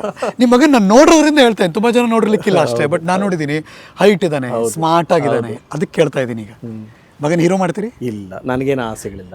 ಅವನಿಗೂ ಏನು ಆ ಥರದ ಅಭಿನಯದ ಬಗ್ಗೆ ಮೋಹ ಇಲ್ಲ. ಹೌದಾ? ಮಾಡಿದ್ದಾನೆ, ಸಿನಿಮಾಗಳು ಮಾಡಿದ, 4-5 ಸಿನಿಮಾಗಳು ಮಾಡ್ದ. ಹೌದು. ಅದ್ರೇನು ಅದಕ್ಕಿಂತ ಹೆಚ್ಚಾಗಿ ಅವನಿಗೆ ತೆರೆ ಹಿಂದೆ ಅವನೇ own film. Sir, when you look back ಅನ್ಸುತ್ತಾ ಸರ್, ಅಣ್ಣವರು, ವಿಷ್ಣುವರ್ಧನ್ ಸರ್, ಶಂಕರ್ ನಾಗು, ಅಥವಾ ಇನ್ನುಳಿದ ದಿಗ್ಗಜ ಕಲಾವಿದರು, ಅಂಬರೀಷ್ ಅಣ್ಣವರು, ಯಾರೇ ಆಗಲಿ, ಒಂದಷ್ಟು ಜನ ಮತ್ತೆ ಹುಟ್ಟು ಬರಬೇಕು, ಆ ಥರದ್ದೆಲ್ಲ ಒಂದಷ್ಟು ಗಳಿಗೆಗಳು ಮತ್ತೆ ಮರುಕಳಿಸ್ಬೇಕು ಅಂತ ಫೀಲ್ ಮಾಡ್ತೀರಿ ಸರ್? ಇಲ್ಲ, ಮತ್ತು ಪುಟ್ಟಣ ಕಣಗಾಲರು, ಏನು ಗೊತ್ತಾ, ಈ ಥರದ್ದೆಲ್ಲ ಒಂದಷ್ಟು ಇತ್ತಲ್ಲ. ಹೇಗೆ ಗೊತ್ತಾ, ಪ್ರತಿಯೊಂದು ಕ್ಷೇತ್ರನೂ, ಈ ಕ್ಷೇತ್ರ ಅಂತಲೇ ಅಲ್ಲ, ತನ್ನ ಅಭಿವೃದ್ಧಿಗೆ, ತನ್ನ ಬೆಳವಣಿಗೆಗೆ ಕೆಲವು ವ್ಯಕ್ತಿಗಳಲ್ಲಿ ವಿಶಿಷ್ಟವಾದ ಶಕ್ತಿಯನ್ನು ಅದೇ ತುಂಬುತ್ತೆ. ಅದು ಬೆಳೆಸ್ಕೊಳುತ್ತೆ. ಅಪೇಕ್ಷೆ ಅದರದ್ದು, ಆ ಕ್ಷೇತ್ರದ ಅಪೇಕ್ಷೆ. ಹೇಗೆ ಒಬ್ಬ ಕ್ರೀಡಾ ಕ್ಷೇತ್ರದಲ್ಲಿ ವಿನೋದ್ ಕಾಂಬ್ಳಿ, ಸಚಿನ್ ತೆಂಡೂಲ್ಕರ್ ಬಂದಾಗ ಸಚಿನ್ ತೆಂಡೂಲ್ಕರ್ಗೆ ವಿಶಿಷ್ಟವಾದ ಶಕ್ತಿ ಹೇಗೆ ಬಂತು ಅಲ್ವಾ? ಹೋಲ್ ಯೂನಿವರ್ಸ್ ವಿಲ್ ಕನ್ಸ್ಪೈರ್ ಅನ್ನೋ ಪದನ ರಿಪೀಟೆಡ್ ಆಗಿ ಹೇಳ್ತೀನಿ. ಅವನು ಆ ವ್ಯಕ್ತಿಗೆ ಸಿಗುತ್ತದೆ ಅವಕಾಶಗಳು, ಬಾಗಿಲು ತೆರ್ಕೋತಾ ಹೋಗುತ್ತೆ. ನೀವು ಆ ತೆರೆದ ಬಾಗಿಲನ್ನು ಗುರುತಿಸಿ ಅಲ್ಲಿ ಒಳಗೆ ಹೋಗ್ಬೇಕಷ್ಟೆ. ಅದು ನಿಮಗೆ ಅವಕಾಶಗಳನ್ನ ಕೊಡ್ತಾ ಹೋಗುತ್ತೆ, ಅದನ್ನು ಬಳಕೆ ಮಾಡ್ಕೋಬೇಕು. ನೀವು ಯಾವಾಗಲೂ ಯಾಕೆ ಇನ್ಸ್ಪೈರ್ ಆಗ್ತೀರಾ ಎಲ್ಲರಿಗೂ, ಸಿನಿಮಾ ನೋಡುಗರಿಗೆ ಮತ್ತು ಸಿನಿಮಾ ಮೇಕರ್ಸ್ಗಳಿಗೆ? ಅಂದರೆ ನೀವು ಟ್ರ್ಯಾಕಲ್ಲಿ ಓಡದಿದ್ರೂ ಪರವಾಗಿಲ್ಲ, ನೀವು ಯಾವಾಗಲೂ ಟ್ರ್ಯಾಕಲ್ಲಿ ಇರ್ತೀರ ಸರ್, ಆಲ್ವೇಸ್. ಸೊ ಹಾಗಾಗಿ ಎಲ್ಲರಿಗೂ ಕೂಡ ಯು ಆರ್ ಆಲ್ವೇಸ್ ಒಂಥರ ಪ್ರೇರಣೆ, ನೀವು ಒಂಥರ ದೊಡ್ಡ ಮಾತು. ಆ್ಯಂಡ್ ಇದಿಷ್ಟನ್ನು ಕೂಡ ತುಂಬ ಚೆನ್ನಾಗಿ ಕಟ್ಕೊಟ್ರಿ ನಮಗೆ. ಆ ದಿನಮಾನಗಳಲ್ಲಿ ಇದ್ದಂಥ ಸಿನಿಮಾ ಜಗತ್ತು ಮತ್ತು ಇವಾಗಿನ ಟ್ರಾನ್ಸಿಷನ್ನು ಮತ್ತು ಈಗಿರಬೇಕಾದಂಥ ಜವಾಬ್ದಾರಿ ಸರ್, ನಿಜವಾಗ್ಲೂ ಬೆರಗಿನ ಕ್ಷಣ ನಮಗಂತ. ಥ್ಯಾಂಕ್ ಯು, ಸಂತೋಷ. ಇದು ಬೆರಗು ಹುಟ್ಟಿಸುವಂಥ ಗಳಿಗೆ, ಬೆರಗು ಹುಟ್ಟಿಸುವಂಥ ಕ್ಷೇತ್ರ. ಈ ಬೆರಗಿನ ಹಿಂದೆ ಸಂಕಷ್ಟಗಳು ಸಾಕಷ್ಟು ಇದ್ದಾವೆ, ಹೌದು ಅಲ್ವಾ? ಎಲ್ಲಿ ಇರೋಲ್ಲ. ಕರೆಕ್ಟ್. ಬೆಳಕಿನ ಹಿಂದೆ ಕತ್ತಲೆ ಇದ್ದ ಹಾಗೆ ಅದು ಇದ್ದೇ ಇರುತ್ತೆ. ಬಟ್ ಈ ಕ್ಷೇತ್ರಕ್ಕೆ ಬರೋರಿಗೆ ನಾನು ಯಾವಾಗಲೂ ಸ್ವಾಗತ ಕೊಡ್ತೀನಿ. ಈ ಕ್ಷೇತ್ರ ಡಿಮ್ಯಾಂಡ್ ಮಾಡ್ತಾ ಇದೆ ಆ ಥರದ ಪ್ರತಿಭಾವಂತರಿಗೆ ಭಾಳ ಅವಕಾಶ ಇದೆ. ಯಾಕೆಂದರೆ ಇದು ಇದರ ರೀಚು ಮತ್ತು ಇದರ ಪ್ರಭಾವ ಇದೆಯಲ್ಲ, ಅಗಾಧವಾದ್ದು. ಅಕ್ಷರಗಳಿಗಿಂತ ಈ ಮಾಧ್ಯಮ ಇದೆಯಲ್ಲ, ಅದ್ಭುತವಾದ ಮಾಧ್ಯಮ. ನಿಮ್ಮ ನೆನಪಿನ ಬುತ್ತಿಯನ್ನು ಒಂದು ಸ್ವಲ್ಪ ಕೈ ಹಾಕಿ ಕೆದಕಿದ್ವಾ ನಾವು ಹೋಗ್ಲಿ? ಖಂಡಿತ. ವಾಪಸ್ ಕರ್ಕೊಂಡು ಹೋದ್ರಿ, ಇಲ್ಲಿ ಕೂತ್ಕೊಂಡು ಅಲ್ಲೇ ನಾನು ಟ್ರಾವೆಲ್ ಮಾಡಿದ್ದೀನಿ. ಹೋಗ್ತೀರಾ ತುಮಕೂರು ಊರಿಗೆಲ್ಲ ಹೋಗ್ತಿರ್ತೀರಿ? ಖಂಡಿತ, ನಮ್ಮ ತಾಯಿ ಅಲ್ಲೇ ಇದ್ದಾರೆ ಊರಲ್ಲಿ. ಓಡಾಡ್ತಿರ್ತೀರಿ? ಬರ್ತೀನಿ, ಆ ರಸ್ತೆಯಲ್ಲಿ ಓಡಾಡ್ತೀನಿ, ಒಬ್ಬನೇ ಓಡಾಡ್ತೀನಿ. ನನ್ನ ಹಳೆ ನೆನಪುಗಳು, ನಾವು ಆಟ ಆಡಿದ್ದು, ಬುಗುರಿ ಆಡಿದ್ದು, ಇದು ಗೋಲಿ ಆಡಿದ್ದು, ಆ ನೆನಪುಗಳೆಲ್ಲ. ಆದರೆ ನಮ್ಮ ಸ್ನೇಹಿತರುಗಳೆಲ್ಲ ದಿಕ್ಕಾಪಾಲಾಗಿ ಎಲ್ಲೆಲ್ಲೋ ಹೋಗಿದ್ದಾರೆ. ಅಲ್ಲಿ ಸ್ನೇಹಿತರುಗಳೇ ಇರಲ್ಲ. ನಿಮ್ಮ ಹುಟ್ಟೂರುಗಳಿಗೆ ಹೋದರೆ ಈಗ ಕರೆಕ್ಟ್ ಅಥವಾ ಅವ್ರ ಬದುಕು ಬದಲಾಗಿರುತ್ತೆ, ಅವ್ರ ಯೋಚನಾ ಧಾಟಿ ಬದಲಾಗಿರುತ್ತೆ. ಅವಾಗ ನಾನೊಬ್ಬನೇ ಹಳೆಯ ದಿನಗಳಿಗೆ ಹೋಗಿ ಆ ಫ್ಲ್ಯಾಶ್ ಬ್ಯಾಕ್ ಅನ್ನೋದು ಬ್ಯೂಟಿಫುಲ್ ಅಲ್ವಾ? ಎಲ್ರಿಗೂ ಇರುತ್ತೆ, ನಾನೊಬ್ಬನಿಗೆ ಅಲ್ಲ. ನಿಮ್ಮನ್ನು ಕರ್ಕೊಂಡು ಹೋಗುತ್ತಲ್ಲ ರೈಲು, ಅದ್ಭುತ ಸರ್. ಆ ನಿಮ್ಮ ನೆನಪನ್ನು ಒಂಥರ ನಿಮ್ಮ ಜೊತೆ ನಾವು ಜರ್ನಿ ಮಾಡಿದ್ವಿ ಸರ್ ಈ ಬೆಳ್ಳಿ ಬೆರಗುನಲ್ಲಿ. ಇವತ್ತು ಆ ಫೀಲ್ ನಮಗೆ ಕೊಟ್ಟಿದ್ದೀರಾ. Thank you so much sir. News ನಮ್ಮ ಚಾನಲ್ಗೆ ಆ ಪ್ರೀತಿ ಕೊಟ್ಟು ನೀವು ಬಂದಿದ್ದಕ್ಕೆ ನಾನಂತೂ ಬ್ಲೆಸ್ಡ್ ಫೀಲ್ ಮಾಡ್ತೀನಿ. ಭಾಳ ಸಂತೋಷ. ನಿಮಗೆಲ್ಲ ಶುಭವಾಗಲಿ, ನಿಮ್ಮ ಕಾರ್ಯಕ್ರಮಗಳಿಗೆಲ್ಲ ಯಶಸ್ಸು ಸಿಗಲಿ. Thank you sir. ನಾವು ನಿಮ್ಮ ಜೊತೆ ಇದ್ದೀವಿ ಅಂತ ಹೇಳಲಿಕ್ಕೆ ಇಷ್ಟಪಡ್ತೀನಿ. ಓಕೆ, ಬೆಳ್ಳಿ ಬೆರಗಿನ ಇವತ್ತಿನ ಅತಿಥಿ, ಅವ್ರ ಸಿನಿಮಾದ ಹೆಸರು ಎಷ್ಟು ಹೇಳಿದ್ರು ಖುಷಿ ಕೊಡುತ್ತೆ ನಮಗೆ ಯಾವಾಗಲೂ ಕೂಡ. ಪಿ ಶೇಷಾದ್ರಿ ಸರ್ಗೆ ಕಲಾಲೂಹ ತಂಡದವರಿಂದ ಬ್ರೆಡ್ ಆ್ಯಂಡ್ ಬಿಲ್. ಡಾಕ್ಟರ್ ಚೇತನ ಅವರ, ಶಿ ಈಸ್ ಅನ್ ಆರ್ಟಿಸ್ಟ್. ಅವ್ರು ನಿಮಗೆ ಅದ್ಭುತವಾಗಿ ಒಂದು ಪೇಂಟಿಂಗ್ ಕೊಟ್ಟಿದ್ದಾರೆ, ಅಬ್ಸ್ಟ್ರಾಕ್ಟ್ ಆರ್ಟ್ ಇದು. Very nice. And P Sheshadri sir ಅಂತ ಬರೆದು doctor Chetana. Congratulations, thank you so much. ನನಗೆ ಯಾವಾಗಲೂ ಇದನ್ನು ಕೊಡೋಕೆ ಭಾಳ ಖುಷಿ ಆಗುತ್ತೆ. ಬಿಕಾಸ್ ನಮ್ಮ ಶೋಗೆ ಬರೋವಂಥ ಪ್ರತಿಯೊಬ್ಬ ಗಣ್ಯರಿಗೂ ನಾವು ಇದನ್ನು ನ್ಯೂಸು ನಮ್ಮ ಚಾನಲ್ ಕಡೆಯಿಂದ ಕೊಡೋದಕ್ಕೆ ಬಯಸ್ತೀವಿ. Sir, something special. This is you. Similarity ಇದೆ. ಮುರುಗೇಶ್ ಅಂತ ನಮ್ಮ ಗೆಳೆಯರು, ಆರ್ಟಿಸ್ಟು, ಅವರು ಇದನ್ನು ನಮಗೋಸ್ಕರ ಮಾಡಿಕೊಡ್ತಾರೆ. ಸೊ ಅದನ್ನು ನಿಮಗೆ ತಲುಪಿಸ್ತಾ ಇದ್ದೀವಿ. Thank you, thanks a lot sir. ಮತ್ತೊಂದು ಗೌರವ, ನಮ್ಮ ಕೇಕ್ ತಿಂತೀರಿ ಸರ್? ಡಯಾಬಿಟಿಕ್ಕು ಆದರೂ ಆಸೆಗೆ ತಿಂತೀನಿ. ಅಫ್ಕೋರ್ಸ್ ಕೇಕ್ ವಾಲಾ ಕಂಪ್ನಿಯಲ್ಲಿ ಎಲ್ಲ ಥರದ್ದು ಇದೆ. ಕೇಕ್ ವಾಲಾ ಮತ್ತು ನಮ್ಮ ತಾಜಾ ಮಿಠಾಯಿ ಮತ್ತು ಕೇಕ್ ವಾಲಾ ಕಡೆಯಿಂದ ನಿಮ್ಮ ಮನೆಗೆ ಈ ಫುಡ್ ಹೋಗಲಿ ಆ್ಯಂಡ್ ತಿನ್ಬೋದು. ಚೆನ್ನಾಗಿ ಹೊಸ ವರ್ಷದ ಶುಭಾಶಯಗಳು. ಹಾಂ, correct. So thank you sir, thank you cake ವಾಲಾ, ಥ್ಯಾಂಕ್ ಯು ತಾಜಾ ಮಿಠಾಯಿ. ಮುಗಿದೋಯ್ತಾ ಅಂತ ನಂಗೆ ಅನ್ನಿಸ್ತಾ ಇದೆ. ಬಿಕಾಸ್ ಅವ್ರ ಜೊತೆ ಮಾತಾಡಿದಷ್ಟು ನಾನು ತುಂಬ ಖುಷಿ ಪಡುವಂಥ ವ್ಯಕ್ತಿ. ಹಾಗಾಗಿ ಇವತ್ತಿನ ಬೆಳ್ಳಿ ಬೆರಗಿನ ಈ ಕ್ಷಣವನ್ನು, ಈ ಎಪಿಸೋಡನ್ನು ಸದಾ ಮೆಲುಕು ಹಾಕ್ತಾ ಈ ಶೋ ಮುಗಿಸಿ ನಾನು ಹೋಗಿ ಬರ್ತೀನಿ. Sir, once again thank you so much. ಮತ್ತೆ ಭೇಟಿಯಾಗೋಣ. ಖಂಡಿತವಾಗ್ಲೂ sir, thanks a lot sir. P Sheshadri sir ಕಳಿಸ್ಕೊಡ್ತೀನಿ, ಮತ್ತೆ ಸಿಗ್ತೀನಿ ಮುಂದಿನ ಸ್ಪೆಷಲ್ ಎಪಿಸೋಡ್ನಲ್ಲಿ. ಥ್ಯಾಂಕ್ ಯು ನಿಮ್ಮೆಲ್ಲರಿಗೂ ಕೂಡ. ನಮಸ್ಕಾರ.